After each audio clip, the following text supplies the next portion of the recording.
The green flag flies, and it's time to drop the hammer. It's free wide, heading towards the checkers. Oh, everybody's crashing! Side by side for the win! He muscles him up and out of the groove!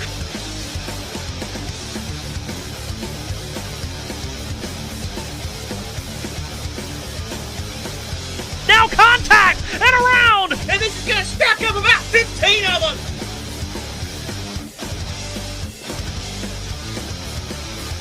It's 3 wide for 3 rows! Kyle Larson has pulled off grand larceny! Unbelievable!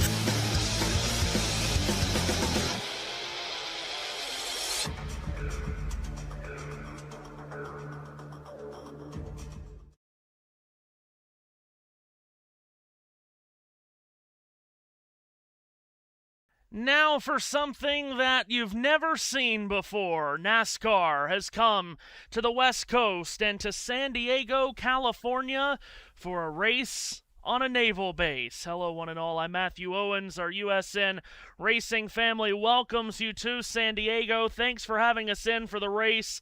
What a day for all of NASCAR. What a weekend. It's another one of these special venues that NASCAR has done such a great job in incorporating into our sport over the last couple of years, but even from the streets of downtown Chicago and Grant Park to the Football Coliseum in Los Angeles, I'm not sure many people could have expected this. It is a street course race, and it's on an active naval base. Naval Base Coronado in San Diego is the site today for race 17 of the 2026 NASCAR Cup Series season. What an incredible atmosphere it's been this weekend. We've had some bumps in the road. There's always those when you come to a new event, but certainly we believe that this could very well be a historic weekend that we're going to look back on years from now and think, wow, what an incredible job NASCAR did putting on a weekend like this. So, we are getting set for the 17th race of the season. This is a once-in-a-generation, once-in-a-lifetime kind of event. The uniqueness of it, the special nature of it, we'll try to encapsulate all of that throughout the day. But, of course, there is still a race to be run. There's a championship to chase, and as ever, the race to make that chase is getting shorter and shorter in time as we're not far away from the chase beginning. So let's take a look at the championship standings and how they stand up coming in to race 17 of the season. Tyler Reddick, when he won at Kansas, he led Denny Hamlin by 105 points. That lead is now, as you see, just 19 on Hamlin, as Hamlin has gone on a tear here at the end of spring and the start of the summer. He has won the last 3 races, and he's done them all from the number 1 starting position. So Hamlin has cut Reddick's lead down to 19 points, and it seems as if it's going to be a 2-horse race for that all-important regular season championship at Daytona in about 10 weeks' time. Ryan Blaney, Chase Elliott, and Ty Gibbs round out page 1 of the championship standings. On page 2, a Californian at the top of it in Kyle Larson. Former road course winners, 4 of them on this page, in Larson, Buescher, Suarez, and Christopher Bell.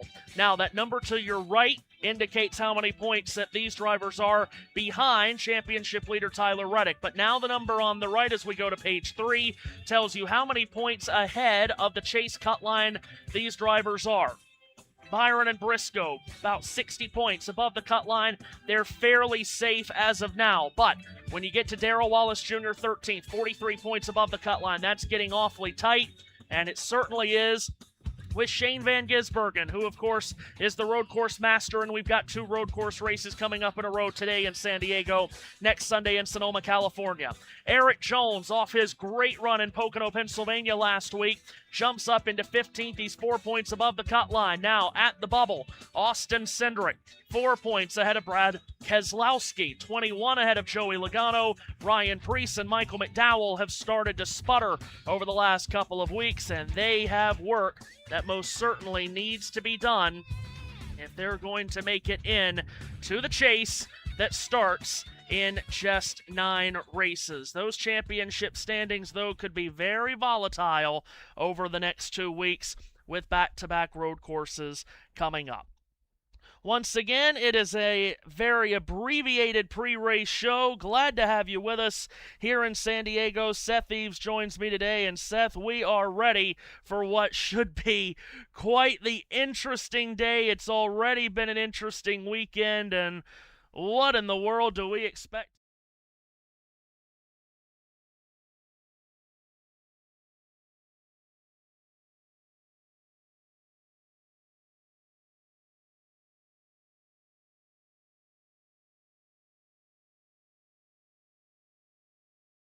Upon a time, he was asked, what would you tell anybody that's new to this particular sport? And I'm going to give you his answer to describe this.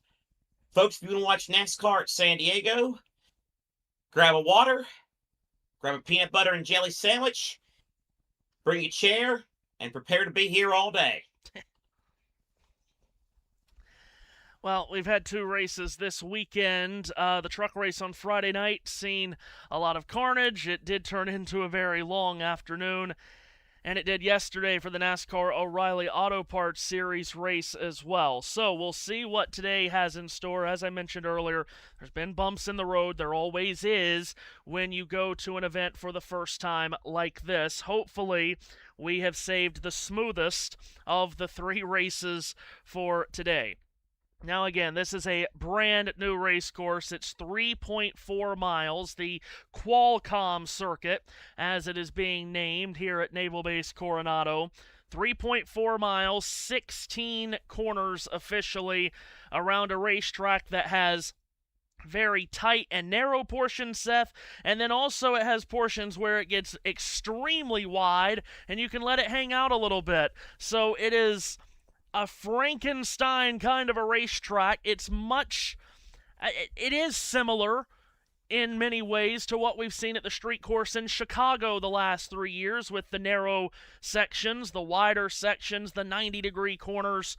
Of course, we know Shane Van Gisbergen has dominated on the road courses. He's dominated and won 2 of the 3 times we've run on a street course. He's on the pole again today. He's the heavy favorite today for good reason. He is. He absolutely is the favorite, and the talk amongst the 2 of us and others this week has actually honestly been more about what's the margin of victory going to be. Could he set a record? Of course, you have the exact number of margin of victory that could be brought into play later. Who knows? But what we do know is that he is the favorite, and well, that race for second could be interesting. Real quick, just want to update you on something. Looks like we're going to have a 1-lap shootout for the Indy cars at Road America. All right. Be interesting to see how that finishes up in Wisconsin. We get closer to getting the green flag here in San Diego, California. Glad to have you along for the ride on what should be a very interesting day indeed. Of course, I'm Matthew Owens. I'm kind of a big deal. People know about me. Oh, Lord. And Seth Eaves joins as well. Now, as this is a brand new race course that's kind of been put together almost overnight, we don't have a virtual lap for you. You didn't hear me mention the name Matt White, so we don't have a whiteboard for you. So we'll go straight into the starting grid for you here for today's Anduril 250 from Naval Base Coronado. On the pole, Shane Van Gisbergen. He's won 7 of the last 8 road course races. He's flanked by the Talladega winner Carson Hocevar on the front row. Row 2, Ryan Blaney, 1 road course win and 44 starts in his career. And Zane Smith for Front Row Motorsports starts 4th with a teammate of his, Todd Gilliland, starting right behind him 5th. Former Sonoma winner Daniel Suarez lines up 6th. Row 4, Ryan Priest just below the chase cutoff, and Connor Zilic off all those road course wins in Grand National last year. Row 5, Michael McDowell also has a road course win on his resume, and Austin Hill, who won the O'Reilly race here on this course yesterday. Ty Gibbs and Bubba Wallace make up row number 6. Walls in that can't-miss purple Xfinity car. It's time again. Corey Himes in row 7, along with California native Kyle Larson. A.J. Allmendinger has road course success in his past. Chris Buescher flanks him in row 8, just signed a new extension. Point leader Tyler Reddick is joined in the 9th row by Austin Dillon from North Carolina. Row 10, 3-time series champ Joey Logano with Arizona's Alex Bowman. Nice USO colors for Bowman on the car today. Kevin Magnussen, the former Formula One driver for Project 91 in row 11 next to Chase Briscoe. Ross Chastain has a COTA win on his resume from a few years gone by. He's in row 12 with Riley Herbst. Cole Custer's in row 13 alongside Denny Hamlin, who's won the last 3 Cup Series races, but he hasn't won on a road course in 10 years. William Byron and Sean Hunter Nemechek in row 14 both had terrific runs in Pennsylvania last week. And in row 15, Brad Keselowski, who's never won on a road course, and Chase Elliott, who's won it a lot, but never in the next-gen era. Austin Cindric, once a great road course racer, has struggled recently. He'll be with Noah Gragson in row 16. Row 17 is Ricky Stenhouse Jr. and Ty Dillon. Josh Berry looking for work, and the 7-time champ Jimmy Johnson make up the 18th row. Row 19, Christopher Bell will start the race, but won't finish. More on that in a minute. And surging Eric Jones, and shotgun on the field is Greensboro, North Carolina's Cody Ware. That is the starting grid for the Anduril 250, the race on the base here in San Diego with 18 Chevrolets on the grid to go along with 11 Toyotas and 10 Fords. What kind of race are we going to see today? It'll be 75 laps long, 255 miles, just north of 400 kilometers. Stage lengths, 20 in the first 2, 35 goes that final stage. So we'll get green and white checkered flags on laps 20 and 40, and we'll be talking about flipping the stages today. It'll be interesting to see what strategy calls are deployed by crew chiefs up and down pit road. And as mentioned earlier, this is the 4th street course race in NASCAR Cup Series history, the prior 3 in Chicago over the last 3 seasons. You get a full look at that starting grid in its entirety of the 39 cars as we are drawing closer to green. Engines have been fired, and parade and pace laps are underway. I talked earlier, Seth, about how over the last couple of years we've done so many new things in this sport. We've raced inside the Great Coliseum in Los Angeles. We've raced in the streets of Chicago at Grant Park. We've also taken the Cup Series to Bowman Gray Stadium in Winston-Salem, North Carolina recently. This is a sport that, for a long time, didn't want to deviate from the norm, but now they are more than willing to change it up, to keep it fresh, and to try new things. And yes, there have been bumps in the road this weekend, but how amazing is it to see these race cars in our sport on an active naval base in San Diego, California? It's really terrific. It's going to be otherworldly. It is quite the spectacle, and the visuals are going to be amazing. San Diego, of course, one of the more beautiful cities in these United States anyway, and just weather. I mean, the weather, it's pretty much great year-round. So we're going to have quite a show today, and I can't wait to see these cars go into that first corner and make that first lap. And let's hope they get it through safely, and let's hope that they get it through orderly. We're not wishing anybody's life away, but let's hope it's none of the 24 hours of San Diego either. Well, yeah, indeed. Yeah, it has been long excursions this weekend with the Truck and Grand National races, and we're certainly hoping to at least keep it into a certain time window here this afternoon. No red flags. That is the main goal of the day. No red flags, we hope. Glad to have you all with us. Ronnie Hood in the comments says gave you a like, and we thank you for that. Adam Limmer is with us as well. We say hi to everyone joining us wherever you are putting us on at. In your home, out in the lawn, at a cookout, maybe at work on a Father's Day, maybe not. No, happy Father's Day to all you dads who have tuned in. It is Father's Day in a lot of places. We have this conversation with Matt White, of course. Mother's Day doesn't line up in the United States and England, but it is Father's Day in England. It's Father's Day here in the U.S., and we wish happy Father's Day to all you dads watching. Happy Father's Day to Ed up there in Gaffney, Mr. Eaves. Oh, yes. Yep.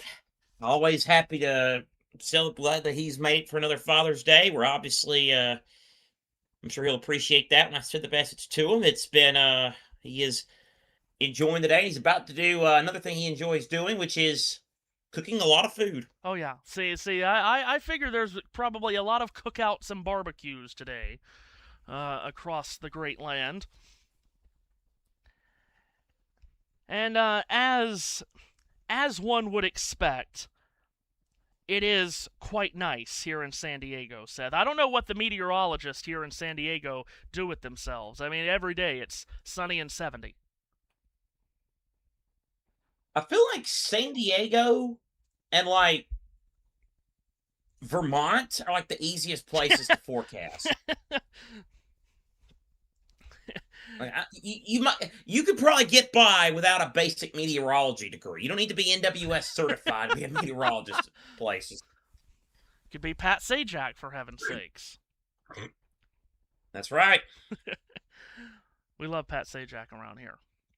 All right, as we said, this course is just a shade under 3.5 miles, 16 official corners, and I have a quorum with that, but we won't talk about that at the current moment, maybe later. But 16 official corners, 3.4 miles. As we said, narrow portions, also very wide portions. You've got a couple of straightaways where you can really build up the speed, but this is, in many ways, your prototypical street course where you've got a lot of 90-degree corners, a lot of very tight, slow sections. We'll see how the next-gen cars race on it. The trucks were wild on Friday night. O'Reilly was crazy yesterday. As we are on the final pace lap, it is also a sellout again, Seth. 5 consecutive grandstand sellouts for this sport that supposedly is dying. And the first Snarky Matthew comment of the day. We don't even get the green flag yet. This is going to be fun. I can't think of anybody else I'd like to share this moment with than you. It's going to be quite fun to watch these cars go around the Coronado Naval Base. So, the SVG Invitational, many dub it. Will it be that way? Or could someone, cover your ears, Matthew, pull a Khalid El Amin and shock the world? This isn't just a race, it's a mission for the start of the first ever race at the Coronado Naval Base in San Diego.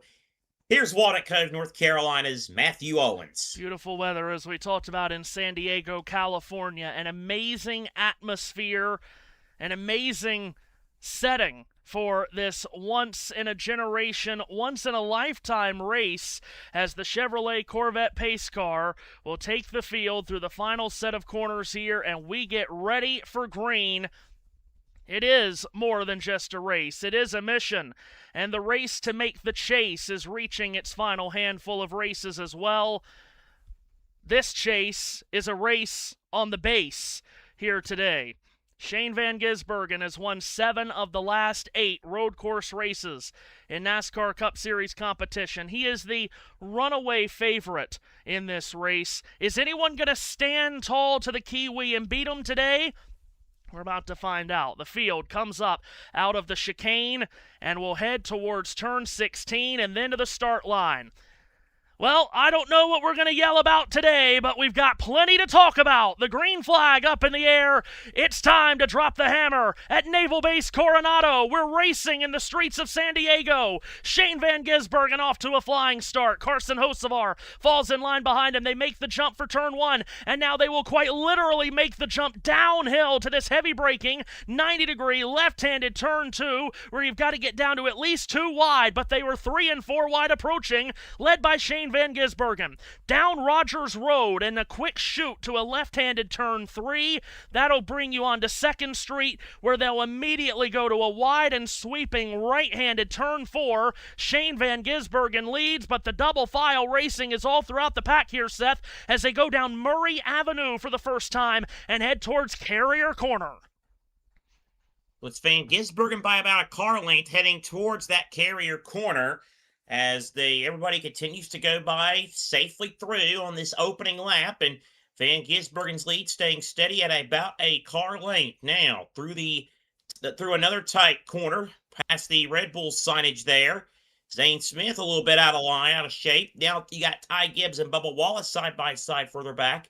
Now on to another short straight. Hocevar second, Blaney third, Smith fourth, Suarez fifth. Whoa, Kyle Larson, look out! Oh, he and Ty Gibbs make contact, and Gibbs nearly ran Larson out of racetrack. Now Gibbs is back on the inside at the exit of turn 9, the Coronado chicane. There's a lot of switchbacks on the back end of this course where they go right, then left, then back to the right. So you've got to position yourself well for that. Larson has made his way around Ty Gibbs. Now he's going to make his way around Darrell Wallace Jr. as well. Further up, off that great qualifying run, Zane Smith is side by side with Daniel Suarez down Runway Road. Suarez flares to driver's left, makes contact with Smith, sends him wide at turn 13. Thankfully for Smith, that's the widest portion of this racetrack. He gets back in line ahead of Suarez. Further back, Ryan Preece is going to make a dive at Connor Zilich as they come into, as we're calling it on this network, the Ladanian Tomlinson chicane, where Zilich makes some contact with the back of Todd Gilliland. Out of the LT chicane to the turn 16, a left-hander, and that's the end of the lap. Okay, indeed. So, see, I wasn't with you last night when you were naming turns. It's not turn 21, so why do we name it the Ladanian Tomlinson chicane? Because we like naming corners around here, and you have absolutely, I get that, but yeah. Why we got to weave around it? Yeah, sure. It's a fast corner. You have to rush through it. Well, then my only request is that we call turn 14 the Dan Fouts corner. Very good. We can do that. As Ty Gibbs works around, tries to battle further back there. So a 16 corner. We're not calling turn 16 the Ryan Leaf corner. But here is Zilich. Zilich battling Austin Hill. Yeah, he's behind somebody. Van Gisbergen. But a battle for second on. Blaney and Hocevar battling. Not quite. They're side by side for fourth too. Zane Smith and Daniel Suarez. See, if I'd have known this, I could have come up with ideas. We gotta have Dick Enberg and Tony Gwynn corners too on this track. We do. That corner's named after them. Shane Van Gisbergen leads the way down towards turn 8 into that Coronado chicane where Kyle Larson gets to driver's left. That's the inside for turn 8 on Connor Zilich, but the switchback for turn 9, that'll put Zilich on the inside, and one car is around. Further back, it's Austin Dillon who has spun coming out of turn 8. That is a real action spot on this racetrack because it goes from a very narrow section to a very widened out section, and Dillon has been punted around, Seth. Hopefully he hasn't lost the engine and he can kick it back up and get going again. We stay green for now. We would like as few cautions as possible today. Pace laps around here about 5.5 minutes.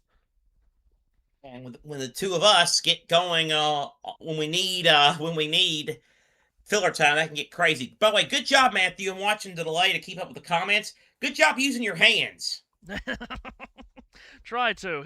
Dillon's car is still stalled as Busher and Zilich battle through the Ladanian Tomlinson chicane. Yeah, so they go through LT, door to door here, and Busher stays ahead of Connor Zilich. Busher, of course, a Watkins Glen win in his career from just a couple of years ago. Dillon has finally gotten the engine refired. The good thing about a 3.4-mile lap that takes over 2 minutes and 20 seconds is you got plenty of time to get the car righted. Let's see what happened to Dillon, Seth, at turn 7. I got Allmendingered. So AJ Allmendinger just flat got in the back of him. Yeah, AJ gets the shovel out and turns around car number 3. So we stay green. Whoa, and Zilich, contact with Ty Gibbs. Where was that? That was through turn 5. That's carrier corner around here, they're calling it. See, we named a lot of different corners, and obviously the streets have named, but then they put in the chicane that wasn't originally on the track map when they came out with the track map however many months ago, and then they put it in and they've just called it chicane. You're not going to just call it chicane around me. We're going to name it. As heading towards turn 6, we've got a bid for the lead. And a pass for the lead. Hocevar as Van Gisbergen tried the crossover but could not get there. Carson Hocevar has made a pass. He is your race leader. Let's see if Van Gisbergen can try to set. No, he's going to stay tucked in line. Another recommendation, turn 15, the Kawhi Leonard corner. That was his number at San Diego State. There you go. And here's Van And Gisbergen. 19, you want to keep with the Aztec theme, 19, Donnell Pumphrey. Very good. Van Gisbergen falls in line second behind Hocevar, but now he's going to peek to his inside. Hocevar lights up the rear tires a bit going into turn 12, and Van Gisbergen quickly remakes the pass. So Van Gisbergen back around Hocevar at 12A and 12B, and back to the lead goes Shane Van Gisbergen coming out of 12B. Kyle Larson and Austin Hill are running side by side. Darrell Wallace Jr. watches this battle every step of the way. At the end of Runway Road, they go into turn 13. Quick switch back to the right for 14. Larson and Hill are leaning on one another here, Seth, as they go through those slaloms. Meanwhile, Hocevar has lost second to Ryan Blaney, and now he'll lose third to Ryan Preece in the LT chicane. Now he's feeling the heat from his teammate Michael McDowell. Do not forget about him on these road courses as Blaney now puts the pressure on. High Point, North Carolina's Ryan Blaney trying to make a move at Van Gisbergen. Couldn't quite do it, has to tuck back in line. It's Van Gisbergen with the lead. Blaney second, Preece back in third. Let's see if Blaney can set him up for this corner here one. Not quite. Meanwhile, McDowell completes the pass on Hocevar, and now he's got company at the door in the form of Zane Smith. So McDowell is on the move early as the leaders go over the bumps down Roger Road as they approach turn 3, and it's Van Gisbergen with a mirror full of Ryan Blaney, who, remember, led 11 laps and was very competitive at COTA earlier this year before fading late to the 8th position, but he's been much better on the road courses here of late than he was early in his career, Blaney. Here he is underneath the rear spoiler of Shane Van Gisbergen, and Blaney's got a better drive here coming out of Carrier Corner. He'll go to driver's left, and around Shane Van Gisbergen goes Ryan Blaney. On the run down to turn 6 with Ryan Preece watching this battle, Blaney is clear as they arc into the right-handed turn 6. Quick switch back for 7. Blaney is through. So Blaney with the race lead. Great pass, great move by Blaney. Van Gisbergen now tucks back into the second position, but Ryan Blaney leads as they sweep through 12, 13, 14, and now Van Gisbergen might be losing second. Could he be saving tires? You never know. He's pretty good at that. Ryan Preece has now made the pass through that high-speed section. It's Preece to second. Van Gisbergen now drops to third. Here's Bubba Wallace trying to make a move on Kyle Larson a little further back in the field. Wallace able to peel to Larson's inside, and he's been able to make the pass at 12 turn 12B. I love when we put letters and numbers together in corners. It's the stupidest thing we do. Here's Daniel Suarez. Well, yeah. Daniel Suarez at turn 13 took a peek to the inside of Zane Smith, or Carson Hocevar rather, and was unable to make the pass. This 14 and 15 area where you got those switchbacks at very high speed, that takes you into the chicane. Again, when the track map was initially given out a few months ago, that chicane was not originally there. They put it in for safety purposes to slow the speeds before turn 16.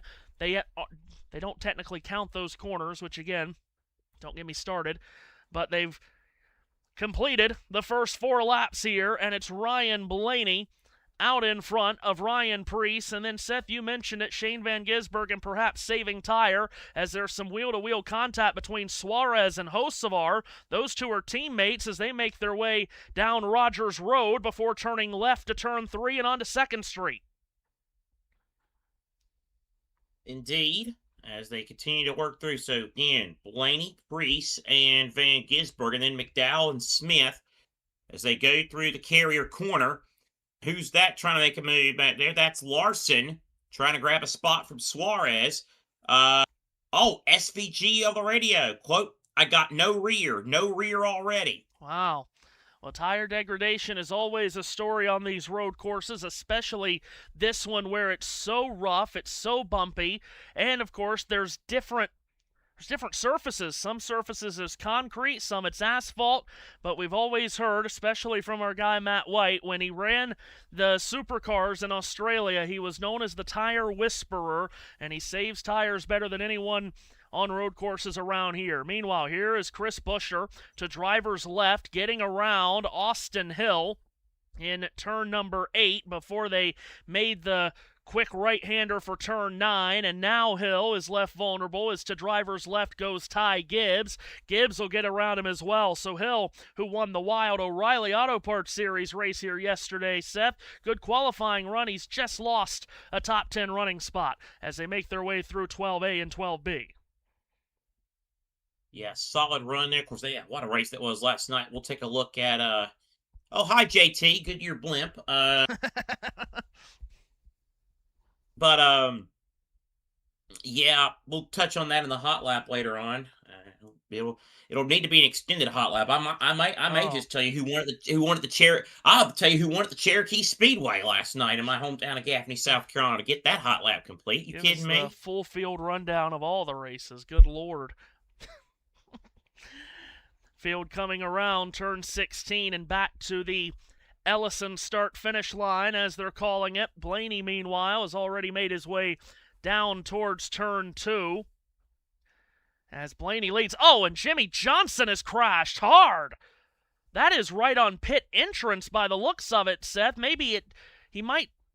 No, he hasn't quite gotten through the Tomlinson chicane, but he's had to have hit a tire barrier or something. Jimmy Johnson from nearby El Cajon, California. He says this will be the penultimate race of his career.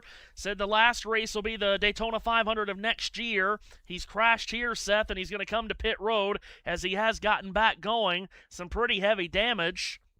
I'll have to see what happened to the 7-time Cup Series champion that has just one road course win on his resume. That came at Sonoma 16 years ago. Wow, he totally missed the chicane. Yeah. He's nowhere close to it. Wow. Good night, America. Wow. Did he get hit from behind by the 4? He just wheel hop it or lose control. The GPS isn't working in that Carvana because he did not make the turn. Oh, it is not. I mean, good gracious. He is exiting pit road in that 84 Toyota for Legacy Motor Club. Ran the truck race here on Friday night. You said no GPS in the Carvana? Yeah. Well, so Johnson back onto the racetrack, and he will rejoin. All of that has happened. He's had the crash. He's come to pit road, serviced the car, and he has stayed on the lead lap. Again, it's a lap time of over 2 minutes and 20 seconds. You can see on your timing and scoring on your screen there, lap times counted in seconds, over 140 seconds of lap time. Here's Blaney through the Tomlinson chicane.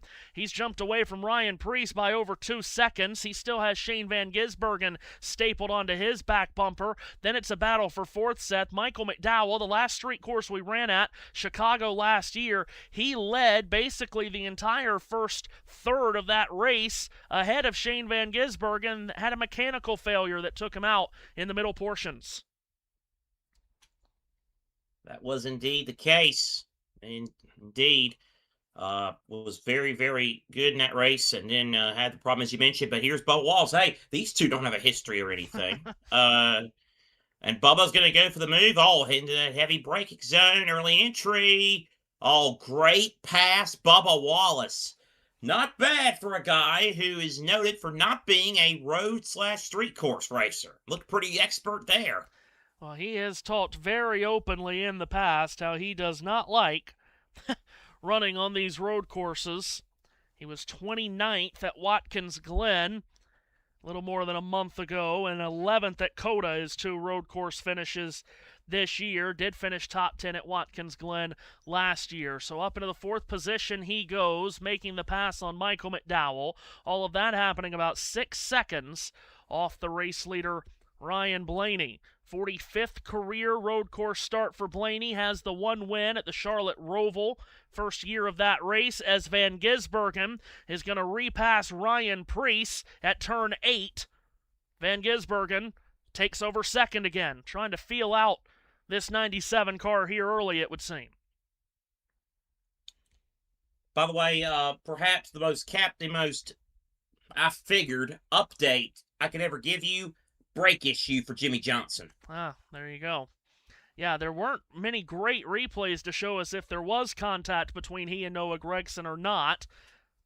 So it was either there was contact with him and Noah or some kind of issue like that, and clearly a brake issue, the situation for Jimmy Johnson that sent him piling into a tire barrier at the LT chicane. So Shane Van Gisbergen back up to the second position off that pass on Ryan Preece. He's got a little more than 3 seconds to make up to get to race leader Ryan Blaney.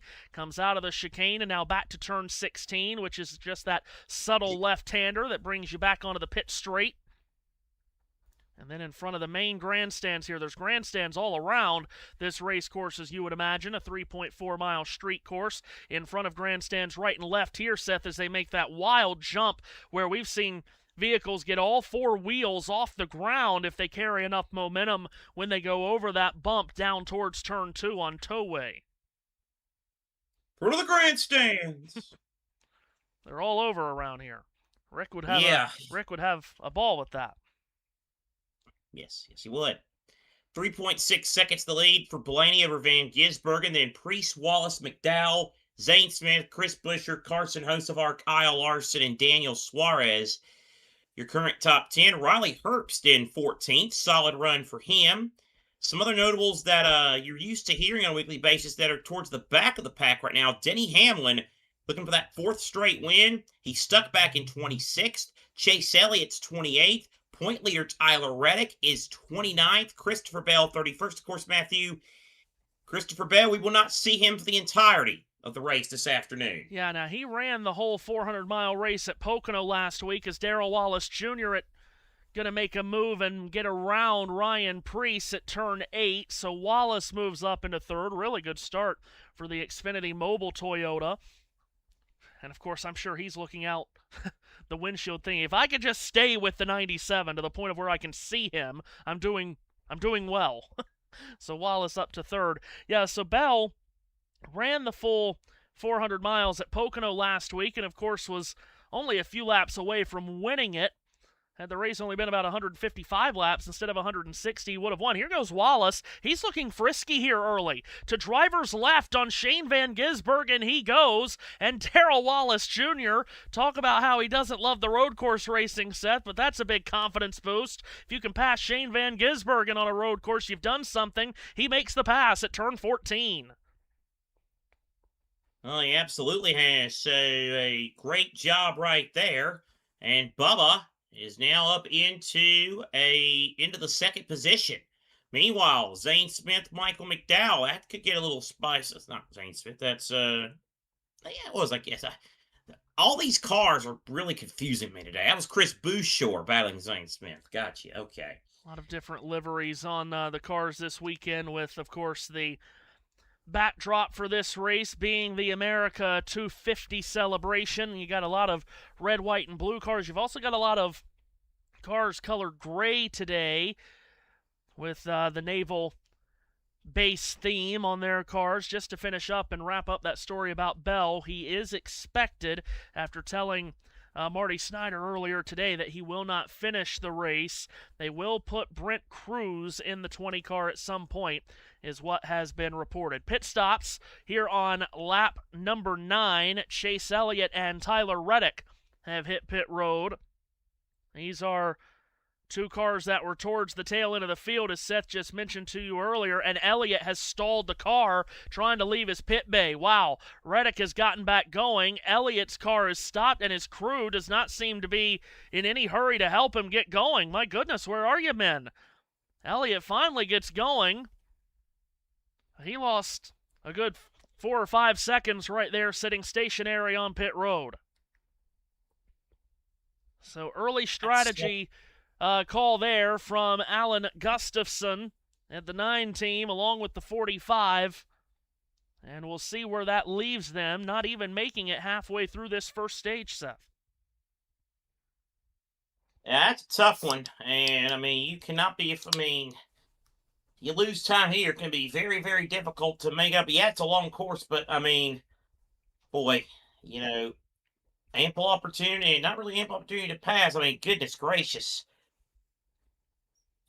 Time of the essence, and apparently the memo wasn't received. So Elliott and Reddick rejoin the racetrack. They will now be scored 37th and 38th. The first cars to make scheduled pit stops. Of course, Jimmy Johnson came on pit road earlier after his crash into the tire barrier going into the Tomlinson chicane. Leaders completing lap number 9. Ryan Blaney's lead on Darrell Wallace Jr. is about 2 seconds, as you see on your screen. And now here's Kyle Larson. Before he gets to turn 16, he'll jump to driver's right. That's where pit entry is here. And his HendrickCars.com Chevrolet with the deep blue rather than the royal blue look on it. White and red stripes on the side and quarter panels. Also, the Stars and Stripes livery on the Pennzoil Ford Dark Horse Mustang of Joey Logano. Let's cover the Logano stop, Seth. Brings that red, white, and blue Shell Pennzoil Ford into its left side. Tires on the car there. Now they'll go over to the right side of the machine. Kyle Larson also in, Matthew. Right side tires going on the HendrickCars.com Chevrolet. They drop the jack, and he is away, not waiting for fuel. Those two joined on pit road this lap by Todd Gilliland, William Byron, Corey Hine, the USO number 48 of Alex Bowman, and Kevin Magnuson. And the Qualcomm number 91, Project 91 is back, folks. And today, Seth, it's Kevin Magnuson, the Great Dane that drove in Formula One for so many years with the likes of McLaren and Renault and the Haas team out of Kannapolis, North Carolina. Kevin Magnuson joins us in NASCAR, and he's talked to a lot of people that have implored him to make this jump, to try out NASCAR a few times, and we welcome K-Mag into the fold today. We do. We most certainly do. So, great to see him there. Always great to see different people give NASCAR a shot. And, we talked the other night. I know you said you weren't, Project 91, you said you weren't sure. Well, I get your point. Trackhouse as a whole is struggling with their actual cars. But it is good to see this Project 91 back for a special situation like this. Yeah, for sure. This is, of course, a one-and-done kind of a weekend. They've already said they're not doing this here in San Diego again next year. Of course, there's been some talk about Chicago and the street course going back on the schedule next year as Ryan Blaney jumps to pit road. The white, red, and black Worth number 12 Ford from Team Penske, winner earlier this year in Phoenix. Blaney will come to pit road. This coming at the end of the 10th lap of a 20-lap first stage. 40 miles an hour, the pit road speed limit. Blaney hits his marks. Left side tires going on first. First can of Sunoco Racing fuel is in. You've got another Ford on pit road as well towards the head of pit lane, and Ryan Preece. Blaney's service is done. Of course, pit road has been helter-skelter for that team all year long. Blaney is away. Preece is away. You've also got Daniel Suarez, Carson Hocevar, Connor Zilich, A.J. Allmendinger, and a couple of others on pit road this lap. Ty Gibbs is another one. Slow stop here for Suarez. They struggle to get the right side of the car jacked up from the looks of it, and now nearly contact on pit road, Seth, between A.J. Allmendinger and the Texas A&M colors of Cole Custer. Yeah, let's watch and see what happened. And he's running around here, and wow, whoa, he hit that roadblock. Well, that's not a burnt orange roadblock they've had the last 2 years on Thanksgiving weekend, but a roadblock that A&M fans should be used to nevertheless. Oh, gosh, and Ty Gibbs was... What in the world? Those two Man, basically came to a stop, and Ty Gibbs is rolling up from behind, and that could have been extremely dangerous. So, got a lot of cars pitting here around the midway point of the stage. It's left Darrell Wallace Jr. out in front. He's got Shane Van Gisbergen closing in on him, and I mean closing in on him very quickly indeed. Through 12B, that's a 90-degree left-hander. Down Runway Road they go. They'll hurdle towards another left-hander of turn 13, and we've also got a penalty to Daniel Suarez, Seth, and that was all kinds of a mess on pit road in the 17. Yeah. It's a real shame. It's a real shame. Meanwhile, Threw over the wall too soon. At the Tomlinson chicane, Van Gisbergen was able to sneak a peek to driver's left on Wallace, unable to make the pass. Chris Buescher has closed right up on these two as well, so first, second, and third are nose to tail. They all pass up the entry to pit road, come back to the start-finish line with now 9 laps to go in the stage. Wallace followed tightly by Van Gisbergen. They'll make the plunge to turn 2, Seth. They will, and Van Gisbergen has that preferred inside line, and he will use it to his advantage. SVG back to P1. He makes the pass around Bubba Wallace, and now here comes Chris Buescher. Might try to get the second spot, and he will. Buescher to second. So Van Gisbergen makes the pass on Wallace in turn 2. Buescher then makes the pass on Wallace in turn 3. And now you have Van Gisbergen and Buescher, the two that were involved in that thrilling finish at Watkins Glen from the fall of 2024. They run first and second as they make their way around Carrier Corner and now go flat out down this, not really a straightaway, but it's a long stretch of road with just subtle turns in it that'll lead you to turn 6 and 7. Meanwhile, slow car on the course. That is Ricky Stenhouse Jr. Blue flags being waved for drivers to indicate that there is a slow car, but Stenhouse, I don't believe, is going to be able to get back going, and the caution has come out. Yellow flag, full course yellow, first of the day, is out for Ricky Stenhouse Jr.'s machine, who is stalled middle of the racetrack. And the first caution comes on lap 12. Mississippi driver who had a top 5 finish just a few weeks back at Nashville. Driving for Hayek Motorsports in that number 47 is Stenhouse. Mentioned that top 5 at Nashville a couple weeks ago. He also finished a solid 15th at Pocono last week. That was off a 12th place finish in the Coca-Cola World 600 at Charlotte, but he is stalled and the leaders have just gone around him while under the caution, and Stenhouse will be the first car to go a lap down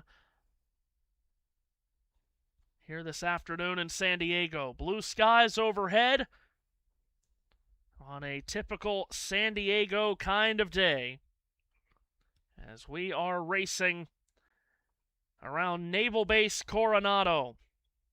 And what a terrific atmosphere and weekend it has been to this point. Again, bumps in the road. You're going to have those. But again, Seth, as I was mentioning earlier, all of the talk has been this is a one-and-done event. This was only done because of it being America 250. They wanted to do something special.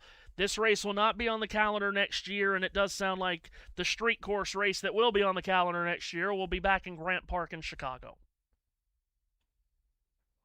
Interesting on a lot of different levels, and I'll leave it at that.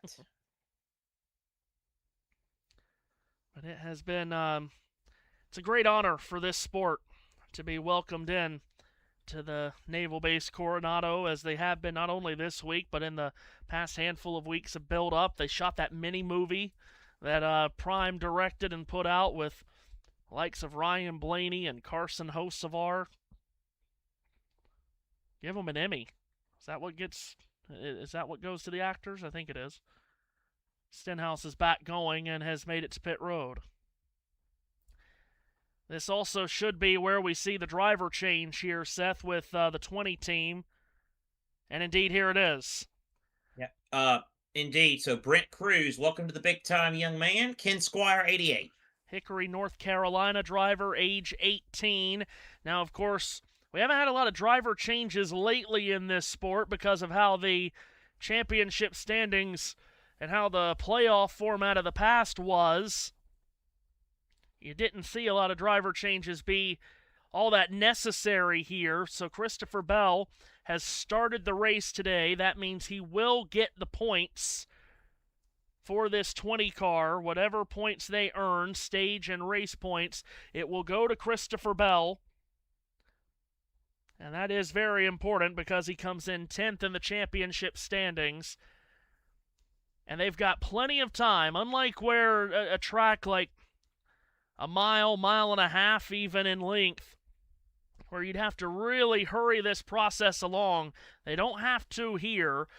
In fact, there's a crew member that is into the driver's side window, I'm assuming just adjusting the seat to get to Brent Crew's liking here. Bell has already climbed out. Of course, the driver that suffered a broken wrist a couple of weeks back in Brooklyn, Michigan in a high-speed crash with Chase Elliott. Now they've gotten the seat to Brent Crew's liking. And Brent, as I mentioned, just 18 years old. Drives for Joe Gibbs Racing on the O'Reilly Auto Parts Series schedule, including here yesterday, of course, where he was the pole sitter. He will jump into this car and try to get a good result. He's got a road racing background. He was the SCCA Trans Am TA2 Pro-Am Series champion in 2023. But as I mentioned earlier, caution laps around here longer than 5 minutes. So they've got plenty of time to make this driver change and not have to worry about losing a lap. And that is it's great for this team for what they have to do today. Told you that Ricky Stenhouse Jr. did get back to pit road. He is now back on the racetrack. So Stenhouse, it would seem, is back going normally. But he has fallen off the lead lap as the Olive Branch, Mississippi driver. If you're new to us at the Ultimate Sports Network, you like what you see, more importantly, you like what you hear, be sure to hit the like and subscribe button. And if you'd like to show your support for the channel, Super Chat and Super Stickers are now available in the comments section. As we are ready to go into the next chapter here on USN. Of course, the World Cup, we're covering it for the next handful of weeks. It's been a great start to the World Cup. And we hope that you are liking what we're putting out here on USN every day, every week, so on and so forth. It's no off-season around here is what we like to say, because we truly don't stop around here. I mean, hockey and basketball is now just ended as far as NHL and NBA has just ended. But NASCAR carries on. So too does IndyCar. WNBA action. Wimbledon starts right around the corner. Big news at Wimbledon earlier today, of course, if you haven't heard. As pit road is now open, and we've got some cars coming to pit road for the first time today, including Brad Keselowski. Very fitting weekend for Brad to have the Build Submarine sponsorship on the number 6. Also, the red, white, and blue Cheddar Scratch Kitchen livery of Austin Hill on pit road. Winner here yesterday in the Grand National Series race. Those two on pit road, along with Ross Chastain and John Hunter Nemechek. Just a few that has hit pit road under this caution. But at the front, Shane Van Gisbergen, Chris Buescher, and Darrell Wallace Jr., the top three that did not pit in that first stage, or in this first stage, it hasn't ended yet, have remained on the racetrack. As you see, Matthew Owens, Seth Eaves here with you for the Anduril 250 race at the base at Naval Base Coronado in San Diego. Seth has returned, and again, caution laps around here are over 5 minutes long, so the cautions take a long time around here. So we're gonna be riding Seth's shoulders a lot during yellow. Seth, tell us what else has gone on today in the sports world. We've got, Game 2 of the College World Series Championship Series in Omaha. World Cup action. 2 games have gone final there. So tell us what's gone on today in the sports world outside of NASCAR universe.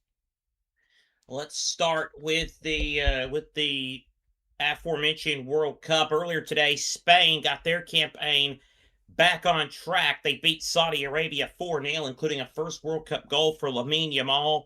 Mikel Oyarzabal got 2 goals. The fourth was an own goal in the second half from Hassan Al-Tambakdi. Spain now atop of their group now, at least temporarily on 4 points. Uruguay could join them if they draw with Cape Verde, which is the next game coming up on the day. 6 Eastern kickoff in Miami. Then later tonight at 9. By the way, real quick, Spain 4-0. They had scored a 5th goal in stoppage time that got wiped out on a VAR check. Mm-hmm. Very critical VAR check to some.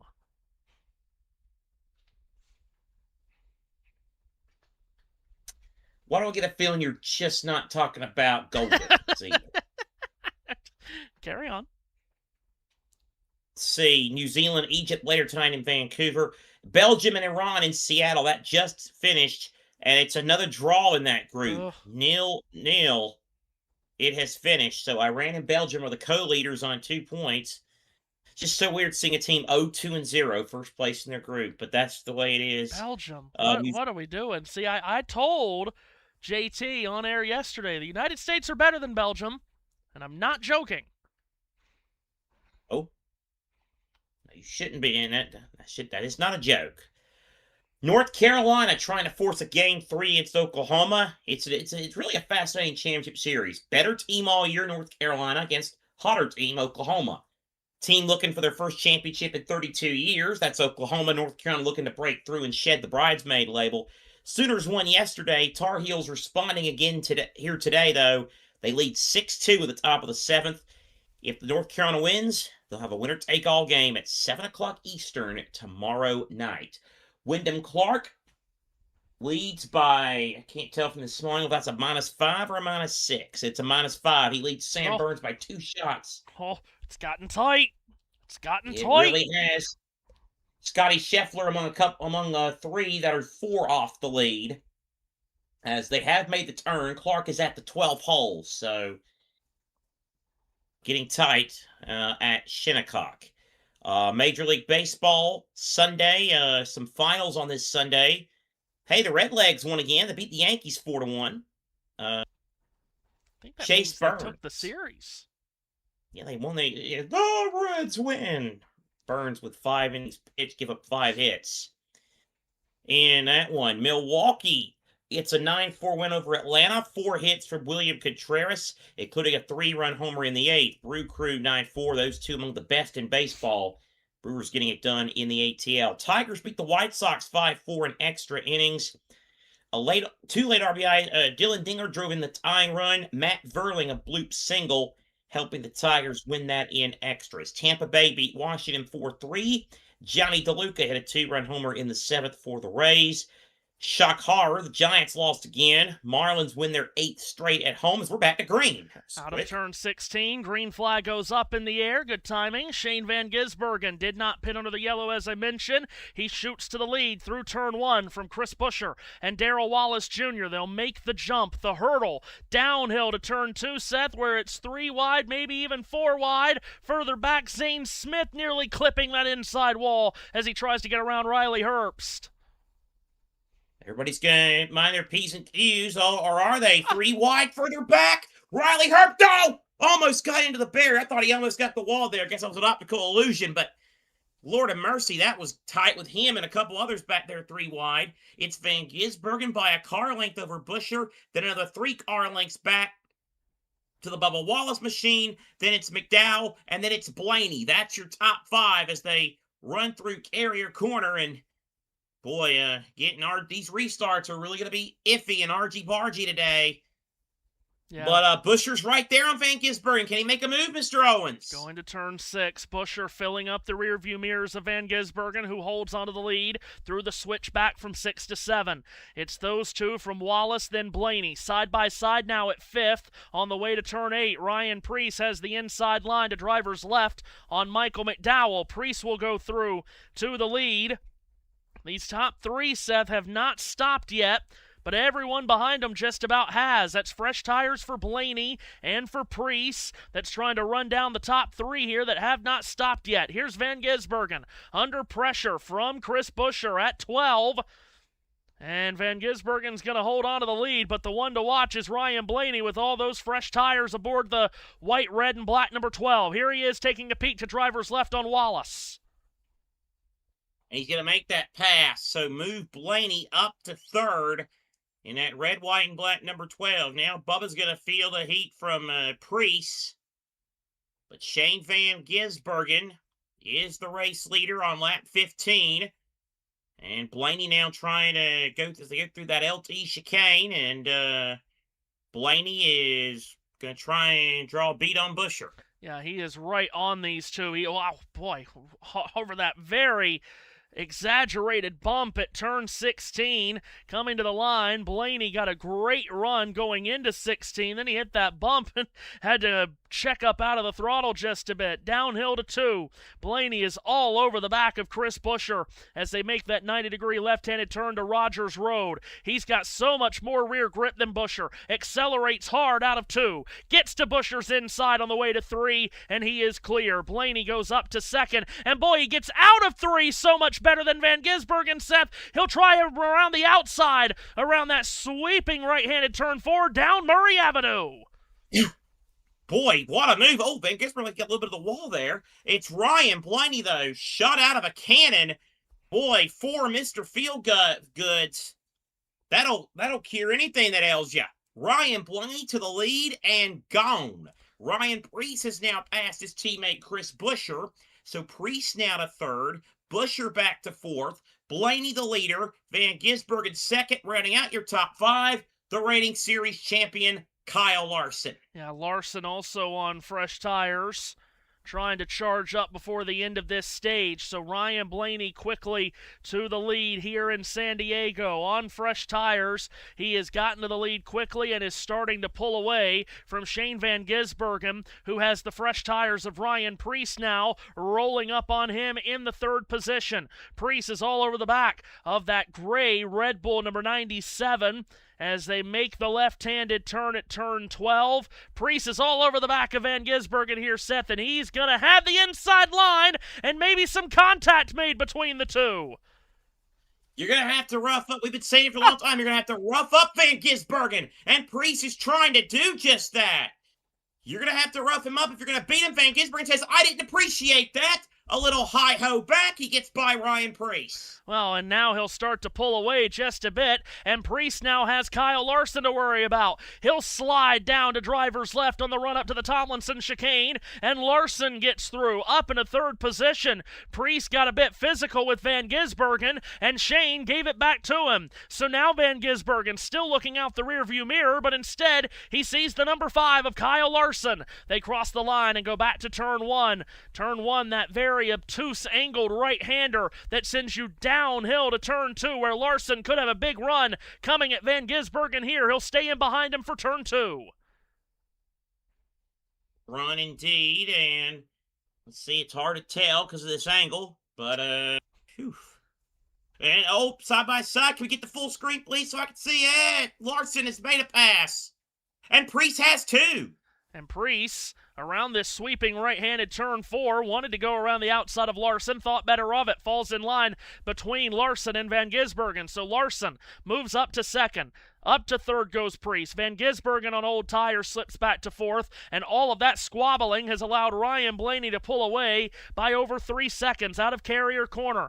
Now heading down this long, fastest stretch of the racetrack to turn 6. Blaney trying to streak away for the stage win. Everyone else on fresh tires just picking the pieces up as the guys on old tires said, like Van Gisbergen and Buescher, continue to struggle. Here's Todd Gilliland going to take a look at Buescher. This is at turn 8. Turn 8, and is he going to make the pass stick? Yes. Meanwhile, Gibbs and Allmendinger side by side. A bit of a wobble there from Gibbs, but Allmendinger is going to make that pass stick at that very wide portion of the racetrack. So A.J. Allmendinger gets by Ty Gibbs. You're not missing anything at the front. It's a comfortable lead for Ryan Blaney. Gibbs going to fight back on Allmendinger. Whoa, what a move there in turn. Was it 12B? Yep. My gosh. 12B. Gibbs shoehorned it to the inside of Allmendinger and was able to make the pass.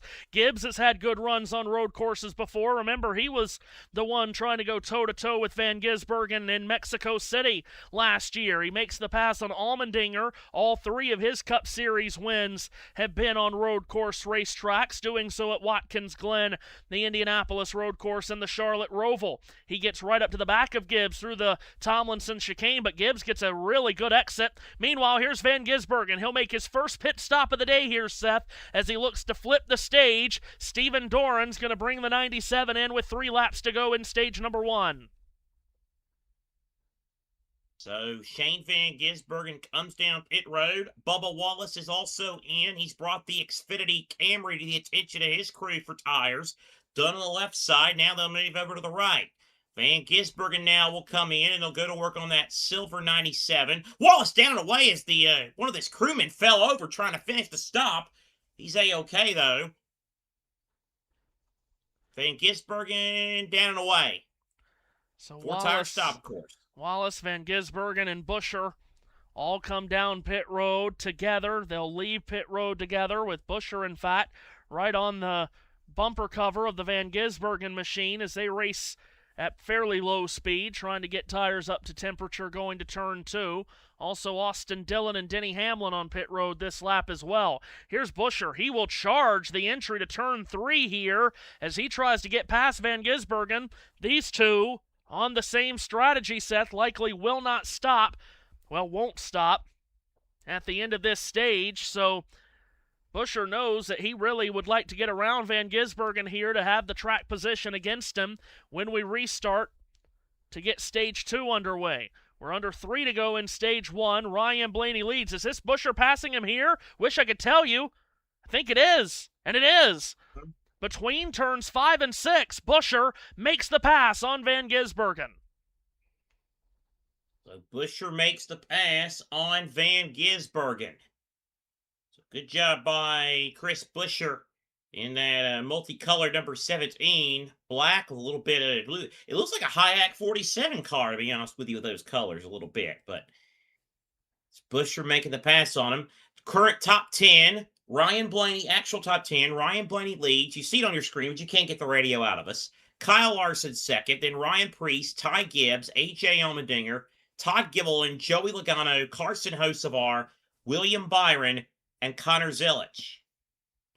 So those are your top... Bubba's coming back in. He's got a potential loose wheel. Yeah, and you said that crew member went down. Oh, and he's lost the wheel. Oh! The wheel has come off, and that will be a full course yellow. You mentioned that crew member fell down as Wallace pulled away, Seth, and they didn't get, I think, the right front tire tightened.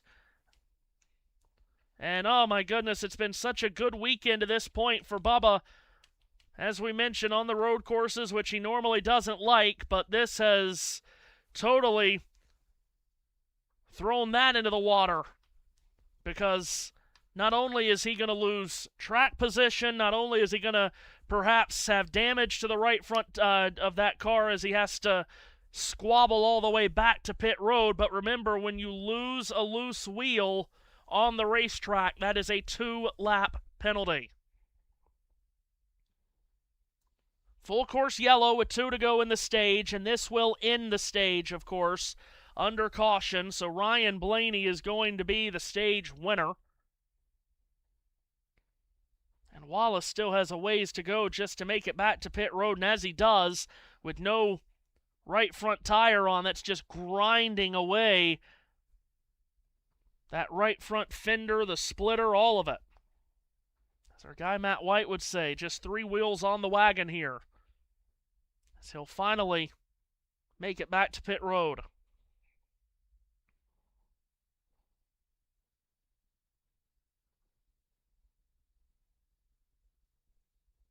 Yeah, that's a tough one.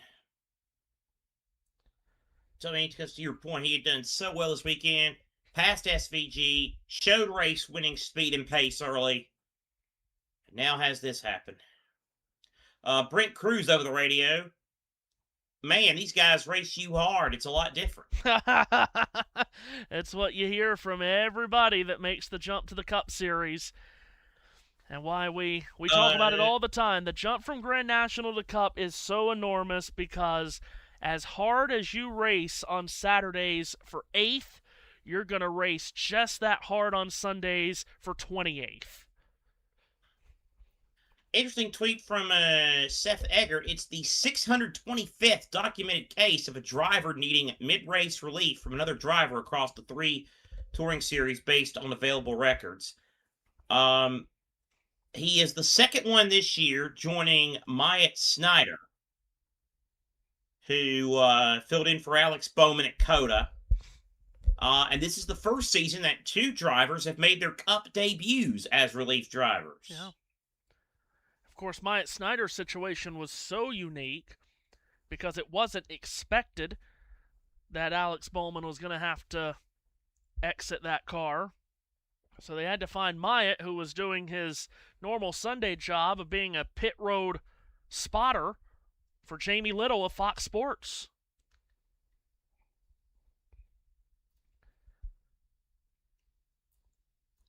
I'm telling you, folks, I'm just going to tell you, folks, right now, God help us all. And when I say God help us all, I mean us as in Seth and I and all you listening. When we get under caution, we've basically got to go into podcast mode. All right. By the way, hi to Omi in the comments section. Hello to you, Omi. Oh, Omi's in. Yeah. Omi! Omi, baby. Yes, sir. He doesn't know that yet, but I guess he'll learn. No, yeah, well. We are on the last lap. Hold on a minute here. What about that Jack Owl? No, don't believe he's here yet. Maybe later. We are on the last lap of the stage. Darrell Wallace Jr. Like that added to it, though? Oh, yes.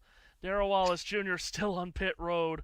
Obviously, they have plenty of time with the length of these caution laps to just make sure that nothing got grounded off on that right front as he made his way around with no tire on the right front. So, it's like Declan Rice and Bukayo Saka are struggling to get fit for the England-Ghana game. And, of course, to your point about Wallace, he's also going to have 2 crew members suspended for 2 weeks. Yes. And that's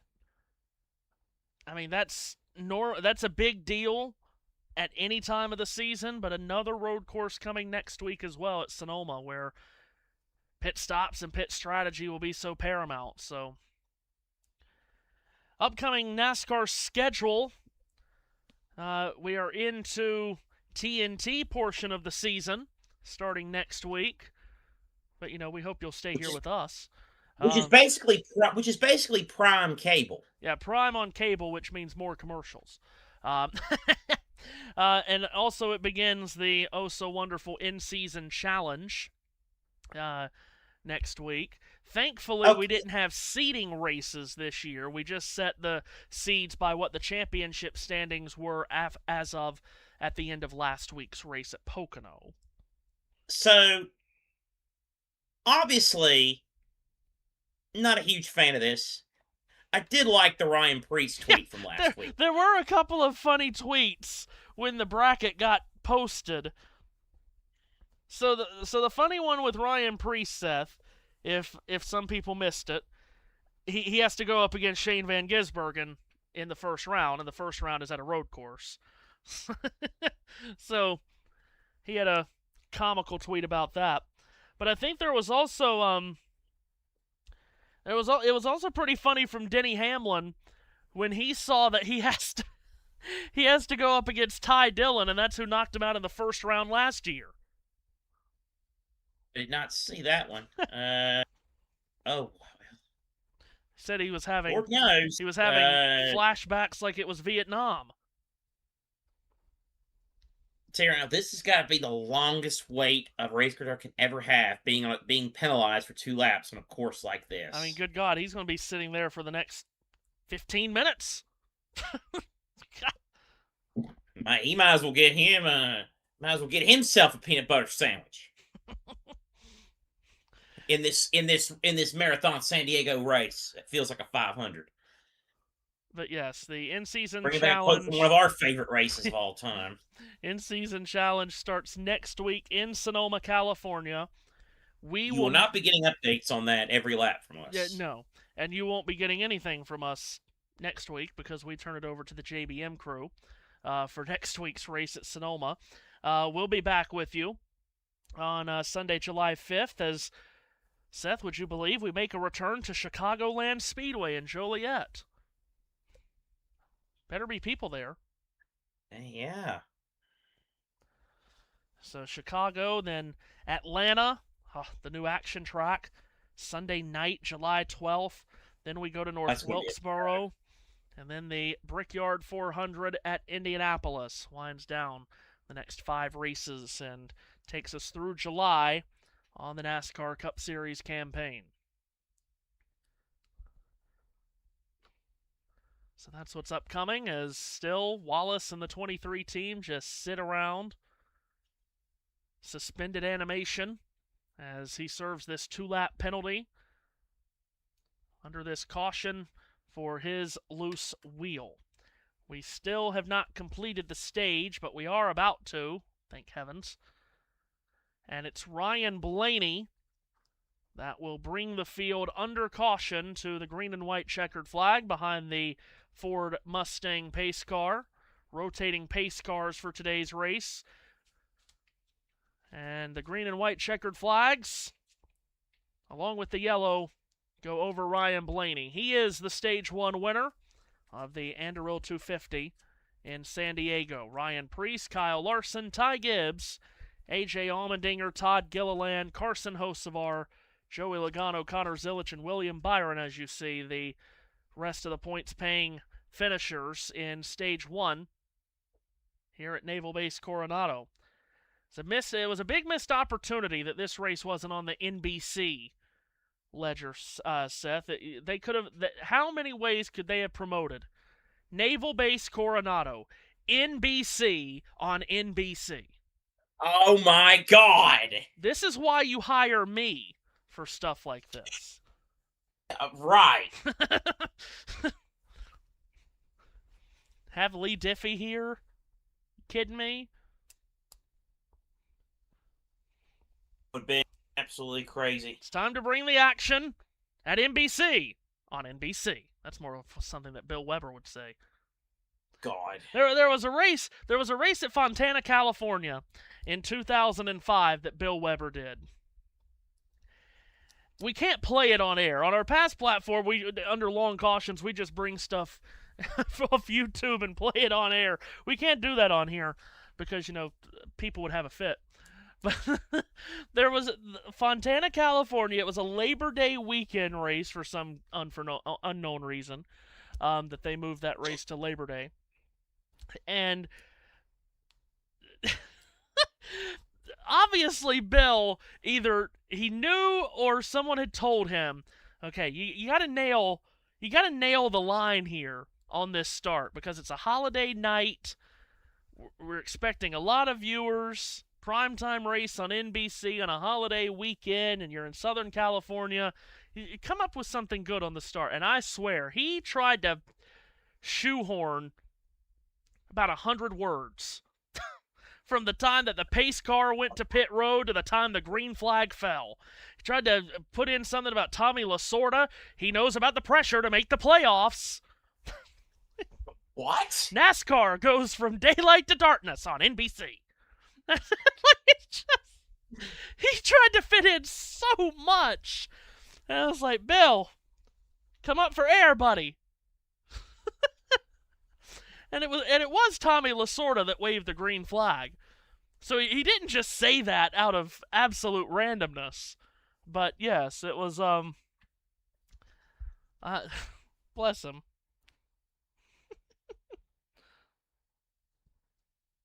Wow. Omi, by the way, says, I don't follow NASCAR, but I want to hear Lee Diffie on clips when I scroll on social media. So yes, NBC, please. Everybody wants to hear Lee Diffie.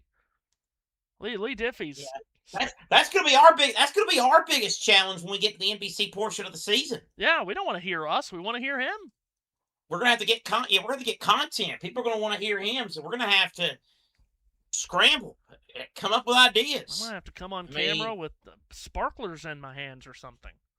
Hell, you already tried the dog this week. Of course, I don't know that it wasn't intended, but well, indeed. Shall I do on this day in racing history? Yes, please. Scotty Scheffler for birdie at 13. No. Just missed it to the right. Missed it to the right! Oh, thank you. And he wonders, why, Lord me? It's a hell of a say that the second wide right. They panned to Bobby Bowden. He's like, and Bobby Bowden goes, why, Lord me? Get out of that coat. You got a jalapeno with you? Not a jalapeno, a jalapeno. Yeah, I do not. What a shame. Which is actually a shame because that would make great entertainment. I don't know who these people are, but these are some cool names that have birthdays today. Okay. Born this day in 1892, Baron D. Rachevsky. Okay. He's from Russia. He drove in the 1926 Indy 500, I do believe. No, he drove in Atlantic City in 1926. He finished 15th because he blew his engine after 11. Or was the NASCAR race in 2003 guy say, you blew the engine. Let's see. Prince Leopold von Bayern was born on this day in 1943. Wow. Where's our guy Beaver Dragon?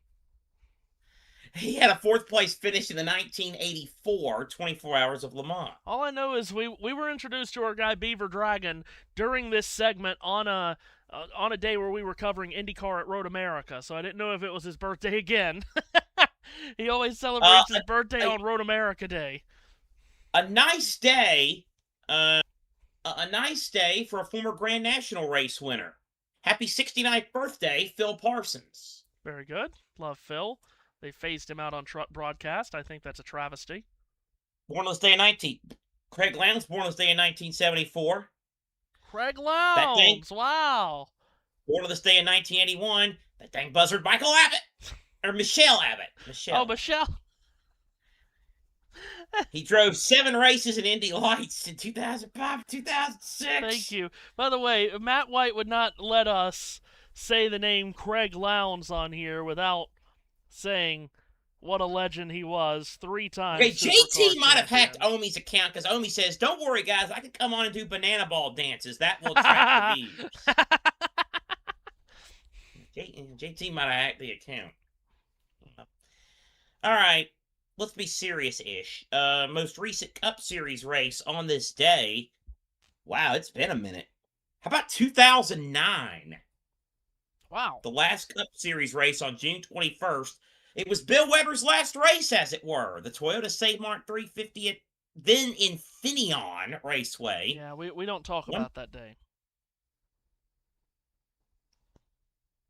Refresh my memory on what happened to Jeff Gordon that day. Oh, no, because it was Bill Weber's last broadcast. Oh, okay. Okay, from that angle. I got you. He, during pre-race, is coming Casey off the... Kane, the winner again, by the way. Go on. Coming off the race at Michigan that Mark Martin won. And he's talking about, you drive around the streets in California, they talk about all these numbers. Well, there's one man that just needs to take the 5. God almighty. Oh my God, what a hero.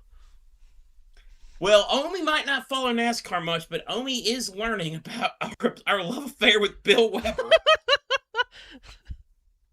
Homie might not know who Bill Weber is, but he's learning today. It's fine. He's the GOAT. Just Google him. On this day, in 2025, Connor Zilic won an Xfinity race. There's a shocker. That was at Pocono. That was at Pocono with Redneck Jesus as his crew chief. On this day in 2015, we did that race. Xfinity... What now? We did that race. We sure did. Eric Jones won an Xfinity race at Chicago on this day in 2015. We sure did. I like how we're talking about Bill Weber. We sure did. Yeah, he sure did. Anyway, and also, we're coming to the choose quicker than I thought. But the other highlight of that Xfinity race, two things stick out for me that day. That was the only start for Matt Kenseth's son, Ross. Yeah. And also, a strong contender for the best-looking paint scheme in NASCAR history. Bubba Wallace had a car with Danielle Trotta's face on it. Oh, we're at the choose. Seth, carry on. Okay, here. Let's see. Musgrave won a truck race at Memphis in 03. On this day in 1998, Cup Series win number 1 for Jeremy Mayfield in the Pocono 500. And let's see. Davey Allison at Michigan on this day in 92. Bobby Allison on this day in 1981 winning at Michigan. Gilles Villeneuve won the Spanish Grand Prix on this day in 1981. And on this day in 1931, Louis Chiron and Achille Varzi won the European Drivers' Championship French Grand Prix. There you go. There's probably more good ones, but we're about to go green, so I take it back to you in the tower. Who knows? We might hit more during the next caution. You never know. Hey, you never know. Jinx, you owe me a Coke Zero. Very good. All right. Omi says, yes, I am learning at 22:34 on the 21st. He says of March. I think he meant June. Yeah. He says, I shall note this occasion down. Yeah, no longer in March, apparently. I don't... Sam burns his birdies within 1. I don't have basketball on my screen, so I don't think we're in March anymore. All right. Coming to the restart. Jumbled up running order with Ryan Preece and Connor Zilic now on the front row as we had some drivers make pit stops under the caution. Others did not. So you've got a really jumbled up running order, as I said. Preece the control car to driver's left. To his right, Connor Zilic. You stay classy, San Diego, as we go back green at Naval Base Coronado.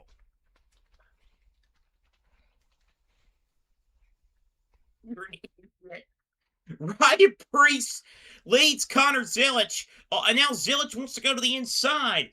Zilic, who's had a nightmarish rookie season, is going to make the pass. Connor Zilic to the lead at San Diego, as he told Ryan Preece to go duck himself into that corner. Here's Ross Chastain and Austin Hill banging quarter panels for third as they go into that tight hairpin 3 wide. Be careful. Looks like everybody gets out A-OK. But Connor Zilic, the rookie who's having a rough year, is your race leader here on lap 23. Meanwhile, Shane Van Gisbergen, he's side-by-side with Michael McDowell. And now he's not side-by-side with him. He makes the pass. Van Gisbergen makes the pass on McDowell. So Van Gisbergen moves up with that pass and carrier corner ahead of McDowell. Meanwhile, the leaders head towards turn 6. Zilic from Preece, then Chastain and Hill. Further back on the approach to 6, 3-wide racing, and some bumper car stuff between Brent Cruz and John Hunter Nemechek. Those two Toyotas. Cruz, the 18-year-old, he is in the thick of it here, Seth, and Nemechek elbows him in on the way to turn number 8. Brent Cruz is really getting an education in NASCAR Cup Series racing through the Coronado chicane. He's got a bunch of angry hound dogs right at the back door. A not exactly planned trip to summer school for Brent Cruz here at San Diego. Here's Kyle Larson making a move on Austin Dillon. Dillon, of course, who spun earlier in the event. As they continue to wind their way through. Oh, Eric Jones, Alex Bowman, that was tight. Todd Gilliland, William Byron are back there. That's some good battling back there, way back in the pack. As Gilliland gets into Jones, and Jones a little bit up there. Eric Jones, I thought this is a kind of a conservation day for him because You don't expect him to run particularly well, but he's in the chase mix, in the top 16, by the way, as of green flag time. Yep, and he just got passed by William Byron. Byron now pulls to driver's left on Todd Gilliland through the Tomlinson chicane, unable to make that pass. Meanwhile, we rejoin the leaders, making the jump down towards turn 2. Zilich from Priest. That's only about a car length and a half. Then it's Austin Hill in third, from Ross Chastain fourth, and then you've got Chris Buescher ahead of Shane Van Gisbergen at fifth. Remember, Buescher made the pass on Van Gisbergen when they came out of pit road just before that caution from Darrell Wallace Jr. Here's Buescher out of turn 3 on fresher tires. He'll flare to the outside. Driver's left on Ross Chastain, but it's very difficult to go around turn 4 on the outside. Buescher's done it, but he's lost ground to Van Gisbergen. Side by side goes Buescher and Chastain. Van Gisbergen, he had a double slipstream going down Murray Avenue. He gets to the inside of Buescher and he turns him around. Buescher spins, and this is going to be a jam session, a traffic jam as Buescher gets back going. I cannot believe we didn't just wad up a dozen cars. We're back going, full speed. We stay green. Unbelievable. Buescher only lost one spot. He stayed in front of Van Gisbergen. Van Gisbergen was the one that lost spots in that exchange.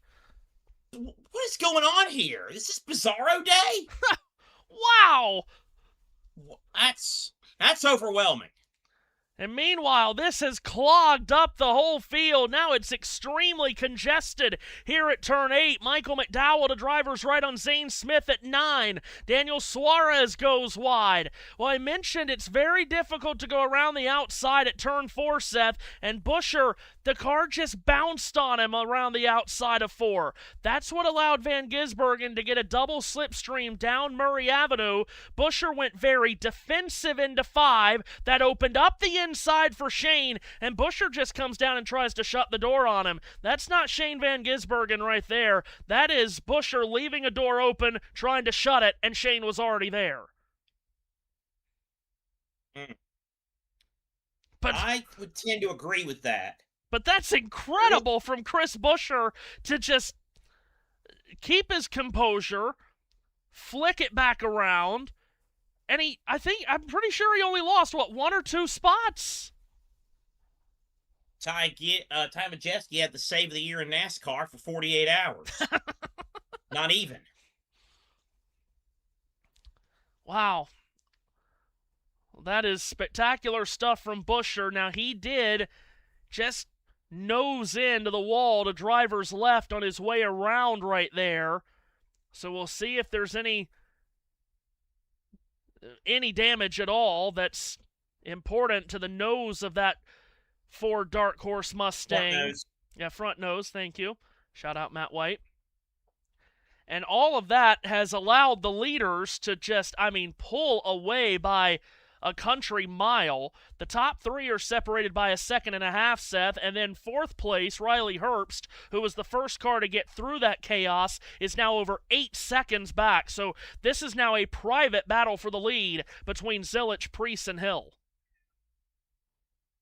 So Connor Zilich in a Red Bull 88 in the lead. Ryan Priest, Austin Hill going to wait a while before you see a car. Ross Chastain's made the pass on Riley Herbst. That's another driver who just desperately needs a good run. Here's Van Gisbergen passing McDowell, so move him up to P7. So Van Gisbergen 7th, McDowell back to 8th. Meanwhile, Buescher, excuse me, I'm not going to have trouble today for some reason, makes the move on Riley Herbst, made relatively quick work at the 35 car, so give Buescher another spot. He now moves to 5th. Do have to wonder how much abuse Buescher's tires went through on that spin. Here's Shane Van Gisbergen at 12B, not wasting any time at all, cutting down to driver's left on Riley Herbst, but Herbst got a good run off the outside of the corner to stay side by side with him, but the next turn is a left-hander at 13, so that should allow Shane to make this pass on Riley Herbst, and he does. So Van Gisbergen does move up past Riley Herbst into the 6th position. Now he'll try to hunt down Chris Buescher once again as these two hurtle down towards the Tomlinson chicane with all kinds of Arby's sponsorship. Grandstands to right and left out of into turn 16, which is where the restart zone is. And as they cross the line, Buescher in 5th and Van Gisbergen in 6th. Seth, what are they? They're about 13 seconds behind the race leader, Connor Zilisch. Okay. You said there were portions of this race that might have to go into a podcast mode, potentially. How about a mini version, and not a mini Tyrell version either? Okay. You just brought up Arby's. Yes. You and I, obviously, would be experts on this particular subject, food. Is it me, or is Arby's trying to do too dang much? You are a roast beef chain. You do not need to be selling burgers and Philly cheesesteaks. Yeah, trying to do the cheesesteaks now. Yeah. You got roast beef. You got other things that, you have chicken tenders. Okay, that's fine. You had the, turkey, roasted turkey, like Wildcat's fine. But, no. Burgers. Yeah, just cheesesteak. Just stick with don't what be you going. know. Don't as much as I love chicken wings. Don't do that either. That's not you. That's not your brand, bro. Just stick with what you know. That's all Exactly. you have to do. Yep. So it sounds like you're in agreement with me on that. I probably am. I gotta say, I don't get to eat Arby's all that often because there's the nearest one, I guess, would be Kernersville. And I'm not going to go all the way out to Kernersville from where I'm at only to eat at Arby's. Now, if I'm in Kernersville, will I choose Arby's? Maybe. If I'm already there. But I'm not going to go out of my way to all the get time either, but, Yeah. that's just me saying that. Yeah, you're doing too much.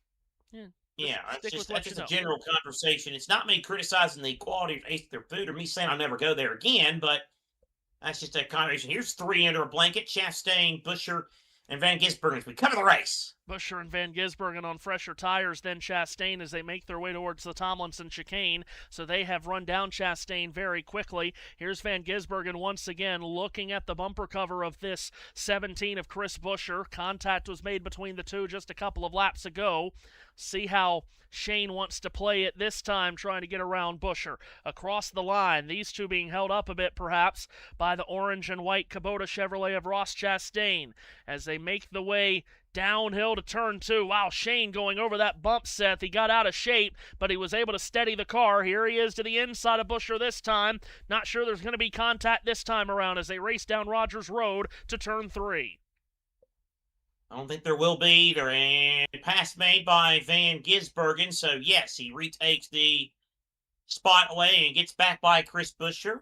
So, Van Gisbergen now moves to the number 5 position, into the top 5, and still looking like very much the favorite and a threat, and the favorite, I would even dare say, to still win this race. But it's another Red Bull car leading him right now in the form of Connor Zilisch. Yeah, and for you Ryan Blaney fans, even though that caution for Darrell Wallace Jr. losing that tire allowed him to win the stage, it was not a well-timed caution for him because with Van Gisbergen and Buescher and some of those guys pitting before that yellow to flip the stage, that forced Blaney to where he had to run out the stage without pitting, so he's mired in traffic now. Back in the 18th position is Blaney. Larson was also on that strategy. He's mired in some traffic. In fact, here he is to driver's right, going to get around Michael McDowell. So Larson will move up a position. That's just outside the top 10, where he, McDowell, Briscoe, Logano, and Denny Hamlin are. They make their way through turn 12A and 12B. 12B, the left-hander here. And at 12B, Allmendinger sneaks a peek to the inside of Denny Hamlin and makes his way past Seth. So that's Allmendinger moving up to the 15th position. Yep, indeed. Some quick notes. Brad Keselowski says he brushed the wall pretty hard in turn 5. And history made for Connor Zilisch. At 19 years, 10 months, and 30 days old, he is the youngest driver to lead on a road course in Cup Series history. Yeah, he did not lead at Coda or Watkins Glen this season, although he was up front in both of them. Now, granted, did not get the finish that he deserved in each of those races. Remember, he ran well at COTA and got turned around twice in that race. As here's Ryan Blaney making a dive at Denny Hamlin. Boy, he has stuffed it into turn 2 as Blaney to make this pass on Hamlin. Good move there by Ryan. But he got turned around twice at COTA and then was heading towards what looked to be a top 5 finish at Watkins Glen and had a tire go down late on him in the late laps. So good runs on the road courses this year for Zilich, but did not get the finish that he deserved in either, and that's kind of been the story of his season, the rookie season for Connor, that has him 34th in the championship standings. Of course, only 35 have taken part in every race this season. The only one of those guys that he's ahead of in points is Cody Ware. Connor with last place finishes in back-to-back races. 3 straight races, actually.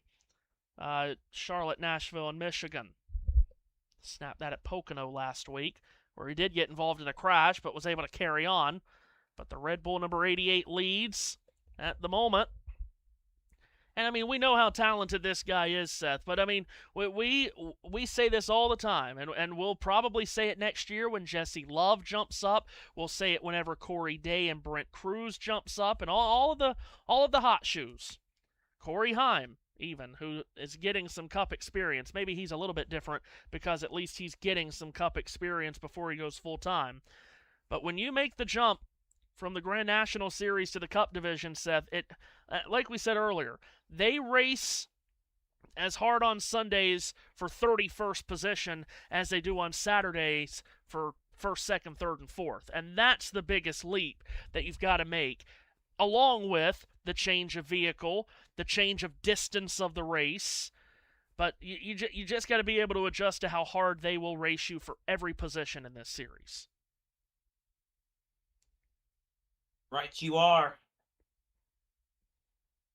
Right you are. That is the biggest challenge. It is especially nowadays with how different the cars are. Yeah. It's the gap has been bigger than ever before. Yeah, absolutely right about that. I'm trying to find the right word to say. I think I finally got it out, but yeah, so. Yeah, Zilich, he's really opened up this lead, hasn't he, Seth? He has not tiptoed away from Ryan Preece. He has stretched his legs from Ryan Preece by over 4 seconds.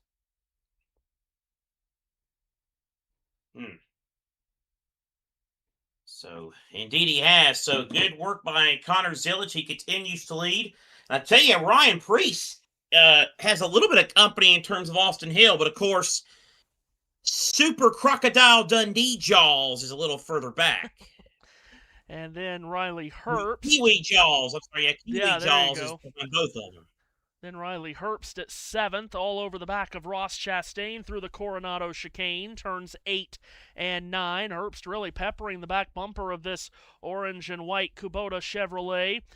Quick switch back at 10 and 11. Herbst will have a high-speed opportunity here before going to turn 12, then down Runway Road once they get through 12A and 12B. That was another addition to the track map that wasn't initially put on the map when the original one was sent out a few months ago, just to slow some speeds down for safety purposes. And then behind that battle between Chastain and Herbst is the other Monster Energy car set. That's Ty Gibbs. You can see the red, white, and blue hints around that car to promote the Monster Energy Blue Raz, I think is what it's called. As they've just unveiled that. Oh, that's Brent Cruz. Has gone up in smoke. Yeah. Caution is out. Yeah, there you go. Well, the 18-year-old from Hickory, North Carolina. Extremely talented driver. He'll be full-time in the Cup Series one day, that's for sure. Perhaps when Denny Hamlin chooses to retire, which of course has been talked about for so many years, will be 2027. Perhaps not the way Hamlin's running lately. But Brent up in smoke here brings out a caution right at the halfway point of this stage. Lap 10 of 20 in Stage 2. And we'll have to figure out what happened here with the young 18-year-old Seth. Let's see. Trying to shift. The in-car looks like he's got his hands full with the steering wheel already. Oh, wow. That's And just... I think in the most Captain Obvious analysis you'll ever get, I think he had a mechanical issue. Yeah, that's smoke out the exhaust pipes. You don't see that often anymore these days with how these engines are built. They're so reliable. That's a mechanical failure there on the 20.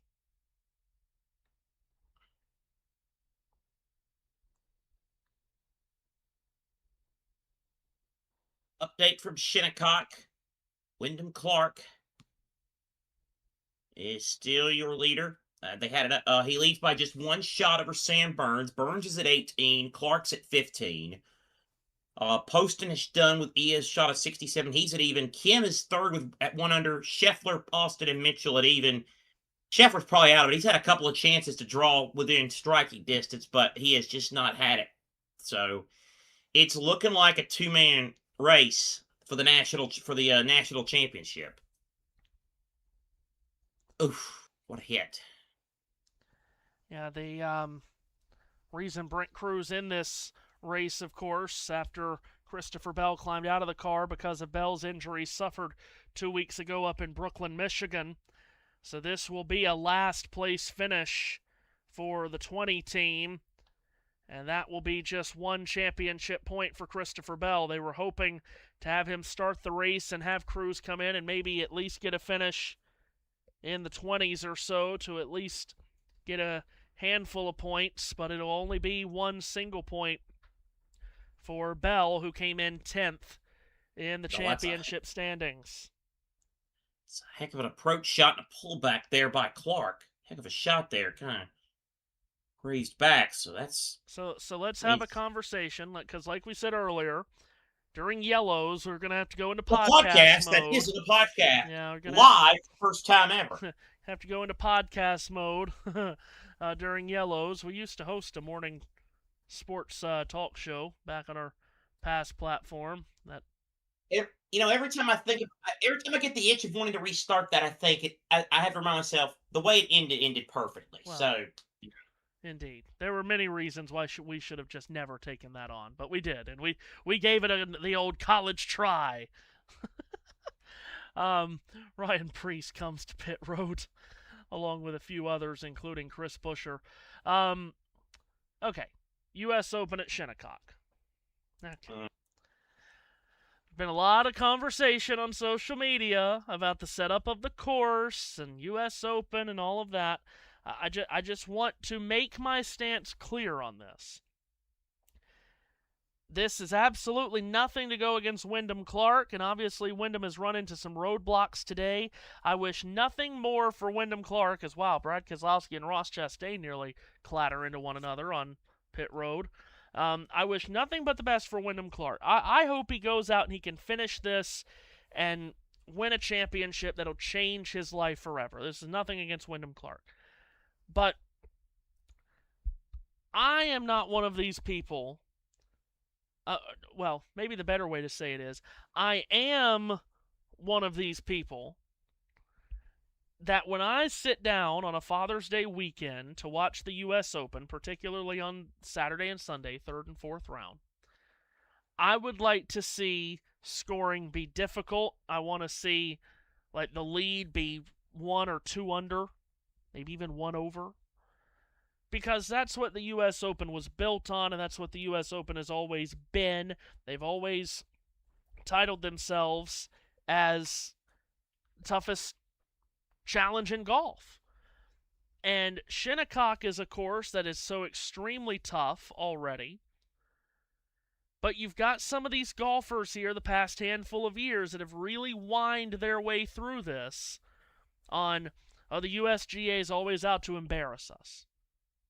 And I suppose they have a right to feel that way when they're the ones out there with millions of people watching and they're struggling to break 75. But listen, PGA Tour season. How long does the PGA Tour season last, Seth? All damn year. Year round. You can tune into a PGA event at basically any time of year. And more times than not, when you tune into a PGA event, you're going to see the winning score be double digits under par. There are some events where you'll see the winning score be 15, 18, 24 under. What was it, Scheffler last year at the Byron Nelson? Oh, Like 30 under? My God, ridiculous. And that's what golf very much, at least regular season PGA Tour golf, is a niche sport. So to get more eyeballs on it, they want a bunch of those tournaments to have good scoring because they want birdies here and eagles every now and again because they want exciting golf. And they want to bring in people and say, oh my goodness, look at that birdie fest, 16, 17, 18 under. And that's fine. That's what the PGA events are supposed to be. But you get to the U.S. Open. It's not a PGA event. This is a USGA event. And for one time of year, for our national championship, it has been built for decades upon decades of being the toughest challenge in the sport. And that's what we expect to see. And quite honestly, that's what I want to see. I want to see a difficult course because you don't see this any other time of the year. In the PGA events, you don't see it. The Masters, the Augusta National always wants a birdie fest with some eagle opportunities because they want those Sunday roars. Augusta wants their winning score to be somewhere between 8 and 12 under. The PGA Championship is obviously run by the PGA, so you're going to get very low scores there. The Open is not as much about the score as it is about the conditions and the claret jug and the Champions Golfer of the Year. It can be tough, the Open, depending on what the conditions are. But for one time of year, because I don't watch the U.S. Am, and I don't watch the U.S. Senior Open, I'm not that deep into it. Normally my Sundays are spent doing this, watching racing and calling racing. But for one time of year, I'd like to turn on the U.S. Open, and I'd like to see some struggles.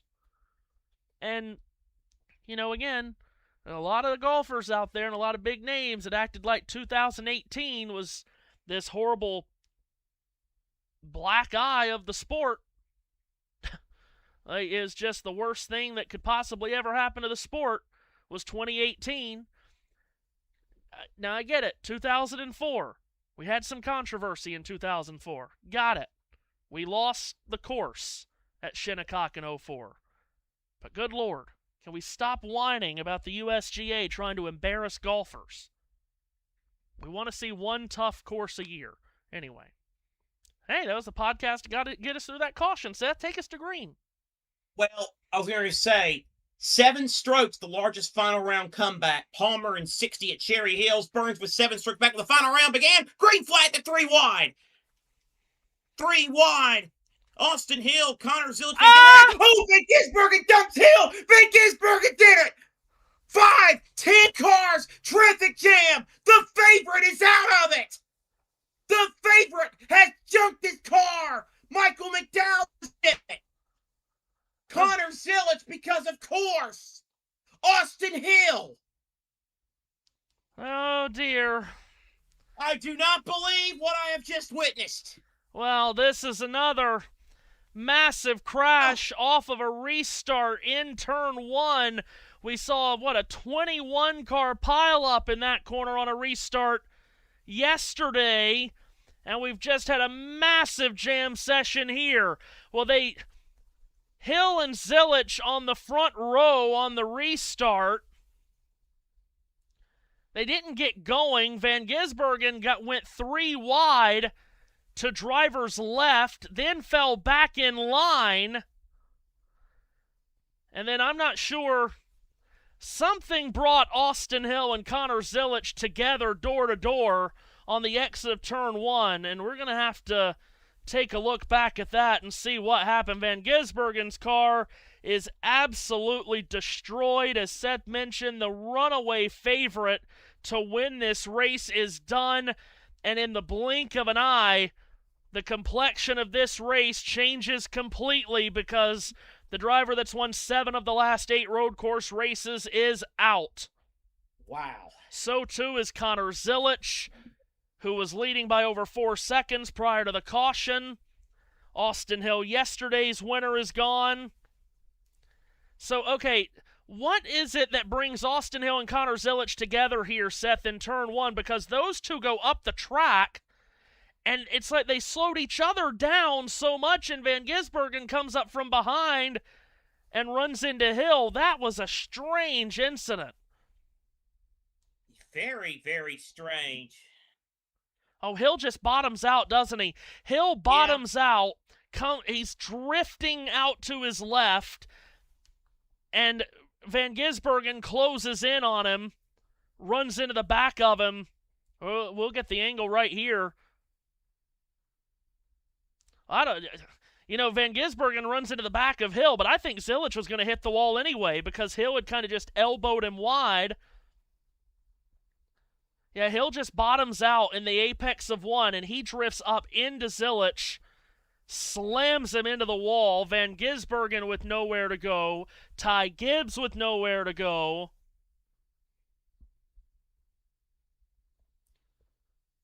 Riley Herbst is going to be the leader of this race through all of this. Wow.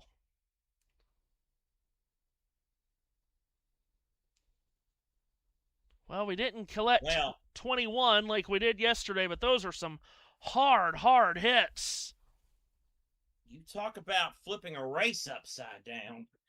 Good Lord. Oh, gosh. Zilisch took some massive hits. That's unbelievable. We said there was only a handful of things that was going to keep Van Gisbergen from winning. Mistake on his part, unlikely you felt. Mechanical issue, unlikely you felt. Him getting wrecked, it happened. Which he didn't get wrecked, but him getting involved in an accident. Gosh, that's such a shame for Connor Zilisch. Just absolutely nothing can go that man's way. And I know there will be people out there that's saying, don't talk about this. Oh, you don't do this. But I feel like it is part of my job. Matthew, this is not only big in the short term for Van Gisbergen's race-winning prospects, this is huge for his chase chances. It is, yeah, because this is this 2-week spell with back-to-back road courses, and remember, these are the last 2 road courses of the year, was going to be the last opportunities for Shane to be able to maximize points. And remember, came into the day 14th in the championship, just 10 points above the chase cut line. Things broke his way. He could have gone from 10 above the cut line to 40, 50, or 60 even, depending on how things went. But now he's going to lose points more than likely to that cut line here. Remember, did not score points in stage 1.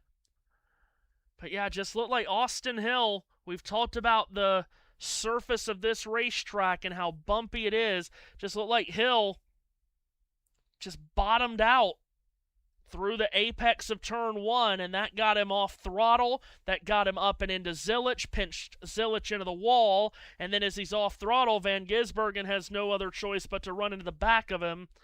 And yes, third day in a row where we are under a red flag. Again, the barriers here are, of course, not always here.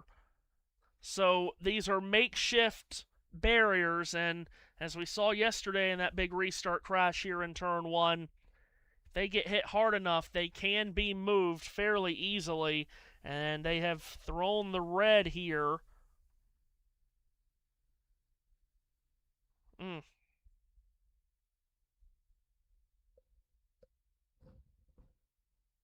That's pretty wild. I mean, I'm almost speechless that. Wow.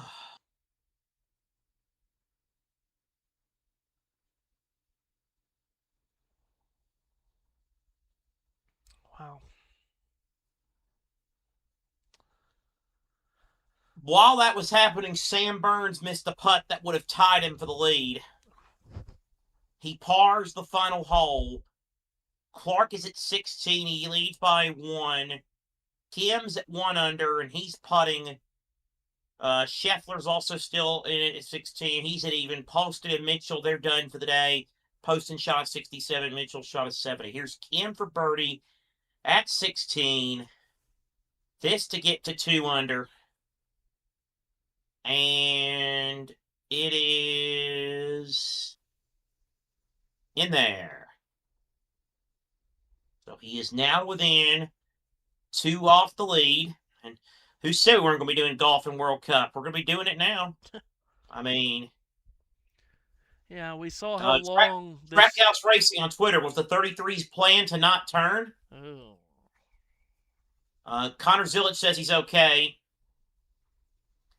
Bubba is back on the lead lap.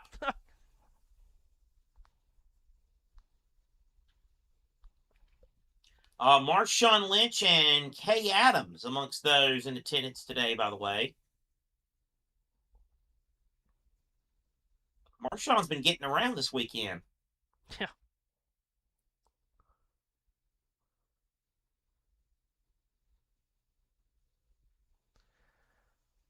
Well, by the way,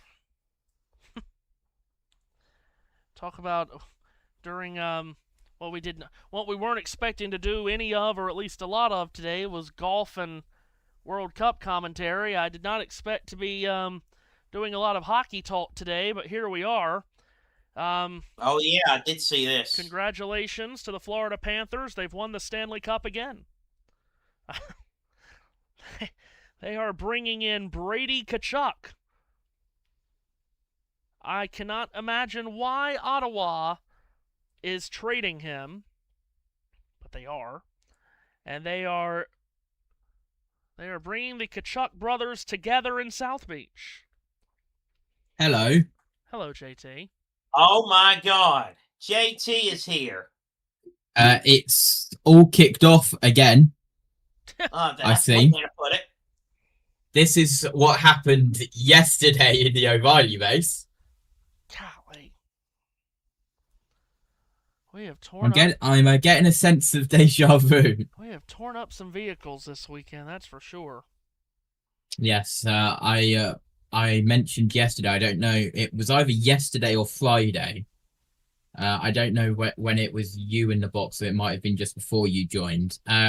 Normally, all of the mechanics and engineers despise and do not look forward to the super speedway races because that's where all of the cars get wrecked up. I think all of the engineers and the mechanics are no longer. They do not care about super speedways. Naval Base Coronado is the one that they do not want to run at, and they are not looking forward to it if we ever come back here again. No. NASCAR, if we do come back here again, can we shorten the races a little bit, or shorten the course, or do something I don't think you have to worry will about help that? I Okay. don't think they're coming back. Yeah. What number Discussions red flag, are happening next week, Seth, so we'll see. What number red flag is this for the weekend? What did JT say about what? What did you say to me, JT, just now? Discussions are happening next week whether this returns. Oh, okay. So we had Heck, I thought they one are. inch.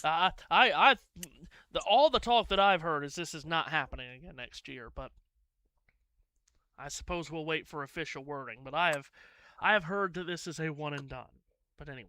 This was originally a one-off weekend, but now they are going to hold talks next week to see if they want to continue this. And then you hear what Jeff Gluck has been putting out about some difficulties with who people getting here.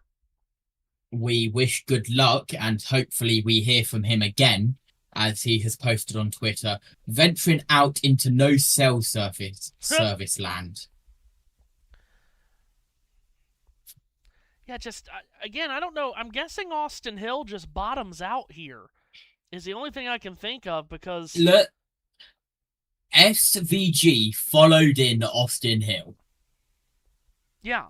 Now, following in is where you lock bumpers and nudge someone into the wall. That is a saloon stock car move. That is a full stock car, full contact move, which we see on the UK ovals. God, I just now was seeing on that replay. I just now saw that Zilich got a little bit of air on that hit. Yeah. Austin Hill as well. He took multiple hard hits there. Connor did, who just can't seem to get out of the way of stupid Austin stuff Hill happening radio to him. Wyndham got out of trouble. Says, sorry guys, locked up on the brakes. Yeah. Wyndham got out of a rough spot and is in a pretty good position here. Sorry, go ahead, JT. You did just take out yourself, who won the race yesterday, and you took out the two favourites of this race. So, nice one. Omi says hello, JT. Hello, Omi. I see that you've also transferred to the dark side. No, I don't know if we're the dark side. I don't know about that. Because it's not like we're making JT. He's voluntarily coming on to do this. Well, I am watching JB on Comcam right now, and I'm sending you a screenshot of what JB is currently doing at Matthew Owens. Afraid to find out. Well, it's just Matthew, but Should I? can only imagine. Oh God! On the Twitter. Good God! Wyndham Clark, third shot here at 16. That is what is happening in the JBM booth at the moment. Jeez. So I don't think I'm needed. It's going to get back on the green. It's over the cup, but it's going to get on the green. How's the slope? Oh, no, it's sliding back off. Oh, no, it barely did. It's about 2 inches off the green. It's going to be a long putt. Woo-hoo-hoo! That's going to be a long putt. Great drama when we get to the last holes at the U.S. Open. So obviously he said it to just you. What, Matthew? What is he doing? Let's see if I can describe what JT is doing, or what JB is doing here, rather. He's got his phone in hand, looking away from the camera. I can't tell. JT, is he taking a picture of something? I think JT has left us. He is. Oh yeah, JT is doing. He is doom scrolling. Is probably what he's doing. I was going to say something in there. Oh, NASCAR Chasm has woken up. Oh, and the yellow flag is back out. Thank Christ. Ah, really? That was a very short red flag. Compared to the ones yesterday, yes, it was. Yes. Here's Scheffler. Apparently, there was a fist bump between Brent Cruz and Christopher Bell when they swapped. NASCAR Chasm says, please tell me the fist bump was on the good hand. And also saying, for what it's worth, if you win a road course race that SVG was in, we all automatically assume it's because something happened to SVG. I did just see that one. Van Gisbergen has declined to comment on the wreck. Quote, not a good time, brother. Central to the intrigue of SVG is not knowing whether someone who passes him did so legitimately or SVG's just going, go have a look, mate. By the way, to the Van Gisbergen is some kind of pissed off. Is this it? Looks like he's coming off a 3-day bender in Miami. What the hell is this? Now, by the way, just a note Did about. he not comb his hair before getting on this morning? Jeez. He's been on a lot. He's always on. Oh my God. Now, by the way, just to make a note about Sam Burns, who, as Seth mentioned, is in the clubhouse and now having to watch Wyndham Clark go the final 3 holes. Thank you. It's got to be an agonizing feeling, by the way. Oh, here's Shane. Let's talk to Shane first. Right, and then, not good from there. All right, that is Shane Van Gisbergen. We also have Connor Zilich, who has been released from the care center. Connor, are you okay? And give us your perspective on that incident. Yeah, I mean, I felt like I was giving Austin space, and next thing I was in the wall. So really unfortunate. Hate to end both days for both Shane and I in the Red Bull Chevrolets. We had a really fast car today, got out front, felt really good, but that's how it goes sometimes. I know that's not the ending you wanted, but what did it feel like to lead the first career Cup Series laps? Yeah, I had a lot of fun. I really enjoyed just getting to race out front and lead laps. We had a really fast car. Super proud of the entire team, but yeah, hate to end the day this short. It's been a big weekend for all of us at Red Bull, and having the energy station here, and just hate that both cars get taken out like that. Thanks, Connor. Thank you. Matthew, just quickly, I've just scrolled down a little bit, and NASCAR Chasm posted before the race even started.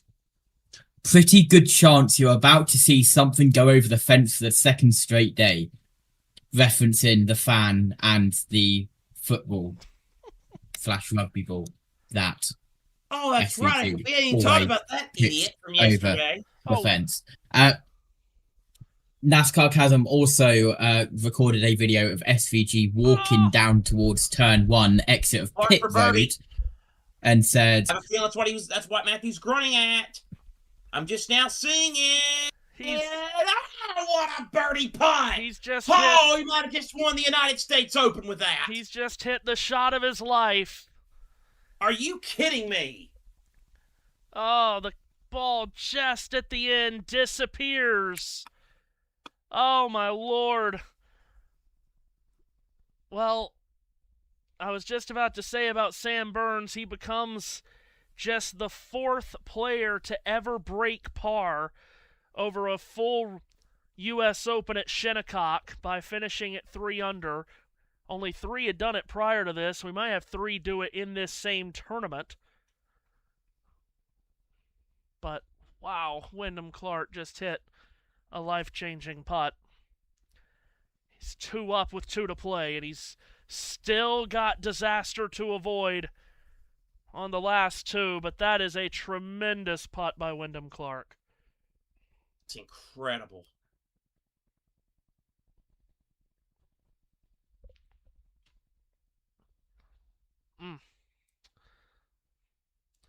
Wild, wild stuff. As you did see, and you see top of your screen, we are back yellow, which is good news for a lot of people's sanity. Uruguay and Cape Verde goalless in the 21st minute. Cape Verde have a free kick. And he's going to go for a thunder buzzard from distance. Oh, he scored! Oh, my God, that's the goal of the tournament from Cape Verde! Number 6 has unleashed a thunder bastard into the back of the net! Well, they already had the result of the tournament. Now they've got the goal of the tournament. And you would have thought they'd have just won the World Cup the way they're celebrating. Doubled up and ready for the restart here in San Diego. It will come with 7 laps to go. It is all kicking off. The last 30 minutes has just gone insane here between the crash and then this.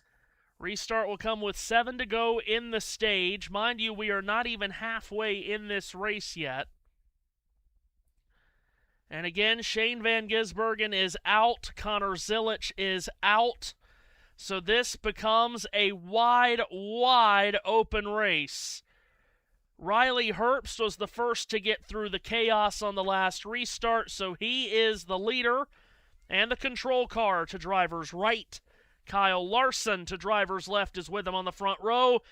Green flag back in the air at Naval Base Coronado. Good jump for Riley Herbst. He will not be side by side with Larson going into turn 1. Clean entry to 1 for Herbst. Now Zane Smith.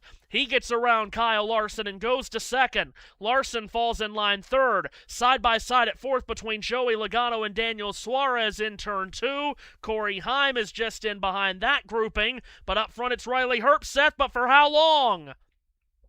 Well, here comes Zane Smith. Herbst goes just a little bit wide, and that's going to bring Zane Smith to the lead. Zane Smith, your new leader in San Diego. And here's Larson now to the inside. He'll grab the 2nd spot as they continue to race towards Carrier Corner. What a moment this must be for Zane Smith leading in San Diego. He's been on a bit of a heater in recent weeks, and now he is in the lead with 7 laps to go in this stage.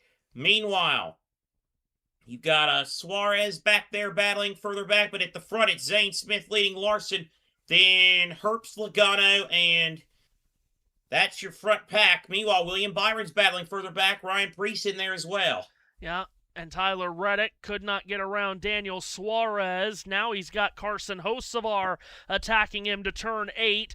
Zane Smith has only led once in his life on a road course. That was in Chicago in 2024 when he led 3 laps. He's the leader here off the restart. Seth mentioned what a great run of races he's been on. Of course, crash at Pocono last week while running in the top 5 really halted that momentum.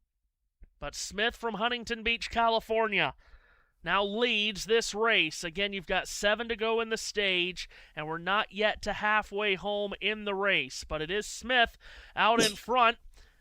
William Byron is who we're on board with on the world feed as he was trying to track down Ryan Preece. Now we finally get a look at the leaders, and it's 2 California kids out front in San Diego, Seth. Smith from Huntington Beach, Larson from Elk Grove. Further back, Ryan Blaney into the Tomlinson chicane, takes a position from Josh Berry. Yeah, rough week for Josh Berry. Of course, in case you missed it, announced he's not returning to the Wood Brothers. Next season, Jesse Love will pilot the famous red and white 21. So Barry using the last 4 months of the season, Mr. Owens, as an audition process for 2027.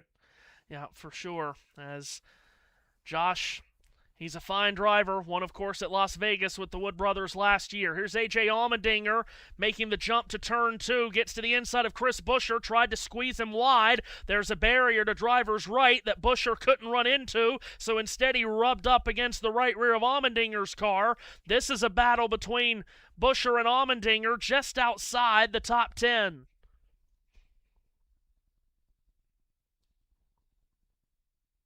Indeed.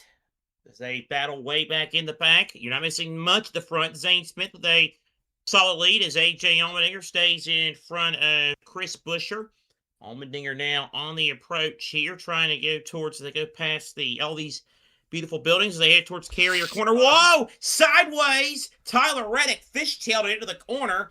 Luckily saved it before hitting Daniel Suarez. That was a close call. That was turn 6 where Majeski made his majestic save on Friday. Now, instead of trying to attack Suarez for position, Reddick is getting done by Ryan Preece, who just shoots his way around at turn 8. So Preece overtakes Reddick for the 8th position. Reddick backslides to 9th. William Byron is now hot on his heels.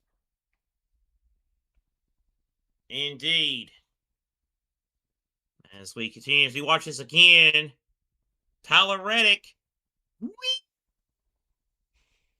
he saved it. Well, we have seen some saves there, I tell you, that is for sure. Yeah, no doubt about that. Best save of the NASCAR season came in that corner Friday night with Ty Majeski.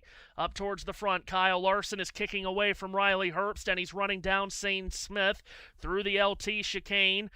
To the left, then the right, then back to the left. Smith negotiates it cleanly. Larson closes in on him. We'll see how many of these leaders choose to flip the stage, because again, now winning this race has become a real possibility for a number of these drivers now that Shane Van Gisbergen and Connor Zilisch are out of the way.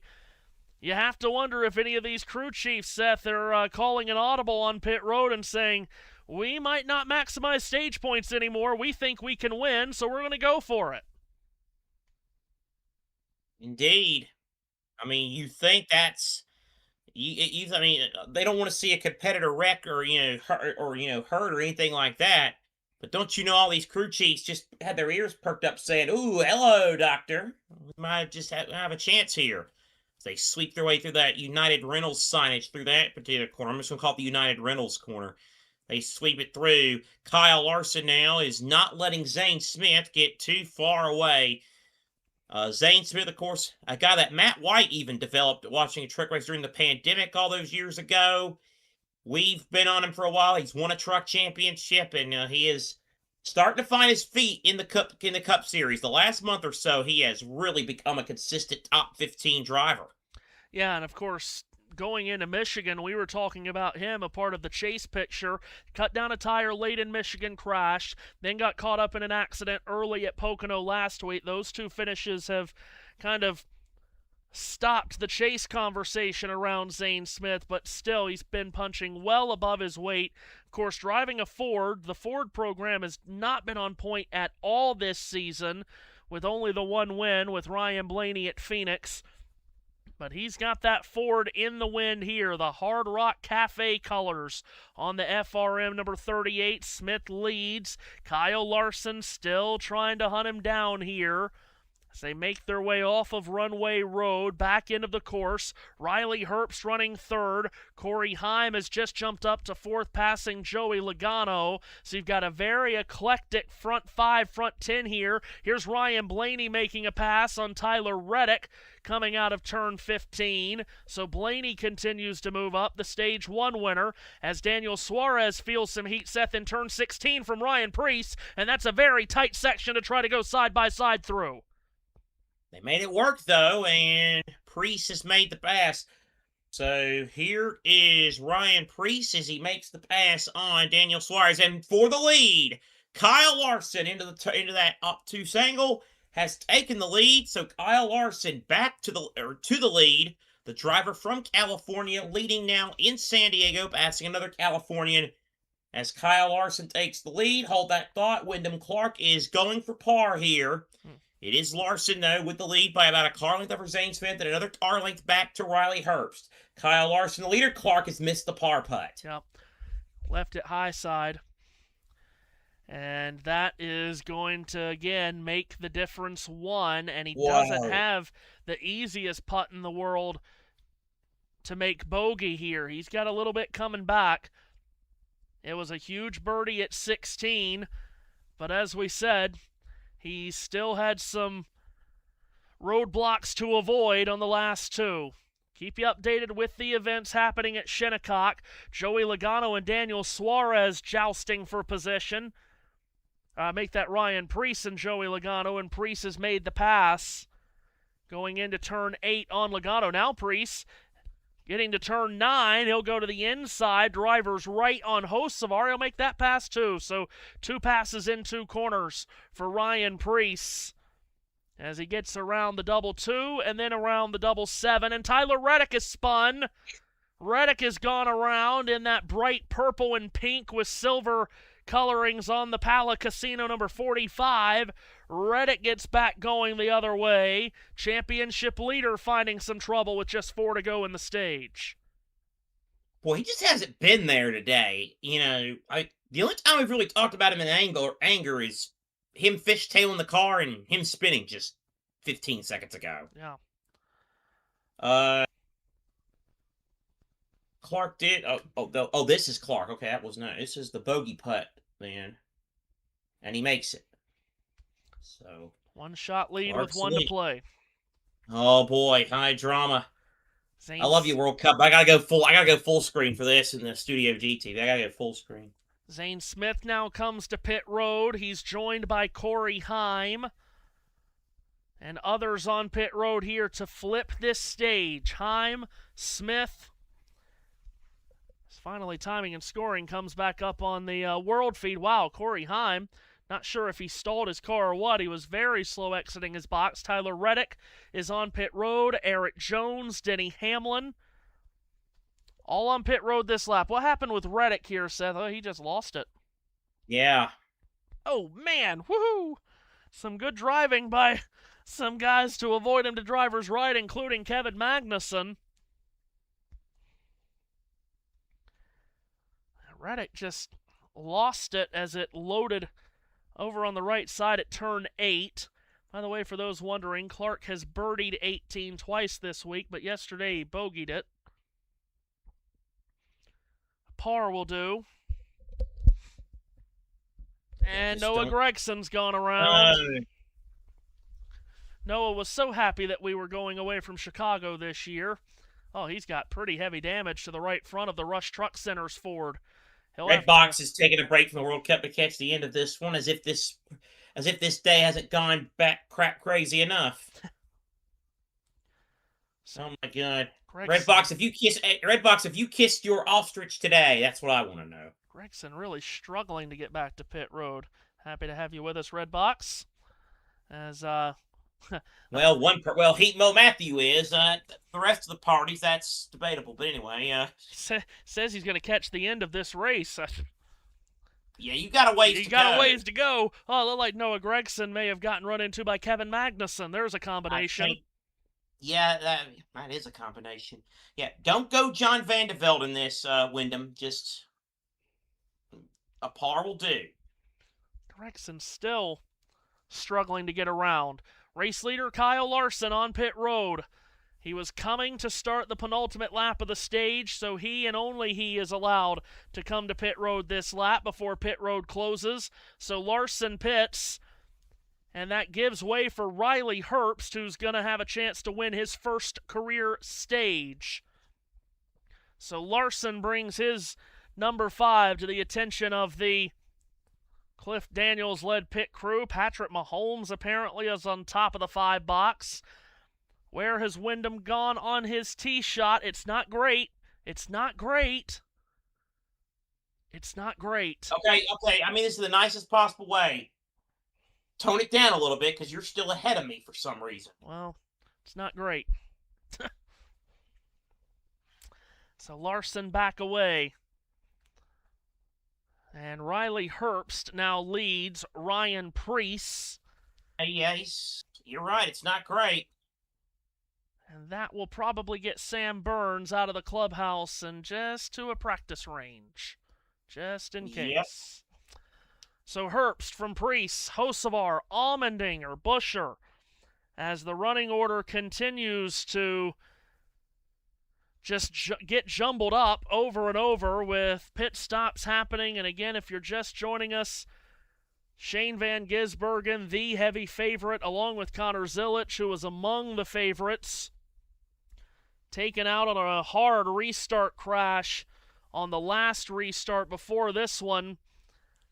And this has become a wide-open race. Now, Ryan Preece has charged up to the back of Riley Herbst here. And Preece, who is in a big race to try to make the chase, really needs these stage points here, Seth. He needs to maximize all the stage points he can get. So if he could pass Herbst and win the stage, he would love to do so. And it looks like he's going to do it pretty easily coming into the chicane.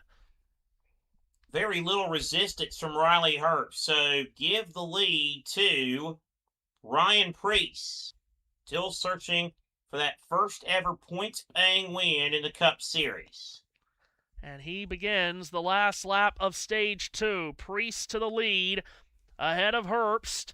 Battling going on behind them. This is for the 4th position in Turn 1. Chris Buescher squeezes his way past Carson Hocevar. Now Ryan Blaney's going to try to attack Hocevar down into Turn 2.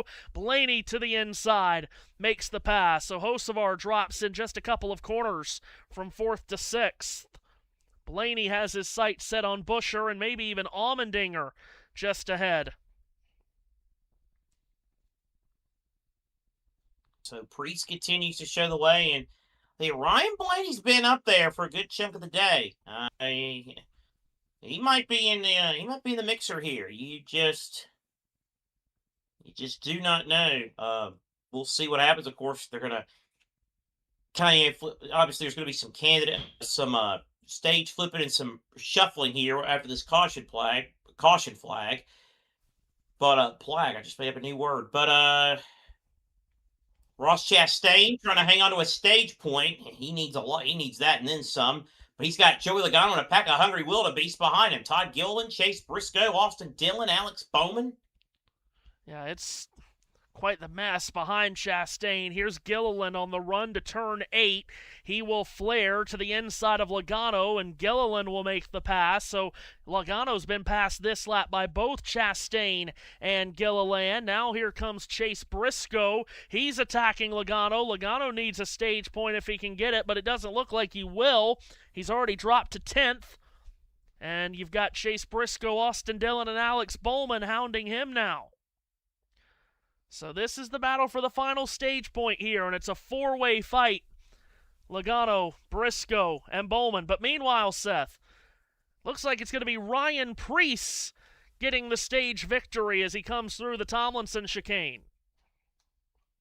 Ryan Preece through that Tomlinson chicane works very, very smoothly. Can't wait for Redbox to ask what the Tomlinson chicane is in about 10 minutes' time. Ryan Preece coming up the final corner, and he will take stage number 2 at San Diego with Riley Herbst second. Photo finish for third between Allmendinger and Busher. And Busher got it. Allmendinger fourth, Blaney fifth, Hocevar sixth, Suarez seventh, Chastain eighth, Logano ninth, and Gilliland 10th.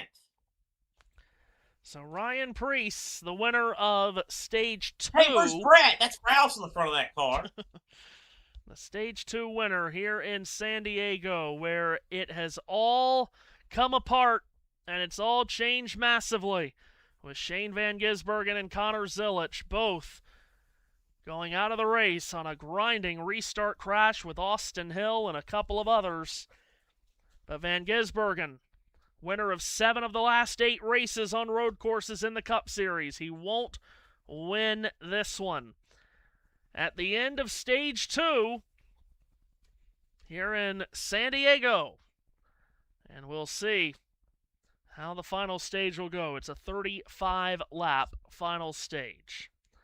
Here's apparently there was a quote inside a Sports Business Journal that channel manager Bill Weber. Hold up here. Oh boy.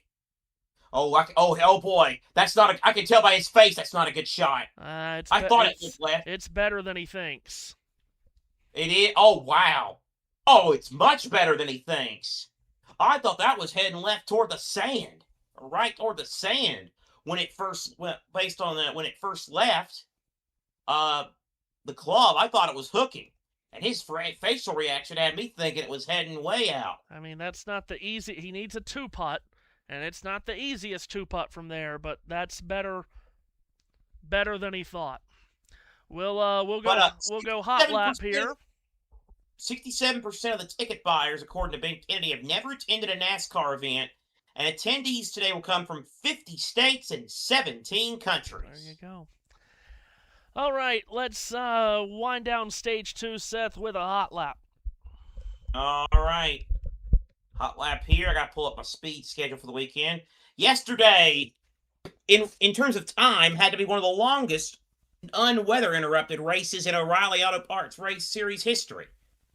About 4.5 hours, but when the dust settled, Austin Hill secured the victory. After a load of drama there, in the United Rentals driven to serve 250 at Naval Base Coronado, Austin Hill the winner, Taylor Gray second, Sheldon Creed, Carson Quapple, and Sammy Smith the top 5. Justin Allgaier did not lead a lap, and he blew an engine.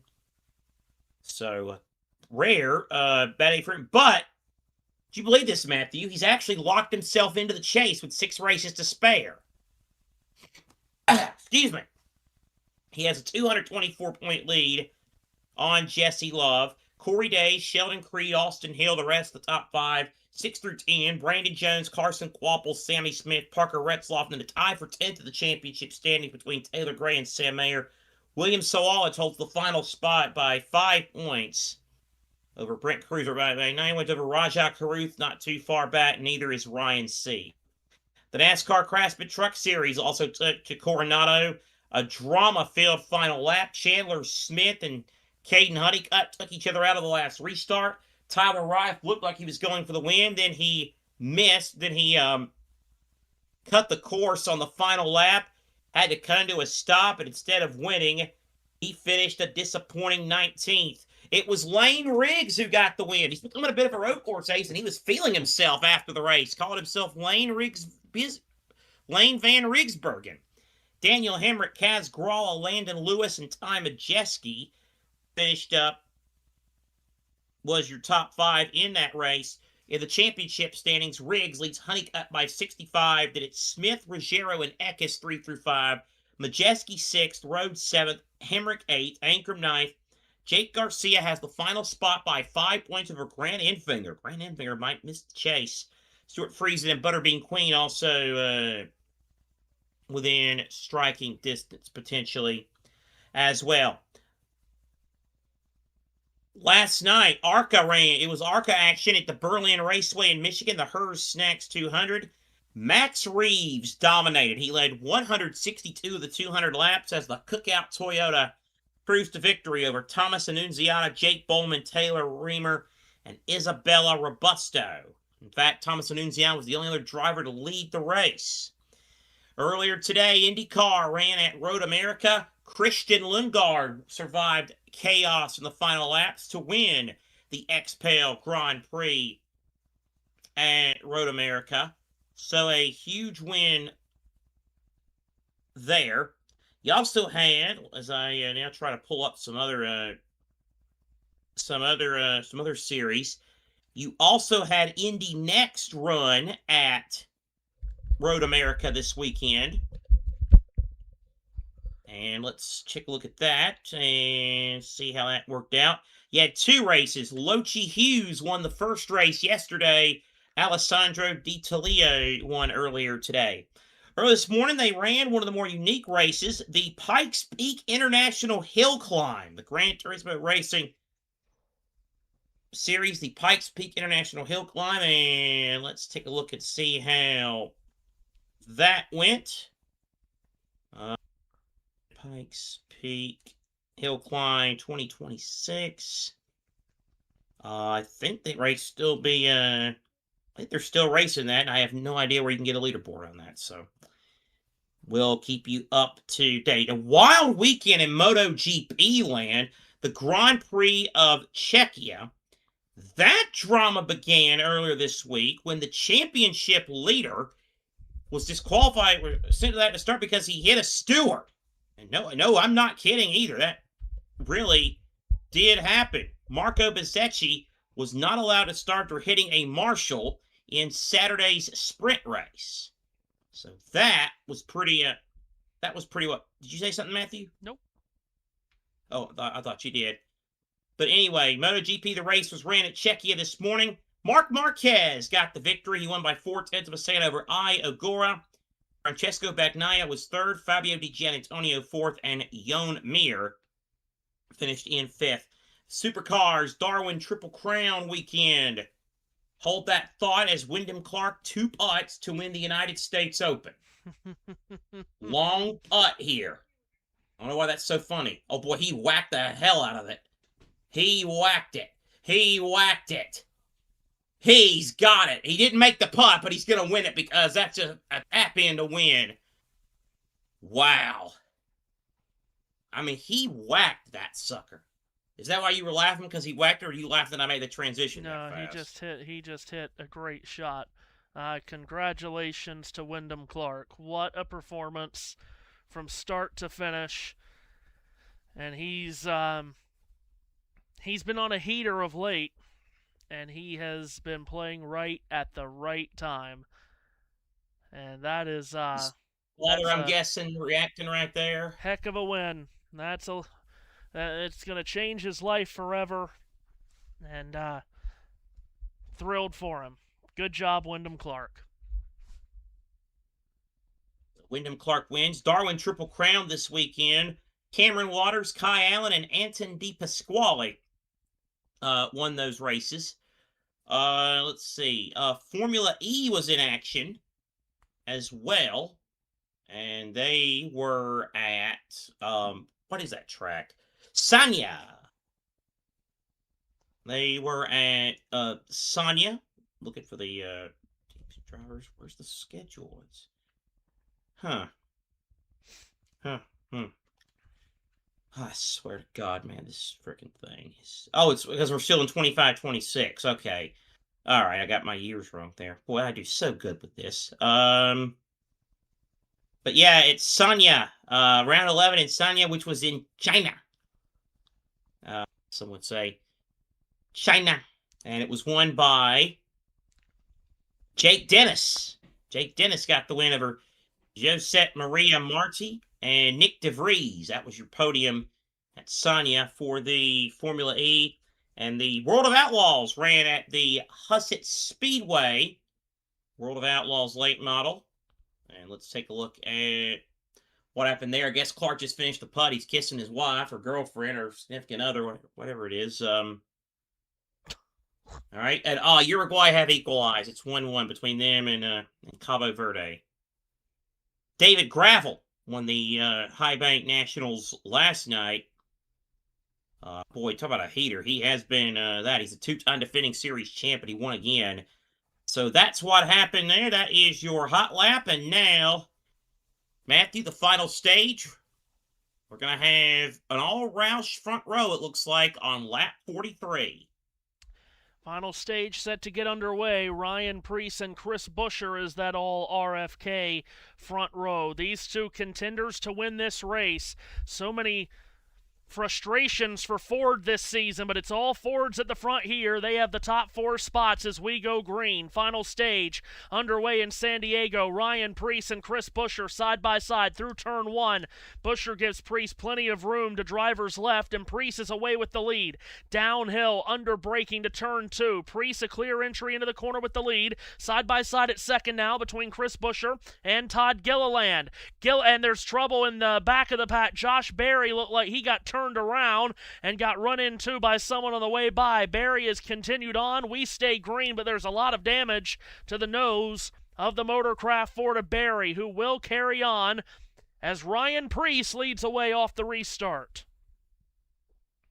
So Ryan Preece is your race leader, and he seems to be pulling away by a pretty good margin. Was that third place a good battle there between Ryan Blaney and Todd Gilliland?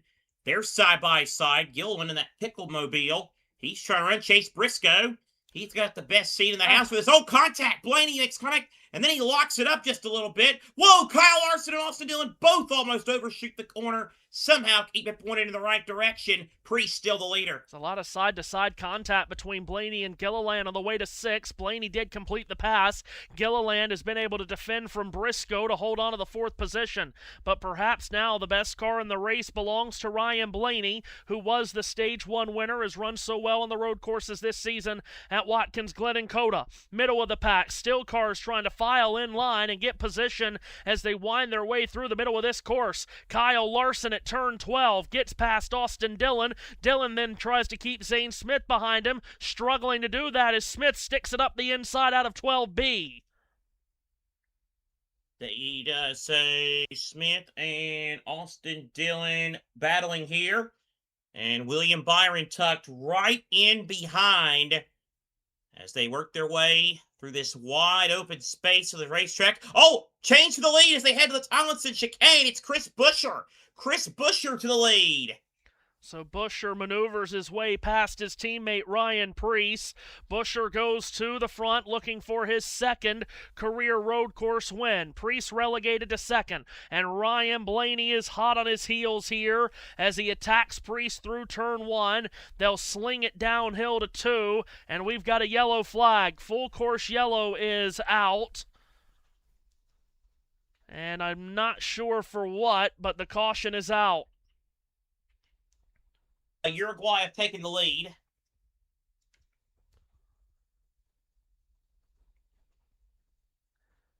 Well, they've bursted Debris. the bubble for Cape Verde. Are you kidding me? Are you telling me that they have put out a caution for debris?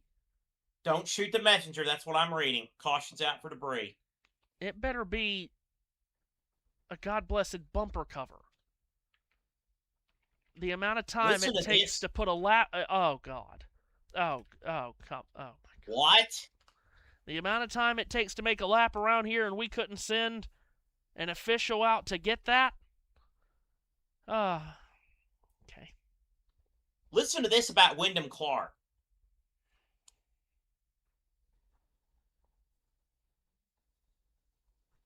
He now has as many majors as Johnny Miller, Greg Norman, Bernhard Longer, Dustin Johnson, and Bryson DeChambeau. He now has more than Fred Couples, David Duval, Davis Love III, Jim Furyk, Adam Scott, and Justin Rose. Wow.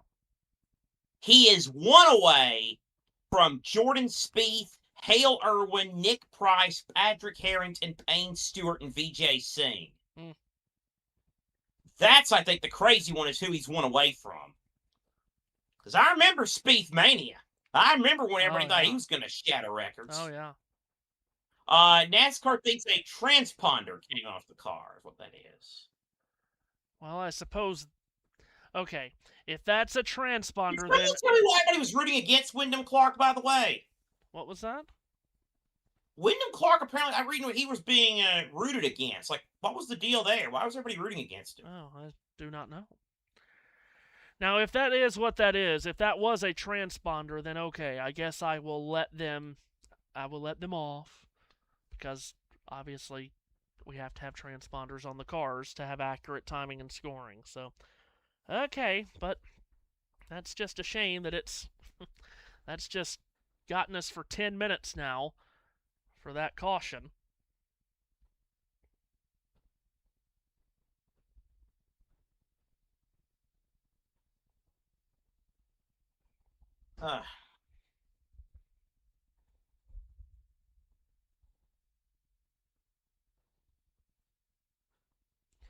By the way,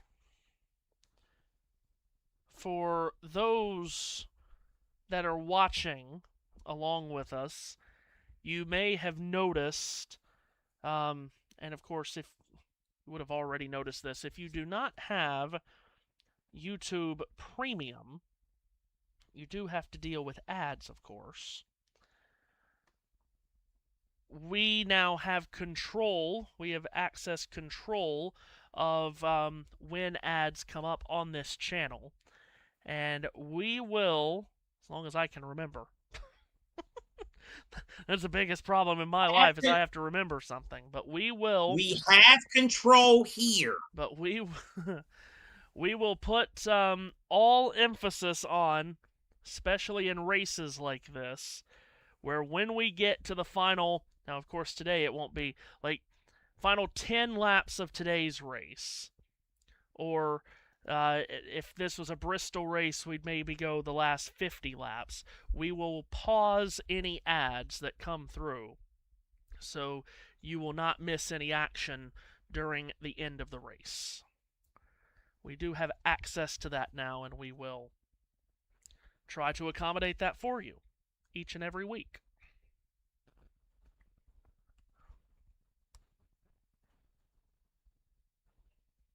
Because things have happened around here on this channel, in case you haven't seen. You can go into the comments section, and if you choose to support the channel, Super Chat and Super Stickers now available if you'd like to support the channel monetarily. And we have all kinds of different stuff that we can do on this channel now. So, just to let you know, I'm sure some of you are seeing some ads, but we will try our best to do what we can to pause those ads when we get towards the end of the race. Because we look to please around here. That's exactly right.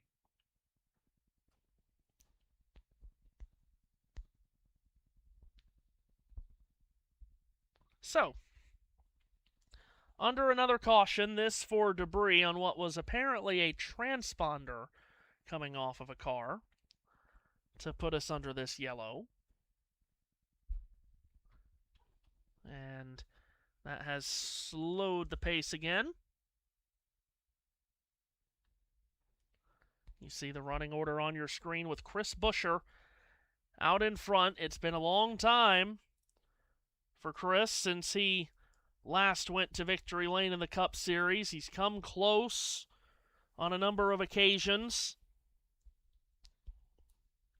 But of course it has been since that Watkins Glen win in 2024 since he last went to victory lane.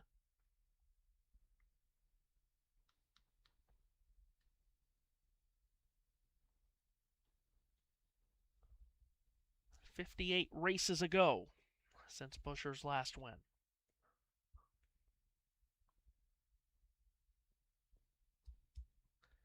Glad to have you all with us on what has been, it certainly has been a difficult weekend as far as just getting a flow about the races. There's been just, again, every caution lasts so long. We've had a red flag in every race this weekend as well. Wow, look at it. What? Look at UFC picks and balances. Says that just won $385 in a PGA Fantasy League with $28 entries. Look at you go. Congratulations to you. How about forking that at the risk of sounding like PBS? How about forking that over? I will say, I think I was just checking. I was scrambling earlier to check. I think I've cashed in a little bit of money too with Xander Schauffele finishing top 20 in this U.S. Open.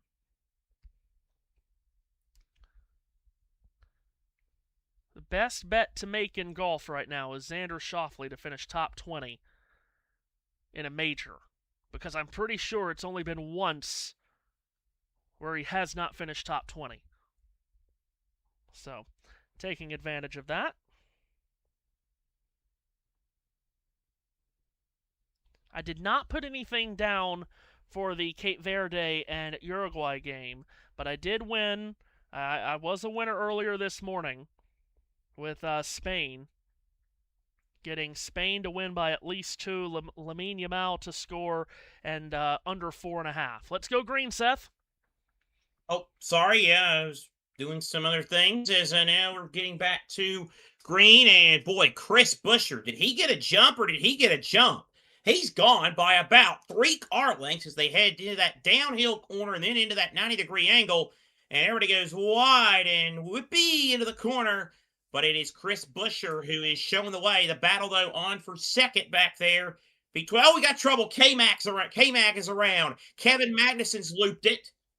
So, tough break for the Project 91, but he grabs a gear, gets it refired. But he's going to drop to the tail end of this pack. Battle really heating up for third. Between, is that Briscoe? Yes, Briscoe and Priest.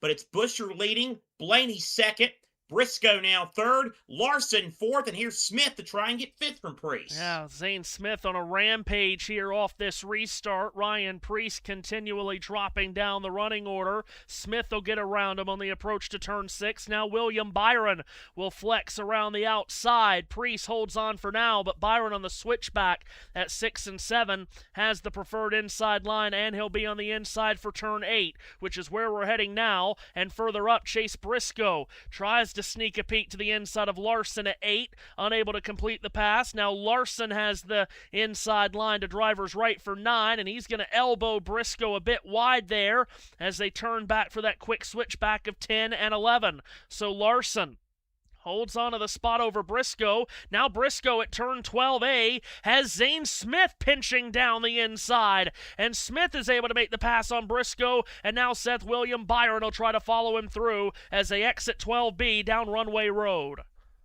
Try to play a little bumper tag with Briscoe in the process. Byron is going to clear Briscoe and make the pass. Meanwhile, way further back, here's Carson Hocevar making a pass on Austin Dillon. Behind Dillon, you have the red, white, and blue 48 of Alex Bowman as they thunder into this wide shoot portion of the racetrack into the Tomlinson chicane. Chris Buescher still the leader. So Buescher, who, as Seth mentioned, got that great restart, has been able to gap most of the rest of the pack behind him, although Ryan Blaney is starting to get closer and closer. I think there's reason to believe of the cars left in this race, Blaney might have the best one here. Denny Hamlin filing in line 10th. It's been a long time since Hamlin has had a top 10 to talk about on a road course. Just behind him, you've got cars here, there, and everywhere going to turn 2. Cole Custer wanted to go 3 wide, thought better of it from Michael McDowell and Austin Dillon, and now he backs up the entry, does Custer, so he's able to explode out of that corner and go after Dillon in 3. He's going to make the pass, and he might bring Ty Gibbs with him. Indeed. He does bring Ty Gibbs with him in a Monster Energy 54 machine. Again, single file, they go and motor through. Again, single file, getting a little spread out of the time being. We're working lap 47 of 75. 29 circuits remaining. Chris Buescher, whoa, Denny Hamlin was trying to make a pass, and he got a little loose there trying to make that pass on Ryan Priest. And now he'll bring Carson Hocevar with him. So here's Hocevar around the outside making the pass on Priest. Been a really terrible restart here for Priest as he was on the front row with his teammate Buscher, and he is backslid all the way back to the 11th spot now as Hamlin and Hocevar make that pass on him. So Priest has gone backwards on the restart as we are down inside the final 30 laps of this race, 29 to go, and at the front, Seth, through 12A and now 12B, it is Blaney applying the pressure on the back of Buscher. So Blaney is indeed putting pressure on Chris Buscher. It is about a 3-car length lead through the chute. I guess that's what I'm going to call it, heading before you get to that chicane, to that wide sweeping area, now into the chicane, the Tomlinson chicane, and Blaney now cuts it even more. Oh, he got really close to Buscher there. And on the exit of the chicane, Chris Buscher still your race leader, but I'll tell you, Matthew, High Point, North Carolina's Ryan Blaney is giving him a real run for his money. And, of course, Blaney has the only win for Ford this season, that coming at Phoenix. Right now, you got Ford's first, second, and fourth with Buscher, Blaney, and Smith, as you see on your screen. 28 laps to go, and William Byron has come to pit road. Perhaps the last scheduled stop of the day for Rudy Fugel's number 24 team. Meanwhile, here goes Blaney in turn 3 to the inside of Chris Buscher as they turn onto 2nd Street. Blaney had the inside for 3, but he's going to be trapped on the outside for turn 4. But Blaney, as Byron's got real issues on pit road. Hood is up on the 24, and meanwhile in turn 2, 2 cars have gone around. One is Austin Dillon, the other is Eric Jones. Did Blaney complete that pass for the lead is a great question I think we all would like to know. The answer to that is yes. Blaney to the lead as they go to turn 6. Excuse me. Yes. So Blaney in the lead. Really good work, guys. And there we go. And now Larson's putting the pressure on Buscher. And Larson now tries to get a little bit to the wide side. Byron thinks he broke a right front. Oh, that's a shame for Byron, who is in the need of some good runs and was running in the top 10. So, to your point, Xander Schauffele, 10th consecutive top 15 finish at a U.S. Open. Longest such streak since Nicholas did it in 12 straight years from 71 to 82. As Larson makes the pass on Buscher, and the reigning series champ is up to 2nd. Elbowed his way around Chris Buscher there. So Larson, who has gone winless for more than a calendar year, up into 2nd. See, every now and again, moments are fleeting, but I sound like I know what I'm talking about. Xander Schauffele. Oh, please. It's cashing more than in. that. Oh, gosh. Chris Buscher. Xander Schauffele cashing in some money here this weekend. I did not put a win bet on Shane Van Gisbergen. Just backed off this week. Thought, you know what? I'm telling you right now, Matthew, one day people are going to realize that you are a ball knower, car wheel knower supreme. Brad Keselowski with an Broadcast issue. knower, media knower supreme. Well, Brad Keselowski has a flat tire, flat left front on the Build Submarines Ford. And that's a shame, as he'll have to come to pit road. Good news was that he cut it down on the back end of the course, so he was able to get to pit road fairly quickly, but in a land where submarines are all around us, this submarine is down a wheel. And they're struggling to get that left side jacked up. Meanwhile, Seth, we just had contact, between Austin Cindric and Chase Elliott at 12. And, yeah, Elliott. Yeah, well, wow, trying to go Mater there and go backwards. But, yeah, that was a tough break there. And, Ricky Stenhouse. That's where Keselowski cut down the tire. Yeah, there you go. He got Stenhouse. And that's a tough break for car number 6, the man from Michigan. Has not gone well here lately for Brad. Thank you, Jerry. As Keselowski. You're welcome. Bad finishes at both Michigan and Pocono, and it has certainly slowed down his forward momentum that he had going to try to break into the chase. In fact, 34th at Nashville, then another 34th at Michigan, 38th last week in Pocono, 3 straight finishes of 30th or worse, and it might be another one coming today. Meanwhile, front of the field, Kyle Larson is on the back of Ryan Blaney. As Keselowski reverses up pit road, he's going to go behind the wall. We'd like to see the battle for the lead, though, please. Thank you, because it's getting hot, Seth. Into Tomlinson. I think Larson's got it. I think he does, too. Yes, he does. Lap 49 about to go to lap 50, and Kyle Larson now to the lead, coming to 26 laps to go. You know, everybody loves to glaze Prime's coverage, but they've been missing some stuff today, that's for sure. Yes. But you know, whatever. I mean, Prime's coverage is good, but I feel like it's being a little overrated by people. That's just one man's opinion. Of course, we all know why it's being overrated, but you know, Kyle Larson leads Ryan Blaney in San Diego. He's won 6 times on road courses, has Larson. Trying to win on a road course for the first time since the Roval 2 years ago. Here's Corey Heim sticking with it towards the front of the field, Seth. The great next young shoe to come into this sport. He overtakes Chris Buescher at turn 3, and that's Corey Heim up to 4th. Perhaps he's in the mix to win this race still. Wouldn't that be a story if he got the victory? Corey Heim, I mean, you talk about someone who just is so uber talented. Glad we're going to get him full-time in a Cup entry next season as we replay. This is the Elliott deal again. You know, wow, Austin Cindric. Good Lord, dude. Where are you going? Well, he just shoved Elliott out of the way, and then I think Elliott kind of tried to control his spin and bring himself back into Cindric's path just to say, hey, didn't like that very much. Kevin Magnussen made up 3 spots in that. And, okay, let's see. What's going on here with Keselowski? He had left his pit box, then he was reversed back up pit road. I thought he was going behind the wall, but no, he's instead still in his pit box, and it was almost looking as if he was being held by a NASCAR official. In the live standings, in the race to make the chase. Yeah, live standings in the race to make the chase. Shane Van Gisbergen is on the bubble, just 7 points ahead of Keselowski and Preece, who are in a tie for 17th, and Logano is just 8 points back of that. Keselowski to the garage. He's going to DVP.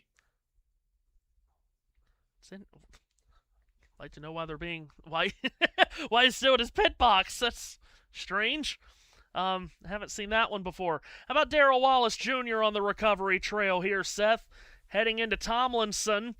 Remember, he was 2 laps down earlier after that penalty for a loose wheel, but cautions have allowed him to get back on the lead lap, and he's still trying to get a solid finish. In fact, as they flash across the line this lap, Wallace is 10th. Yeah, we got a lot of guys coming into the pits. Chase Briscoe, Todd Gilliland, among those on pit road, coming with 25 laps to go. They hope to be their last time on pit road. Also Michael McDowell, Kevin Magnussen, and Eric Jones waiting on fuel on the 19. Briscoe is away. Comes out right in the path of McDowell. Meanwhile, Todd Gilliland and the Pickle Mobile not completely straight into his box as he had to avoid Briscoe's car. In fact, I think Gilliland, as he had to come in and avoid Briscoe's car, and just the splitter of the 34 was over the line, so they had to back him up before they could service the car. That would have been a penalty, so it's a slow stop for Gilliland, who was in the mix here and has lost a lot of time on pit road. That's a shame for Todd. He's come out just in front of Magnussen. Still waiting on leaders Kyle Larson, Ryan Blaney, Zane Smith, Corey Heim, and Chris Buescher to make their pit stops. And since Larson's gotten by Blaney, Seth, he's really pulled away. It's over 2 seconds now. Indeed. So it's Larson, Blaney, Smith, Heim, Buescher, Hocevar, Hamlin, Gibbs, Chastain, Wallace. That one car desperately needs a good finish. Yeah, sure does. Meanwhile, Zane Smith all over the back of Ryan Blaney, who is starting to backpedal a bit, and Corey Heim is there on these two as well. Here comes Zane Smith into turn 12. right up on the back of Ryan Blaney. Heim in there as well, as I mentioned, back into the course, down runway. And here comes Smith all over the back of Blaney, Seth, as they race to Tomlinson. Yeah, Smith really putting the pressure on him there as the battle continues on. And then Blaney throws. Smith went to the pits. Yep, so Zane Smith comes in to make his final scheduled stop of the day with 24 laps to go. The Hard Rock Casino Ford on pit road. Right into his box perfectly, hitting his marks. Left side's going on. They'll swing around to the right side. You have to think they'll wait for fuel here to try to pack it completely full of fuel. Do they wait on fuel? Not for very long, just for a split second. And away is Zane Smith. Chris Buescher on pit road as well this lap, Seth. Chris Buescher in, that car 17 coming in. Already done the left side of the car. Now they go to the right side of the car. 4 tires and fuel. Here comes Ryan Preece. So the RFK cars pitting here on this lap with Preece as well. Coming in, the blue and white livery for car number 60 with Ralphs and Kroger on the car. He will come to a stop right on his marks as well. In fact, maybe just a bit shy of his marks. Left side tires already off and on. They quickly swing to the right side, which this week is right next to the pit wall. Doing pit stops backwards this week, and Preece is away. In the mix, perhaps, for his first points-paying win in NASCAR Cup Series competition. Kyle Larson leads. Meanwhile, on this lap, Seth, Corey Heim has passed Ryan Blaney for second. Corey Heim is a part of the race-winning mix here today. Indeed. Seth, quit saying indeed before Balta makes a video out of you on it. Here comes Kyle Larson as he continues to show the way. But yes, Corey Heim is a player today, and that is quite the story. But Kyle Larson, young money, and correct me if I'm wrong, he still has not won a race in over a year? Yeah, it's been over a calendar year. Spring That's race crazy. at Kansas last year was that last win. That's 40 races ago, the longest winless route he's had since joining Hendrick Motorsports. And in that 40-race stretch where he hasn't won, he has finished second twice and, of course, won a championship last year. But 40 races since his last victory, Seth. He stays on the racetrack this time around, clicks off another lap. We're down to 23 to go in San Diego.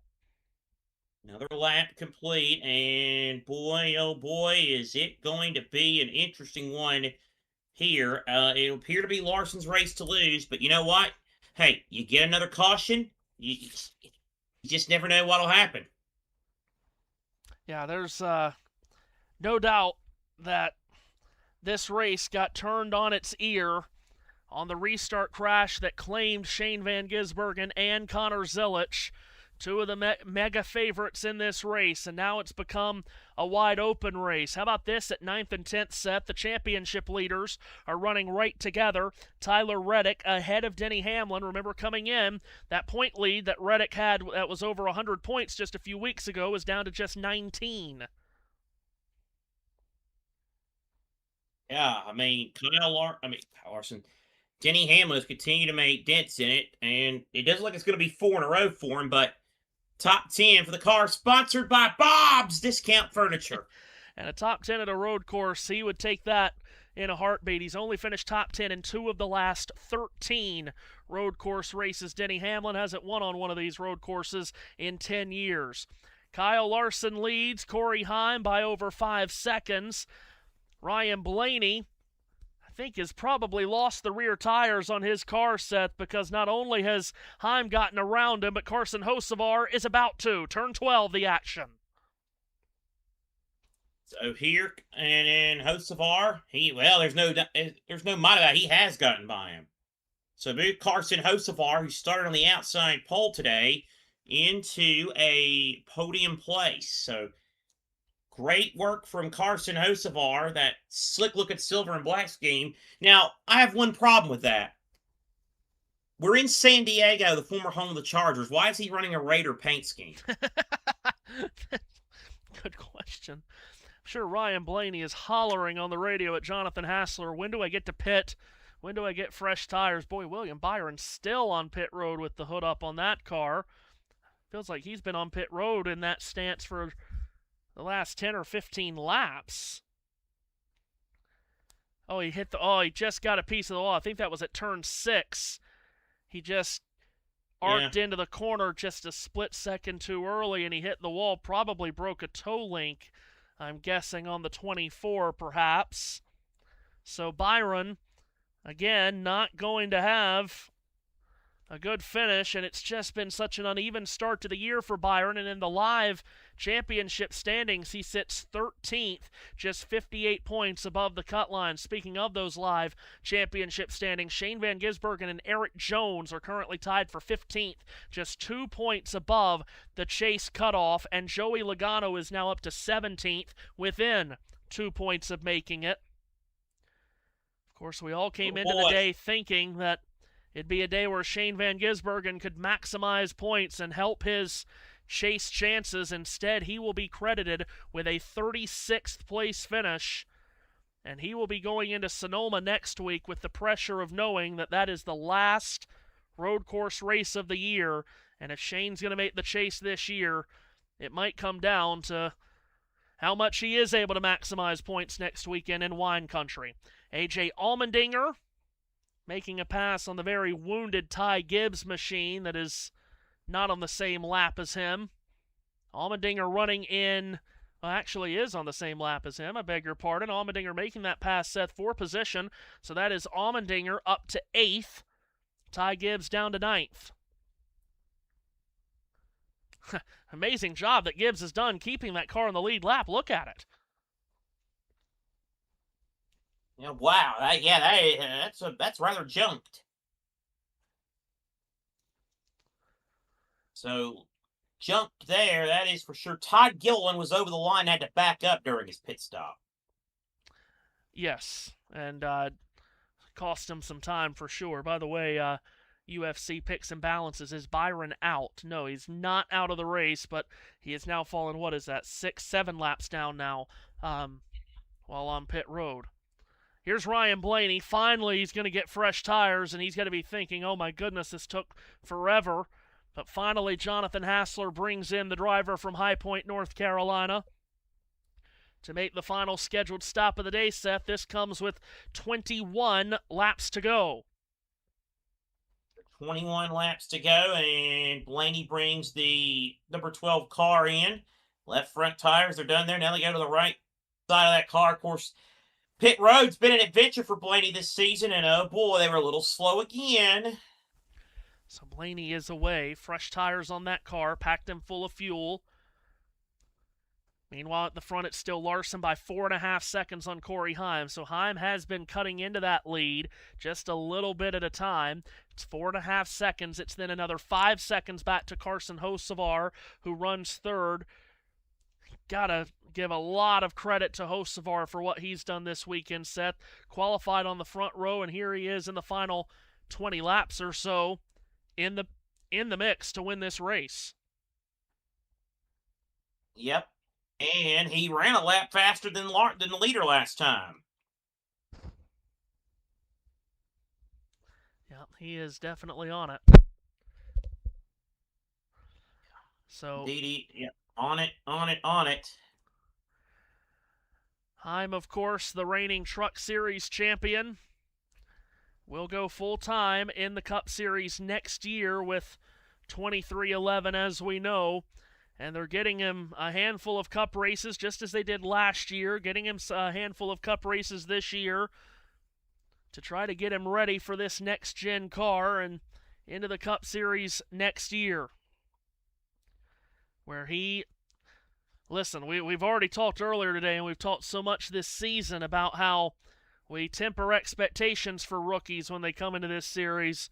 Perhaps it is Corey who can really come in as a rookie and ring the bell multiple times, because everything that we've seen from him on every level is that he is legit. Remember how many laps he led earlier this year at Texas, and that was on merit. Led the second most laps in that race, behind only the eventual race winner, Chase Elliott. This is a guy in Corey Heim that is going to be a superstar in this sport. There is no doubt about that.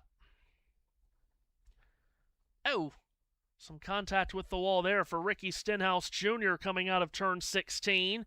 Got it with the right rear. Meanwhile, Ty Gibbs on pit road. And that bandaged up Monster Energy Toyota is away after making his final scheduled stop with some 20 laps to go. And I would like to say, for a second time in the last 3 weeks, Seth, we get into the final 20 laps of a race, and I get the opportunity to do a shout-out for the Haas Factory team and Cole Custer, running in the 10th position here with 20 to go. Things starting to look upwards for Cole and that whole Haas Factory team organization. Good for them. Of course, they're honoring former President George H.W. Bush this weekend.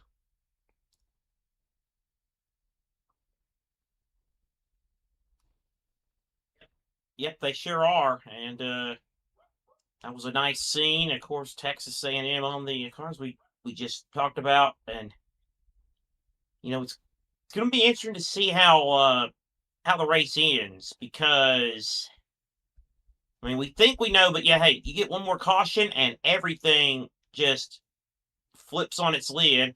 I'll tell you what, Corey, I thought it was Corey Humperson. I was like, he's made up that much ground? He is not. That is the wounded Josh Berry automobile. But Kyle Larson through Tomlinson chicane, and he'll put another lap on the board. Laps continuing to wind down. 56 down on the board. And we have just 19 laps to go, although that's still a ways at a track like this. Well, absolutely. More than 50 miles still to go in this race. That Larson lead continues to shrink every little bit. Last time across the line, down to 3.7 seconds, as you can see. Top of your picture. But again, we're still waiting for these guys at the front, like Larson, Heim, Hocevar, Reddick, and Wallace, all to make their final scheduled stop of the day. Trying to look back. The first car in line that has already stopped during this run is Zane Smith in the 11th position. And he is 35 seconds off the lead. So we'll see how this all plays out as Larson heads up towards turn 6, with Corey Heim getting ever closer. You got a two-time champion here with Larson, and then you got the next superstar of the sport in Heim trying to run him down. Bet a lot of people would like to see a match race between those two at the end. Here's a stat for you. Uruguay versus Cape Verde, the lowest combined population in a World Cup match. Disaster for the Uruguay keeper, and Cape Verde have made it 2-2. Okay. Whoa, Riley Herbst blocking his boss. He's saying, Denny, I ain't racing for you next year, so you take that, mister. Well, that's the battle for the 8th position there between Herbst and Hamlin.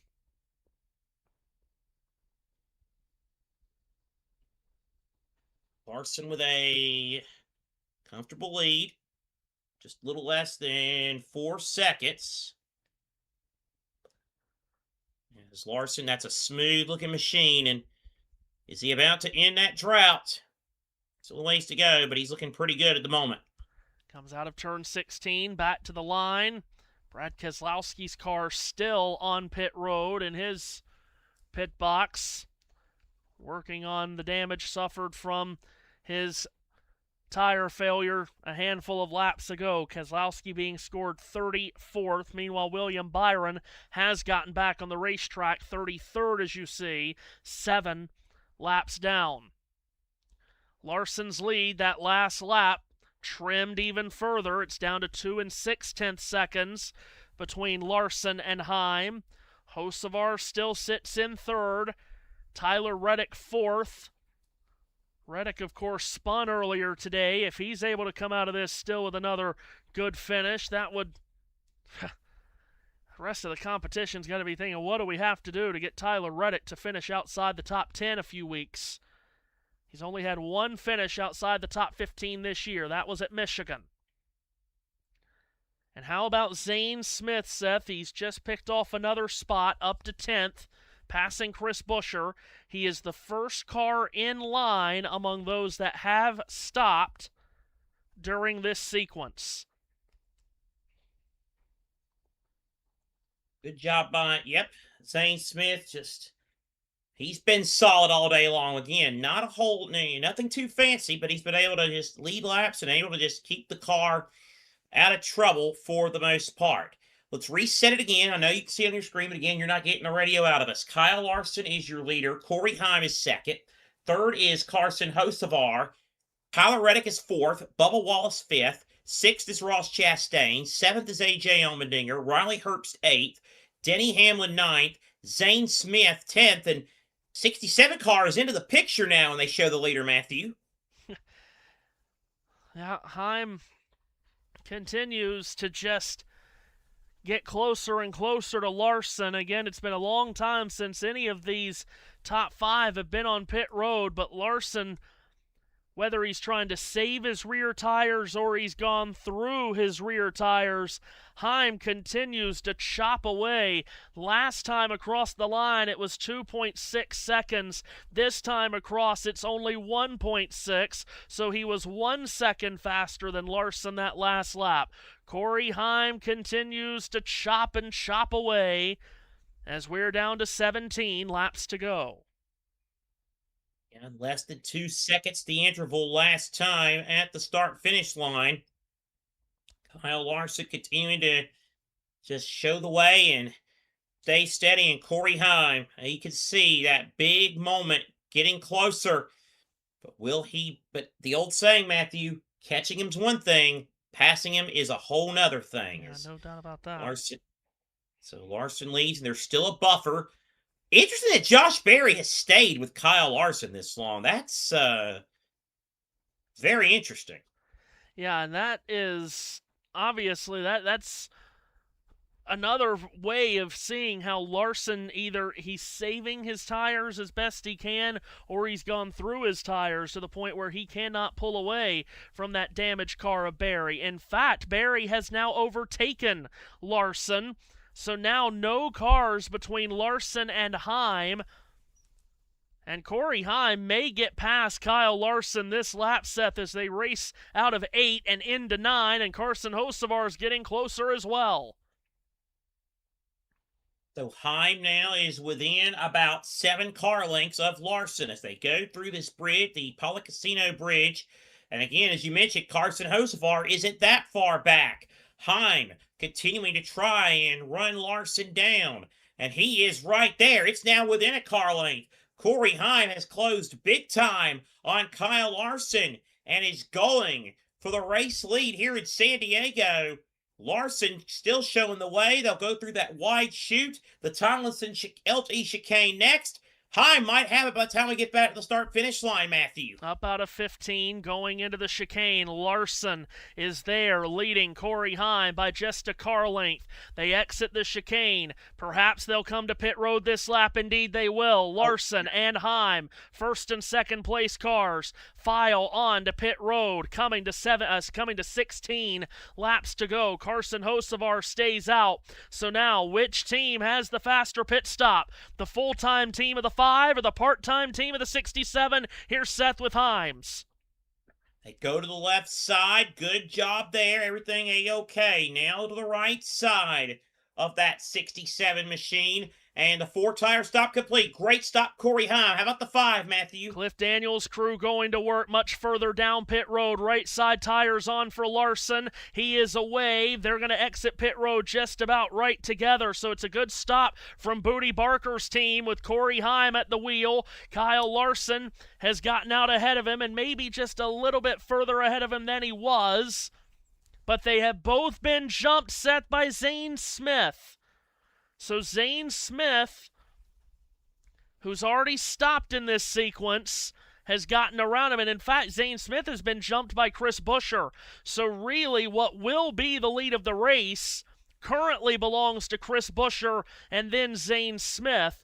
But Larson and Heim will have 8-lap fresher tires on them than Buescher and Smith.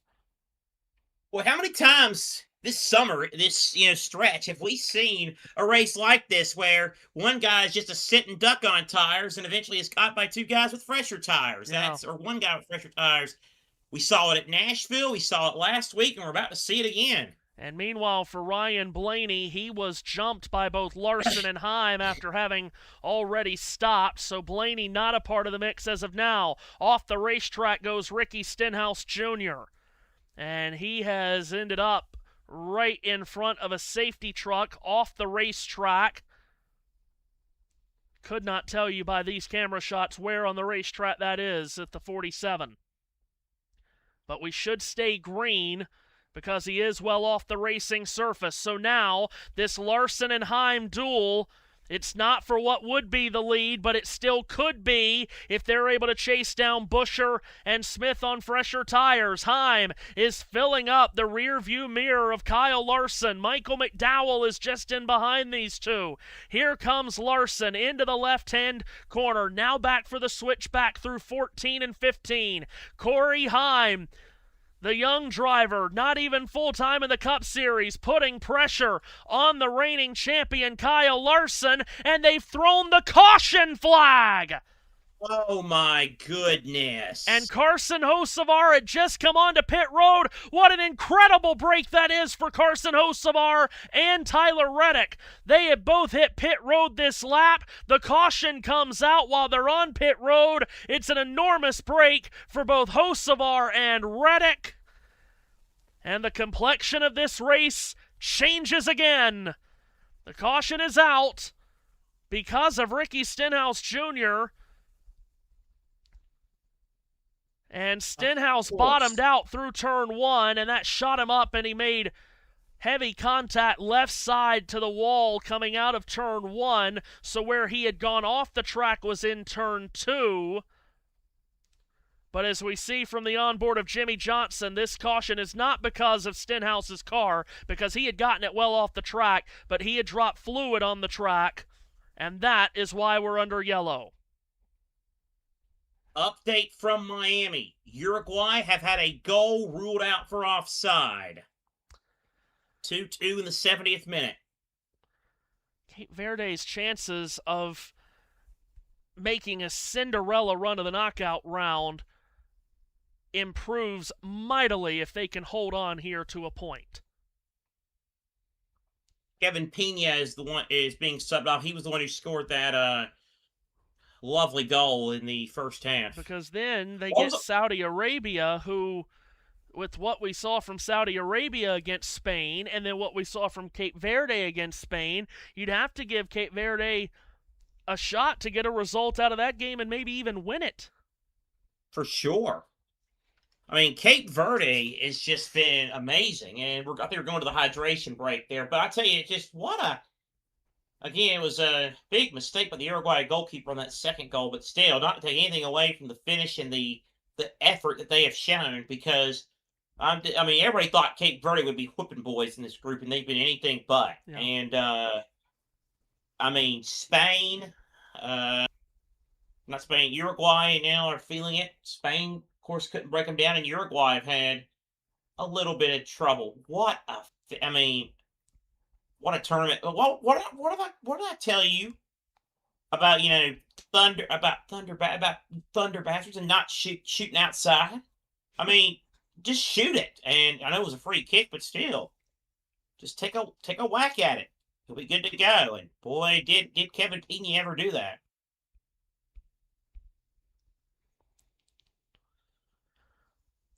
We'll follow the last 20 minutes or so of that one, as we are now under caution here in San Diego, as you see on your screens, with 15 laps to go. And we will try to reset the running order for you, because that running order does still show Carson Hocevar as the leader. Remember, he was on pit road when the caution came out. So the question is, was he overtaken by Buescher, Smith, or anyone else while getting out of pit road? Timing and scoring only recycles here after each car crosses the finish line. So by the time he would have already crossed the finish line before perhaps he got past. So we will try to get you that updated running order as soon as we can here.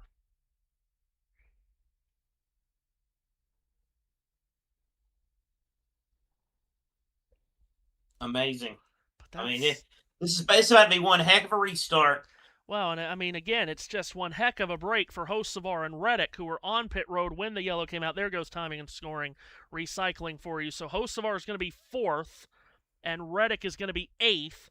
Busher, Smith, and Hamlin will be 1, 2, 3. But again, just an enormous break for Hocevar and Reddick because they don't lose the ground that they were going to while on pit road. And now you're going to come to the restart. They're going to have the freshest tires of anyone. 77 in front of the 5. Yeah, so that's right. So timing and Golden scoring one saves us again. So yeah, so timing and scoring there is correct with Hocevar 4th, then Larson 5th. So again, just an enormous break for both Hocevar and Reddick for the timing of that caution after they had already gotten to the entrance of pit road. Indeed. JT, free what passes have, to 10 have tied in, by the way. Hello. Okay, JT, what have you guys over there on the JBM side thought about this race? Well, JB's back on his phone. He called Corey Heim Denny Hamlin. He can't say Coronado. It's an incredible broadcast. Now hold on a minute. We are having I got that message. a lot of fun. I got that message from you earlier. So how is he saying Coronado? Colorado. Oh my God!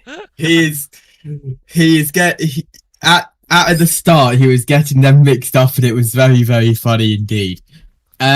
However, we are in wind down mode because we have been active on JBM all day, all night, all morning, all afternoon, all evening, you name it.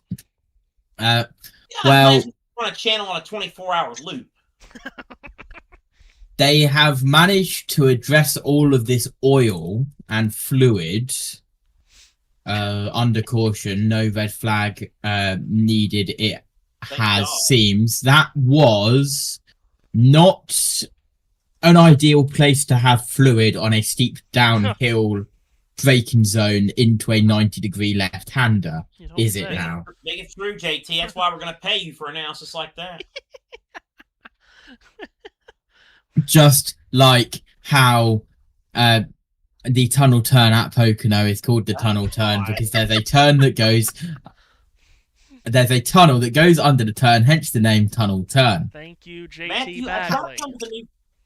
I gotta come up with a new nickname for Matthew because the more I'm with JT, the more I'm calling him Goated One and stuff like that because he's just. I just appreciate the analysis from JT Bagley, as good as ever. The record for lead changes in the NASCAR Cup Series on a road course is 20. That was COTA 2025 and Riverside 1970. Yes, we ran road courses in 1970. These road courses are not a new thing in NASCAR, Matthew.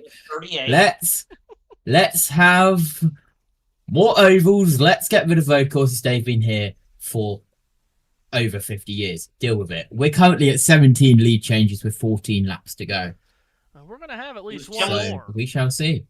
He was telling us about history, and it ended up being, and he ended up going on a little mini rant there. It's not. He really is a part of the family. We're going to have at least one more lead change because one of those guys, Hocevar or Reddick, on the fresh tires is going to come flying up. And again, Busher and Smith up there have been on their tires for a long time. And if I'm not mistaken, JT, you probably have this. Denny Hamlin at third, I don't think he has stopped. Actually, Prime just flashed it up. Thank you, Prime. No, Hamlin has not stopped on this sequence, so he's got to come in at some point because he's been on his tires for 24 laps. I don't even need to open up the data screen, which tells me when Hamlin last pitted. Look at that. Look at him. Now 25 laps as they cross the line. You're welcome. Yeah. So again, you've got you're going to have on this restart Hocevar and Reddick on the freshest tires.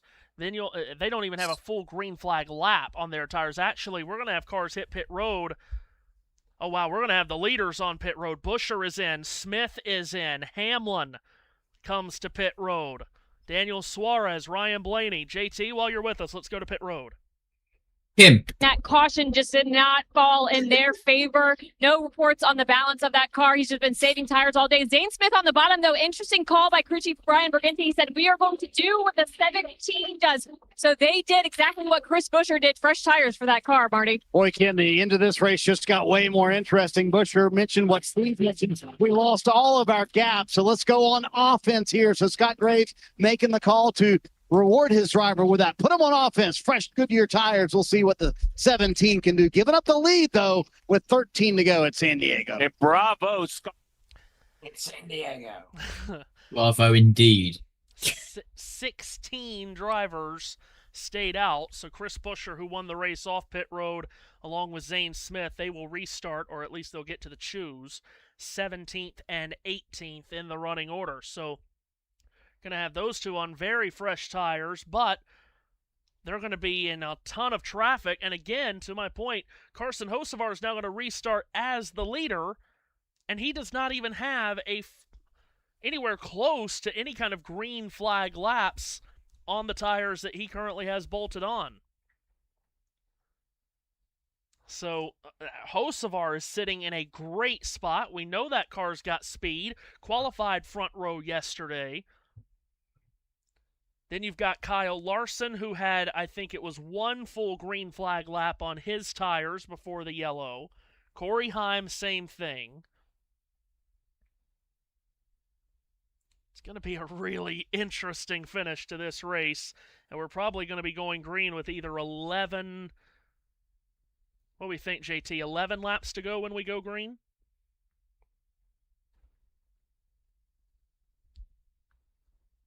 I think that's what it'll be. Hey, listen to this, Matthew. JT has gone back to the dark side, which the dark side is truly JBM, as we know. This report, listen to this warning.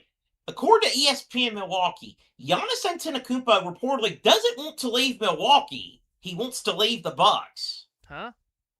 Okay. I don't.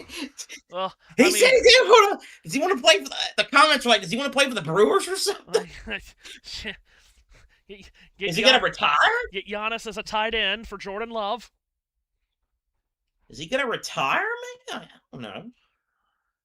By the way, if you are new to USN, you like what you see, and more importantly, you like what you've heard, be sure to hit the like and subscribe button if you haven't already. If you'd like to support the channel, Super Chat and Super Stickers is now available in the comments section. We've got, of course, no off-season here on this channel. As we like to say, we're smack dab in the middle of the World Cup. We've got World Cup action for, the next 5 weeks plus, however long it is. We've got NASCAR. However long what is? Hello, I'm back. Yeah, hello. We've got plenty more NASCAR. We've got plenty more IndyCar. Wimbledon starts a week from tomorrow. They played a basketball game on this carrier. What the hell? Oh, yeah, that's the carrier that they played the Michigan State North Carolina game in 2012? Yeah, so... He said the thing. JT said, "What the hell?" in his JT voice. So I had no idea that even a basketball game was played on an aircraft carrier. Yeah, we tried that. I don't know how that would have worked with. I know it's a big ship and it's a big aircraft carrier. It would still rock around a little bit, would it not? Yeah, it was the USS Carl Vinson, which is what is here alongside the track. It was 2011, not 12. My mistake. Michigan State and North Carolina. It was held on Veterans Day. Dan Schulman, Dick Vitale, Jay Billis on the call for ESPN. President Barack Obama was there. Of course you know that. Well, I mean, yeah, Barack Obama was there. And they were really concerned about wind more than anything, from my memory, because... Of course, because it was an outside game and basketball doesn't normally have wind. Right. But yeah, I remember that. And we played another one too on an aircraft carrier. We tried a couple others, but condensation ruined it and canceled it. Then we finally put an end to it. Basketball And here we have the robotic cameras giving us a wave again. Look at that. Hello, robotic camera. I'm going to wrap up quickly because we are doubled up coming to a very, very big restart. Wind is a thing in basketball. It's just the air conditioner variety, not the great big outdoors. Anyway, back over to you, Matthew. Have fun for the final laps of this one. Thank you, JT. It'll be 12 laps to go. Carson Hocevar, the control car. To driver's left, to his right, Kyle Larson. They come to the restart zone in turn 16. Green flag goes back up into the air for this critical late race restart. Hocevar and Larson will go into turn 1 side by side. Now Hocevar pulls ahead, but he goes wide just a bit. Very nearly makes contact with the outside wall. It brings Tyler Reddick up to him. Kyle Larson back alongside Hocevar. They charge into turn 2. Hocevar a nose ahead of Larson. Tyler Reddick on fresh tires. Wanted to sneak a peek to the inside. There was not enough room. They race to turn 3. Hocevar a nose ahead of Larson. Here comes Tyler Reddick, Seth. He got a great run out of 3. He clears Larson. He looks to the outside of Hocevar in turn 4 as they make their way down Murray Avenue. Say, where did Bubba Wallace come from? He shot out of a cannon on that restart, trying to make places.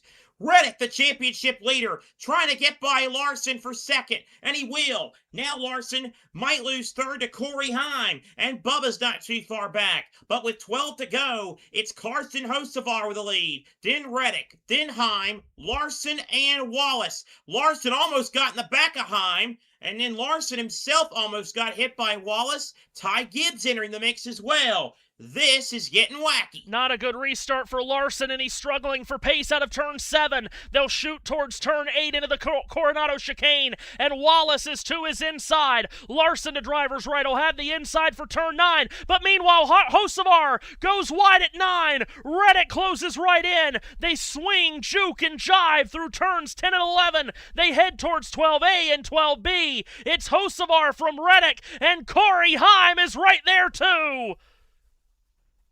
Oh boy, everybody getting inside. Oh, what an undercut move by Reddick. What a move. He set him up brilliantly. Brilliant move by the best man in the business at the moment. And then Hocevar slides it. The championship leader, Tyler Reddick, is now in the lead. Now Heim puts the pressure on Hocevar for second. The top 3, you can't tell them apart. It's Reddick. It's Hocevar. It's Heim. 1, 2, 3, heading towards the Tomlinson chicane. Tyler Reddick in control, and Hocevar gets shoved around by Heim. Hocevar spins, gets collided into by Ross Chastain, who could not avoid him. Hocevar goes around, and he'll lose all of the track position that he got by the fortunate break of the caution coming out when he was on pit road. He will nosedive to the tail end of the field. It leaves the field in the hands of 3 Toyotas, all from the 2311 stable. Tyler Reddick, not surprising, then 2 surprising for completely different reasons. It's Tyler Reddick, Corey Heim, and Darrell Wallace Jr. to the podium places. Reddick now leads by about a car length. Heim trying to set him up for what would be a huge, stunning victory. I don't know how Chastain and Hocevar didn't get their cars more damaged in that accident. But anyway, here comes Heim. He's within a car length of Tyler Reddick. Reddick continuing to show the way. Heim about a car length back. And then another 3 car lengths back to Wallace. And then another 2 back to Larson. You mentioned the top 3 are 2311. The 4th one's running 5th. Riley Herbst running in the 5th position, having one heck of a day. Could be a career day for Riley. He's got Ty Gibbs and A.J. Allmendinger closing in from behind. At the front, it's Tyler Reddick from Corey Heim through the Coronado chicane. Remember, Reddick, with fresh tires, did not have a green flag lap on those tires prior to the restart as Jimmy Johnson has come to grief at turn 7. His second accident of the day, but he picks it up and keeps going. Does the 7-time champion. Meanwhile, Reddick through 12A and then to the left for 12B. Corey Heim trying to apply pressure. Kyle Larson, who lost all that ground of the restart, Seth trying to recoil, but he is about 2.5 seconds off the lead, and he's got Wallace to pass before he can even get to Reddick and Heim, who's also on fresh tires. So it's Reddick now with the lead, still keeping it steady over the Corey Heim automobile. through the Tomlinson chicane. They worked their way through. Chris Buescher, for all you Chris Buescher fans, he's worked his way up to 11th. So he's on the move here. Zane Smith up in the 9th. But it's Tyler Reddick continuing to show the way at Coronado. In fact, Smith and Buescher have even made up more spots this lap, so they are using their fresh tires to their advantage. Smith is 8th, Buescher is 9th. Michael McDowell, who stopped with them while under the caution, has followed them to 10th, but all of that is more than 6 seconds off the leader. Tyler Reddick, who has won 5 times this season, including on a road course in Austin, Texas, shows the way. He's got the car, he's got the fresh tires, but he's got one very hungry young man nipping at his heels. Can Corey Heim get there? And if he does, Seth, how nice does he play with his teammate, albeit not a teammate, for the full season? I think it's an interesting fine balance question, isn't it? You obviously don't want to wreck your teammate, you don't want to rough up your teammate, but you want that win. And, it's not all, and, not every day you get wins that in the Cup Series coming that close to you. My God, Larson nearly sideswiped Bubba Wallace, and Larson ended up being the worst for it as he was trying to make that move. That was hairy. Yeah, that was a regardless bobble by Larson under braking going to 6. He lost a lot of ground. Now, of course, I say that these two aren't teammates for the full season, and they're not, Seth, but they will be for the full season in 2027. That is true too. But again, you've got to look at it from the perspective. I mean, it's so at least in my situation to be so like I don't want to wreck him, but man, I want that win, and that win, they don't come easy in this series, as we have talked about on numerous times today. As you see on your screen, that green number next to Tyler Reddick, that indicates that he just set the fastest lap of the race, the very last lap, lap 65. He set the fastest lap of the race. So Reddick is absolutely on rails. That caution that was so well timed, while he was on pit road, the caution came out, so he didn't lose any ground, but he was able to restart on brand new tires with the only degradation on the tires on the restart were the caution laps during the yellow. How about Darrell Wallace Jr., Seth? He was running towards the front earlier. They left a loose wheel that brought out a caution. That meant he had to serve a 2-lap penalty. He's gotten those laps back with all the cautions, but after even getting the laps back, he's had to charge through the traffic. He's up to 3rd after finishing stage 1, stone last, 39th. I hate to play spoiler for something we do at the end of the race, but I know where my vote for driver of the day is going. What an effort. And what a job by this team and this driver. I mean, wow. Impressive. Now Corey Heim, talk about how Tyler Reddick's up on the wheel. Corey Heim just set his personal fastest lap on the last lap, lap 66. He set his fastest lap of the race. So Corey Heim, he's not giving this up yet. And again, still a long way to go. 9 laps around here. That's about 27, well, that's closer to 30 miles. It's a ton of turns. So you've got a whole tire life that you're going to go through here where your rear tires are going to start to get worn. You're going to have to heat up your brakes. So a long way still to go for this to turn here at the front. Absolutely right. Absolutely right. It's still Tyler Reddick at the front of the field over Corey Heim. And then Bubba Wallace running in that 3rd position. Then you got Larson 4th. Riley Herbst is 5th. A.J. Allmendinger 6th. 7th is Zane Smith. Chris Buescher, Michael McDowell, Ty Gibbs. That is your top 10. And now again, it's going to be interesting to watch how this all unfolds. Wow, this could be just a traffic jam here. Further back, you got Ryan Preece, Eric Jones, and Kevin Magnuson, who was in the top 10 on that last restart, as Denny Hamlin dives into the inside of Alex Bowman. Bowman trying to cross over back. So Hamlin using his fresh tires to try to climb up the running order. That just put him up into 16th. And again, he came in 19 points back of Reddick. Remember the extra points you get this year by winning a race. So Hamlin really needs to climb up the running order on these fresh tires late here, Seth, or he's going to lose a load of points to the 45. He is gonna, yeah, he really is. So he's got to do the best he can here. Ross Chastain into the top 10. Handful of laps to go here. And here's Eric Jones setting up for a move on Alex Bowman. That's the World Championship of 18th place. And Daniel Suarez is going to try to follow Jones through. He had a good run through turn 2. Did Jones. He'll complete the pass on Bowman before they get to 3. And Suarez going to try to follow him through. That's 2 guys in Suarez and Jones that started the day inside the chase cutoff line. Last lap, Tyler Reddick was faster than Corey Heim by 1/10 of a second. Meanwhile, what about Zane Smith and Chris Buescher? They pitted under the caution to get on fresh tires. They were able to climb quickly up to 8th and 9th, but that is where they, 8th and 9th. That's where they've had to stay for the most part, but Zane Smith has since gotten around Buescher, so Smith is now 7th, and he's the one pulling Buescher along. They've closed in on A.J. Allmendinger. By the way, Ross Chastain, after he clattered into the spun Carson Hocevar car, Chastain was able to carry on, and he does so in the 11th position. He just lost 10th to Ryan Blaney, but Chastain's still in the mix to perhaps get a good finish, which they desperately need. We talked about the 2311 cars running 1st, 2nd, 3rd, and 5th right now with Reddick, Heim, Wallace, and Herbst. You know, Michael Jordan didn't spend a lot of time playing basketball in San Diego, Seth. There wasn't a team in San Diego. In fact, the last time he probably did anything competitively in San Diego is when he and the 1992 United States Olympic Dream Team practiced behind closed doors at the UC San Diego campus.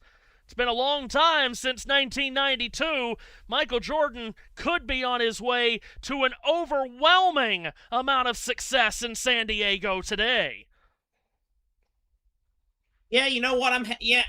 I'll be happy for him. You know, he hasn't had any success in his life, but Corey Heim this is not me. I'm just being sarcastic. I'm not rooting against the guys. Just having a funny. Corey Heim just set the fastest lap of the race.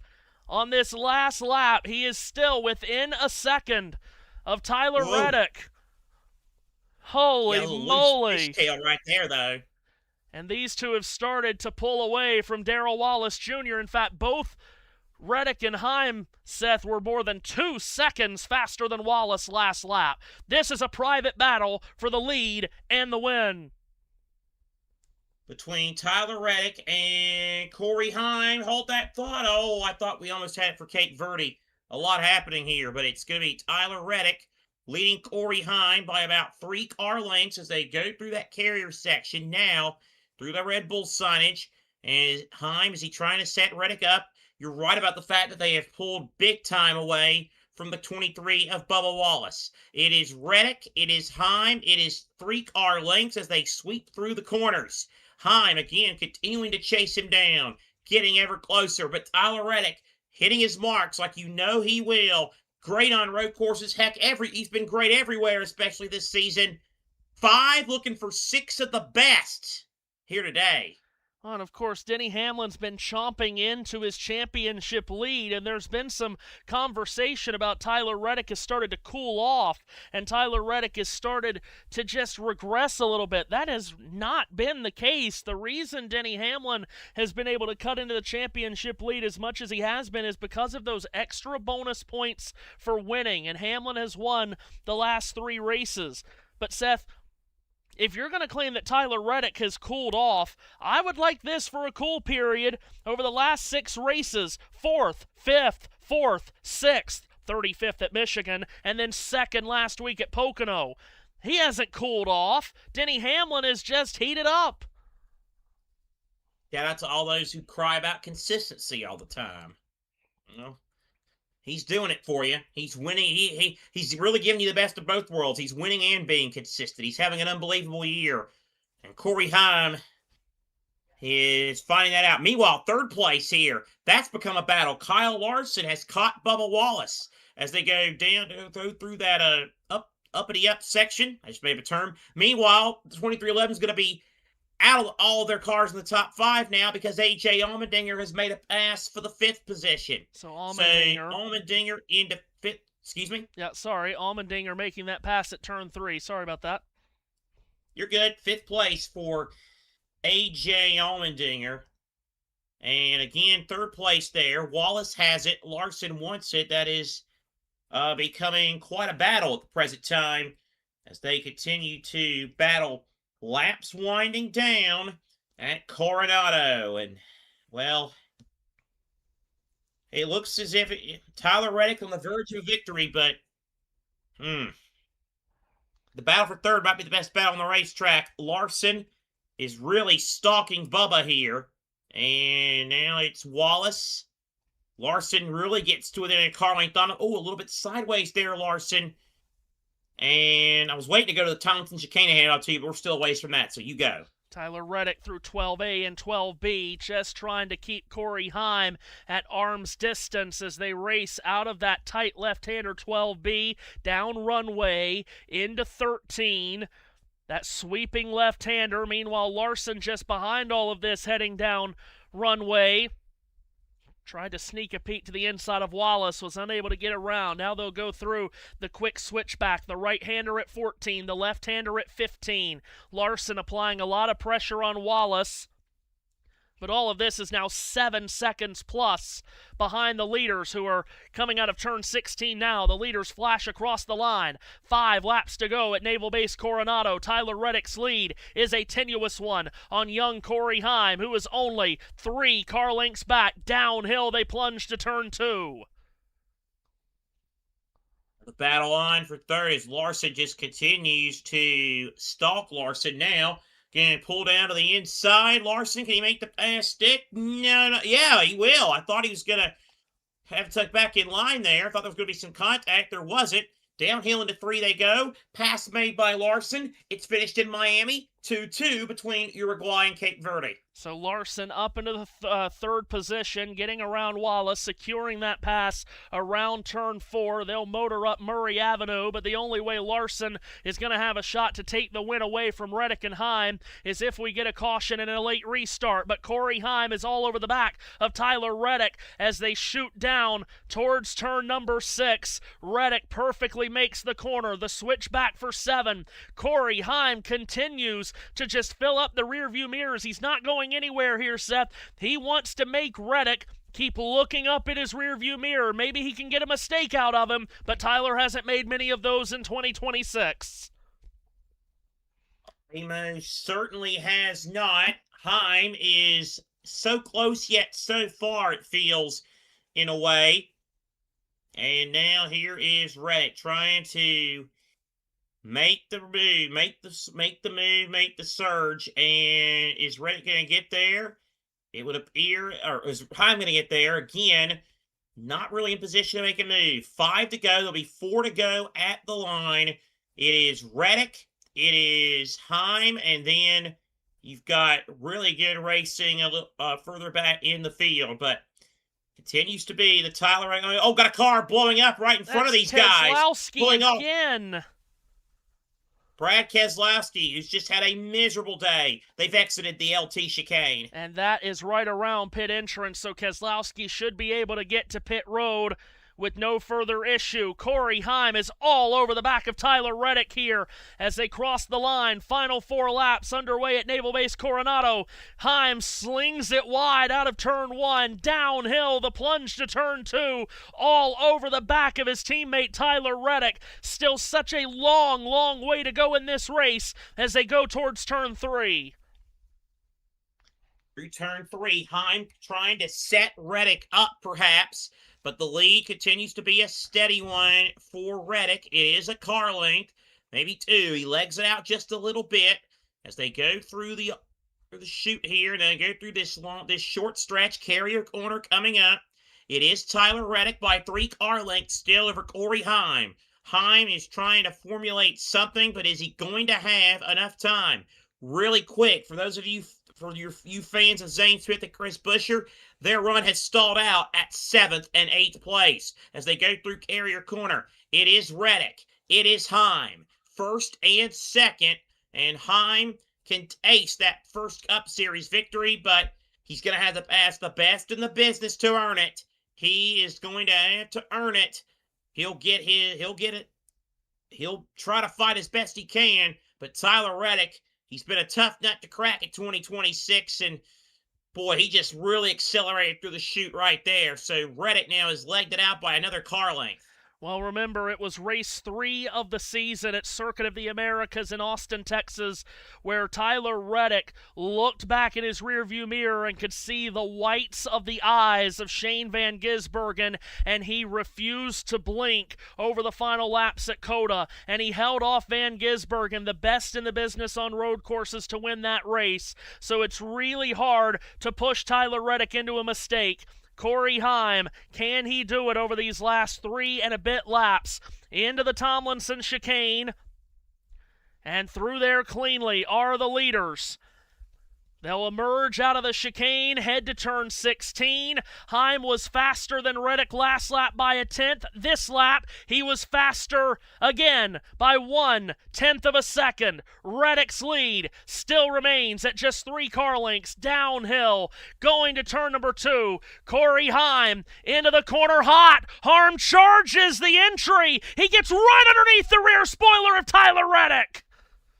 What an unbelievable corner entry by Corey Heim. Now he's going to go in the inside. Careful, Corey. He makes the move inside. Corey Heim's got the preferred line. He and Reddick side by side. They lean on one another, heading down that long straight. Heim has the slim advantage. Reddick trying to fight back. Heim's going to clear. Reddick fights back, though. Here comes Reddick inside. Reddick and Heim touch. They touch. Heim goes wide, hits the wall, but keeps the lead. Corey Heim, an incredible move to get by Tyler Reddick and take the lead. Reddick elbowed him wide through carrier corner. Heim kept his foot on the throttle, and he emerges with the lead. Now through the switchback at 6 and 7. Corey Heim in command of this race with 2.5 laps to go. Still such a long way to go. So many corners for another mistake to come about. But it's Corey Heim in front through the Coronado chicane.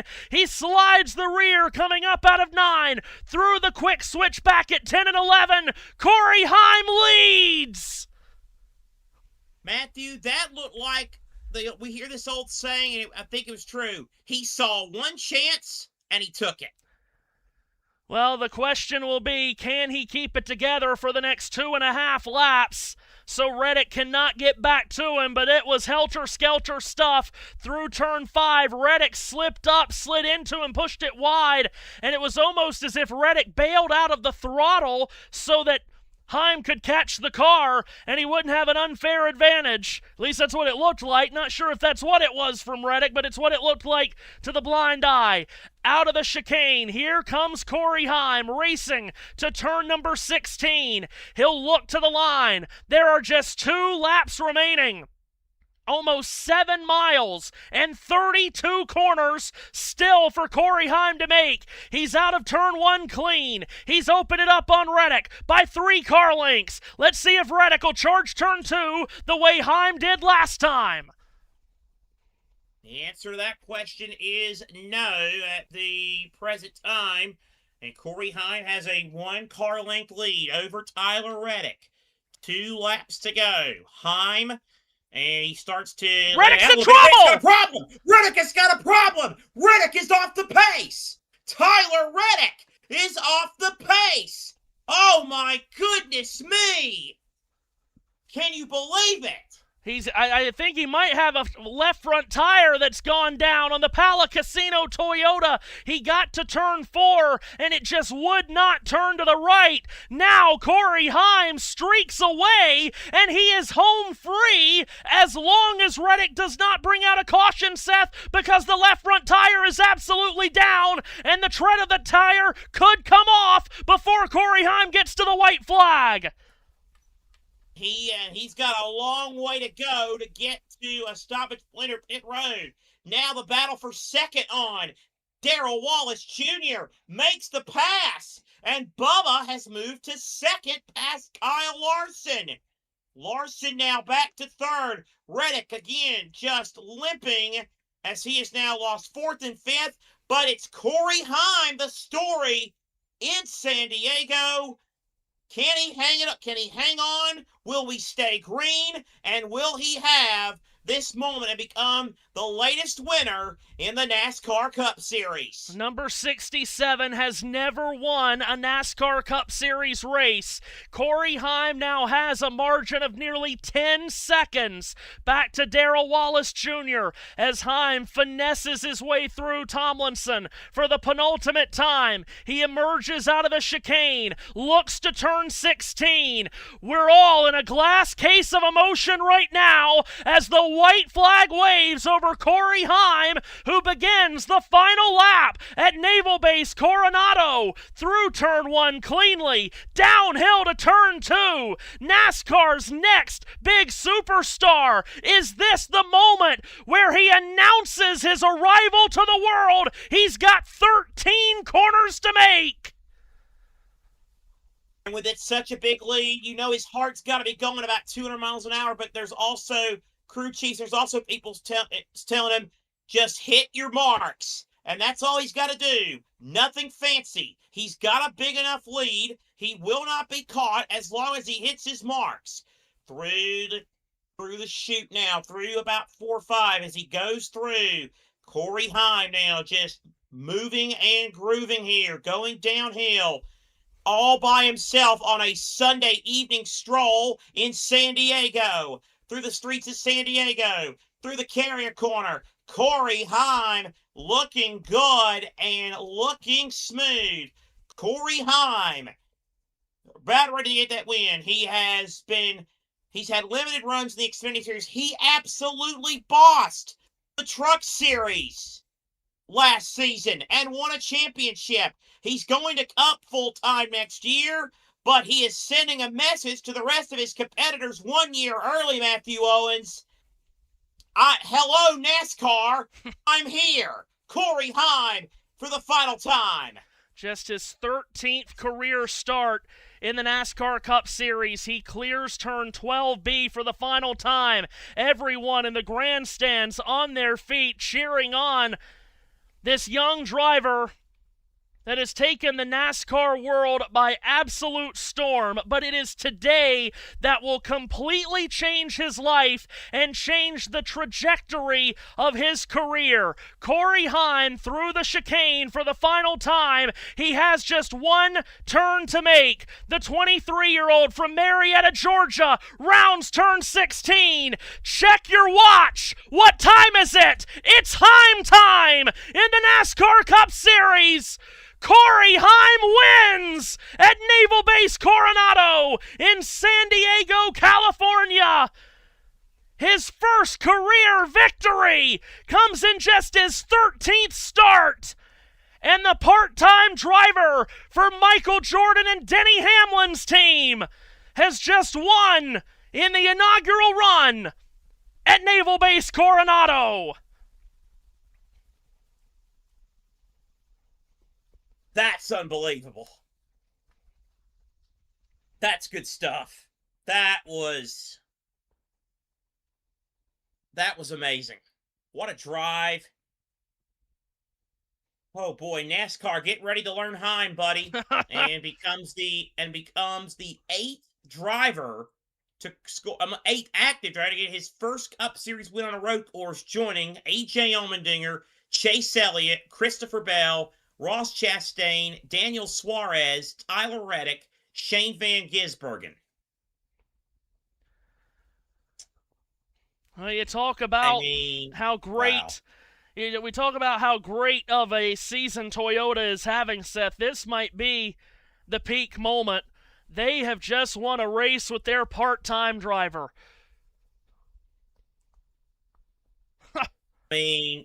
I mean, it's not a quote-unquote underdog story, but it's still like a surprise story that gets us like, wow, where did he come from? And there's people that might not watch on Fridays and Saturdays, might not have a great idea who he is, just like when Jamie McMurray won that race almost 24 years ago at Charlotte. But he drove for a good car. You knew there was a chance, and, well, I mean, if you didn't know him for today, you really haven't been paying attention, because like you said, he was one of the best cars on merit at Texas. And now here, on this place of all places, he's going to win. And, well, I don't say this often. No offense, just be nothing against the drivers, but it's just because, you usually get a lot of the same shtick at times. I cannot wait to hear this interview. He has just announced himself to the entire racing world. Anyone that didn't know his name certainly knows it now. Corey Heim is a winner in the NASCAR Cup Series. An incredible drive in the final laps to stay with, to stalk, to catch, and then pass the championship leader Tyler Reddick in the final laps. And on the cool-down lap, he meets up with Denny Hamlin, one of his bosses. Heim with the radio said, quote, "Doesn't even feel like real life, man."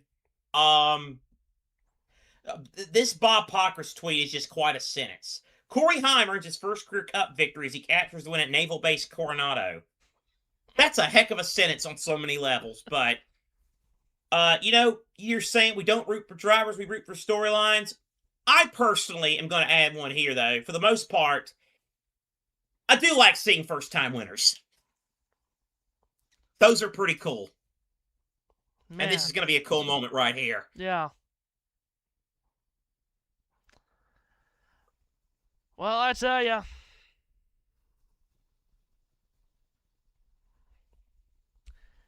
He is the next great superstar in this sport. And we have put that title to a lot of different drivers in the past. Some it's worked out for them, some it hasn't. And there was a lot of conversation this offseason about, was there truly not a way to get this guy a full-time ride somewhere, whether it was in trucks again, or whether it was in O'Reilly, or whether it was in Cup. But perhaps this has worked out the best possible way for the progression that is the driver Corey Heim. Perhaps it is best to have a year off of racing for a championship, and he could just solely focus on fine-tuning his craft, getting that racecraft down so he can burst onto the scene in 27 and be a legit title contender straight away. He climbs out of the car, he looks to the crowd, he points to the watch. For the first time in NASCAR Cup Series history, it is Heim time. But I have a feeling the clock will strike Heim time many more times on Sundays in the coming years. Let's go downstairs and hear from our newest Cup race winner, our newest superstar. Entire management and being able to not put a wheel wrong all day. Corey! Taking his time, getting his gear off.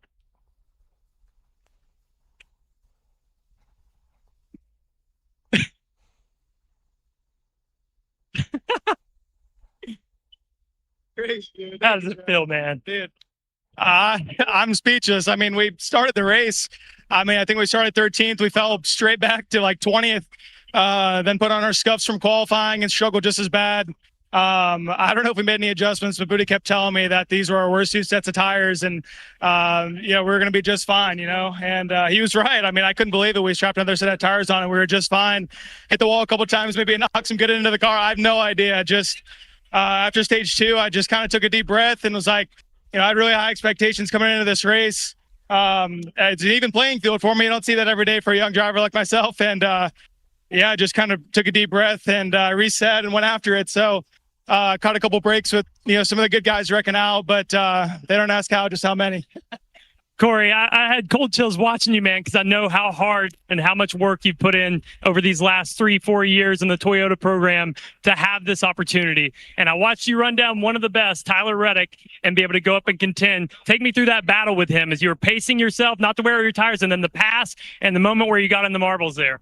Yeah, you've been a big help too, Trevor. I really appreciate you, man. But I don't know. I feel like, for a while there, I thought he was kind of playing with me, but, he's able to set the pace, be in the lead car, but I was kind of able to stick with it. I'm like, I'm not really burning my stuff up. So 5 to go came, and it's just kind of time to put some pressure on him, see if I could get him to make a mistake. And sure enough, he did.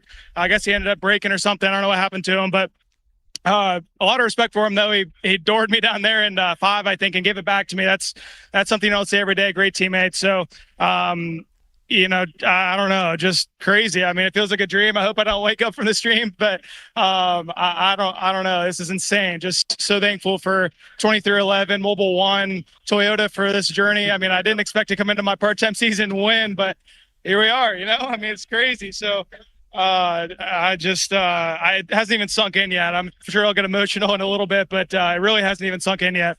Take this in, Corey. It's a big one of the biggest ones that he could win here at Coronado at the Naval Base. What a great race for this 67 Toyota team, Adam. Win number 1. And he ends up winning the race by 10.3 seconds.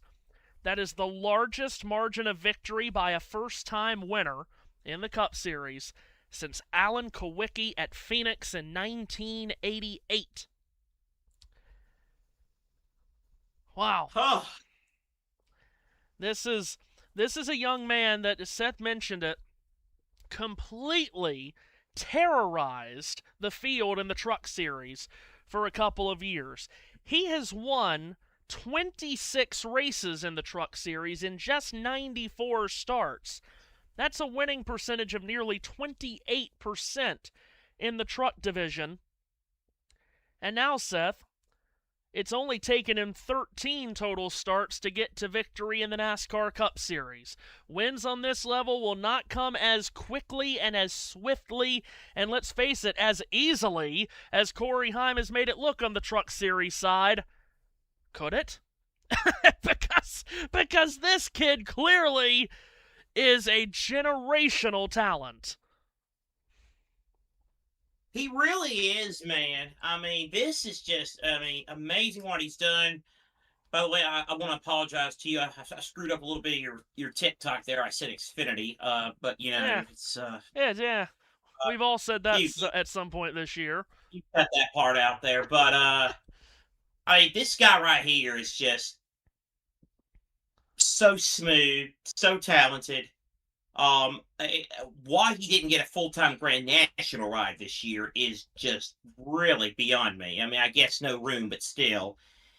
And now, part-time, and he wins in the Cup Series, and I mean, he has sent the message loud and clear that he is here and he's going to be here a while. And what a race! It's a great run by Corey Heim. I'm still going to give driver of the day, though, to Bubba Wallace. I do have to step aside for the end, so I'll leave you with Bubba Wallace, my driver of the day, just because they came through so much. 2 laps down, lost a wheel, and then rallied to finish second. Great work. And as for this race, well, it had its moments of wackiness, but nothing too out of the ordinary. A safe race, not overly long. It was long, but not overly long, and we're able to get out of here at a decent hour, and I'm going to enjoy the rest of this Father's Day with my dad eating some grub. So I will leave it in your capable hands, partner. Enjoyed being with you as always. Well, absolutely. Thank you, Seth. And definitely enjoy the rest of your Father's Day. So Corey Heim snatches the victory.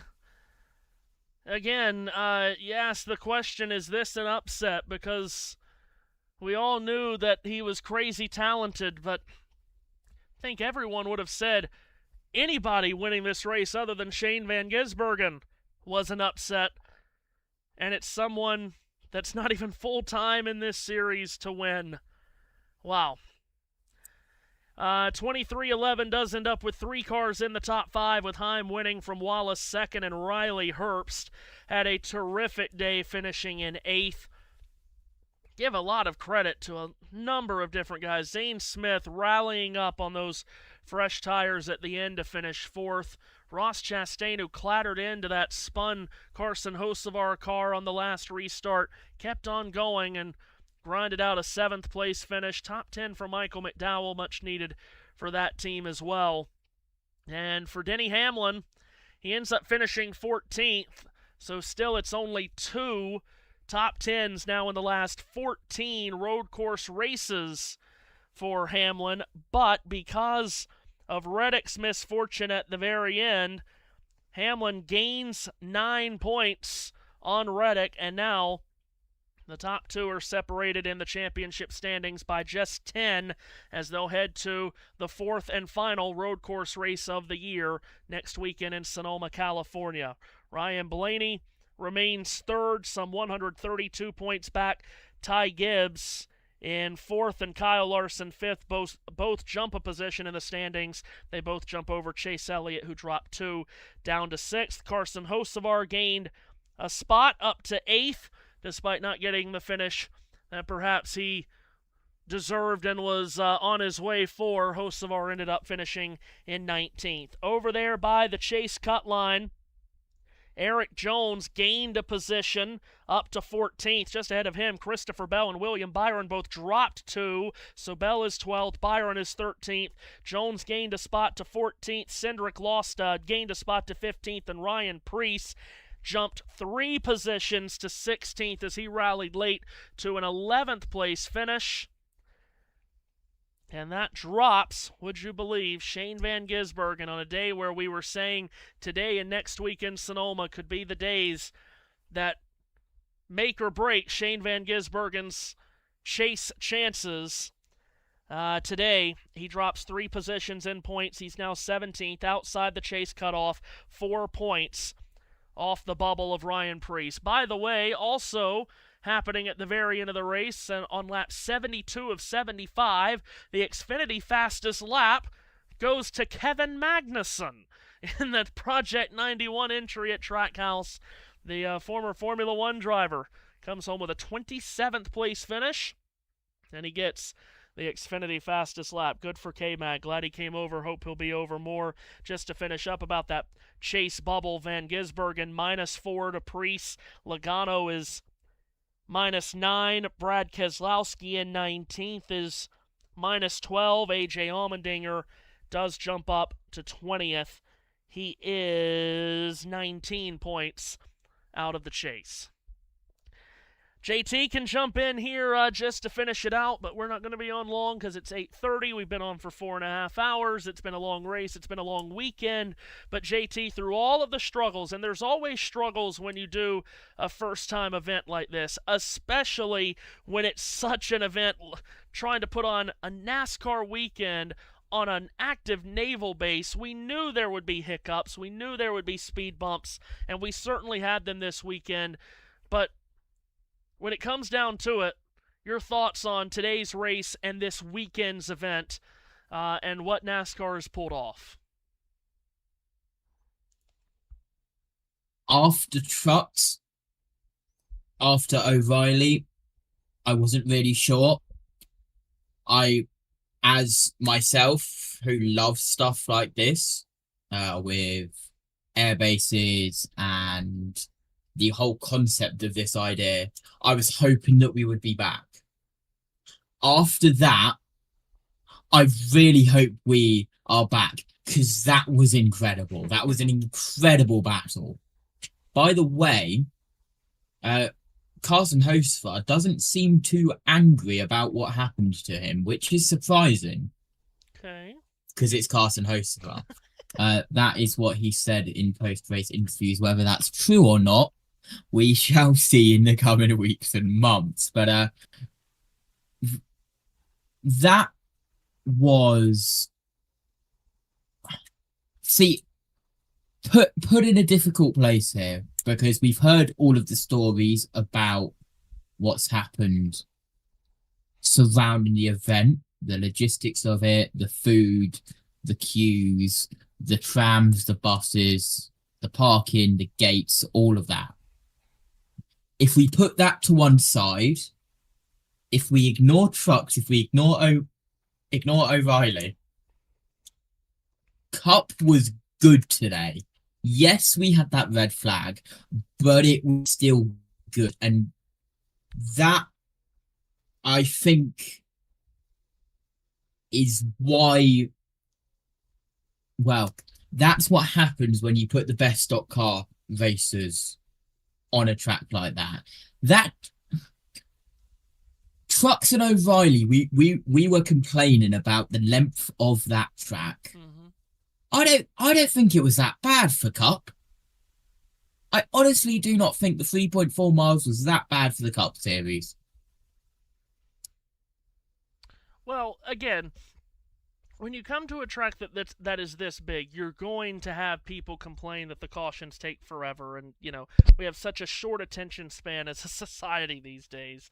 You're going to get that when you come to a track this large and the cautions take this long, and then you throw in, we had a red flag every race this weekend. I believe I'm correct in saying that. So yeah. Yes, the first race weekend in a very long time, where all 3 series has had a red flag, and none of the red flags be related to inclement weather conditions. Yeah, so you're going to have complaints as far as that goes, but again, just the massive, massive undertaking of putting on an event like this and doing it the way they did, I just think you got to give NASCAR so much credit for what they pulled off this weekend. And again, we'll see if we do it again. Certainly sounds like Chicago is going to be back on the schedule. And by that, I mean the street course back on the schedule next year from what everyone's saying. And again, for this to coincide with the America 250 celebration, and we're, just a couple of weeks away from America's 250th We can have an America birthday. 251, come on. So we'll see what happens, but it was a very unique weekend, obviously. And we also have to remember that this is a new event, brand new concept. They still managed to sell it out for the 5th week running. Right. Yeah. And hear me out here when I say this. A lot of people might not agree with what I'm about to say, but comparing what we had in the O'Reilly series with the manhole cover madness, compare that to what we had in F1 Las Vegas. They had to cancel their stuff for multiple hours and cancel multiple sessions. We were done within an hour, and that was 150 manhole covers, all independently checked. That could have taken a much longer. I personally think. Yes, it was pain.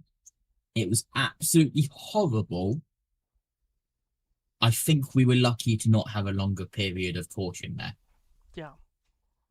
Yeah, for sure.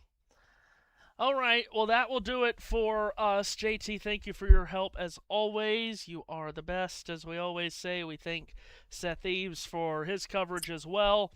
And we will... I am now off to clean up a mess in my studio because I've got these pizza-flavoured crackers alongside me. I accidentally dropped one, so I moved my chair backwards to look for it. I ran it over, and now it's in a million pieces on my floor. Wow. Fun stuff. Well, thank you for your help, as always, with today and this weekend, and we'll be in contact, I'm sure, sometime soon. A trip out of the country is coming up for you, I know, but we will hand it off. Yeah, don't expect TV pictures from me next weekend. Well, remember, we hand it off to the JBM crew for Sonoma next Sunday. True. So, so again, if you are here on USN, you're here every weekend for the race. We hand it off to the JBM crew. You get a loud British guy. So it will be on the channel next Sunday. The Toyota Save Mart 350 at Sonoma. JB and the crew will take command of that call, and well, we can't wait to be back. We'll be back as far as USN produced stream for Chicagoland on 4th of July weekend. As mentioned, right in the middle of World Cup, we've got WNBA that'll be coming up shortly on the channel as we wind down NBA Oh, do I need and to make NHL. WNBA graphics?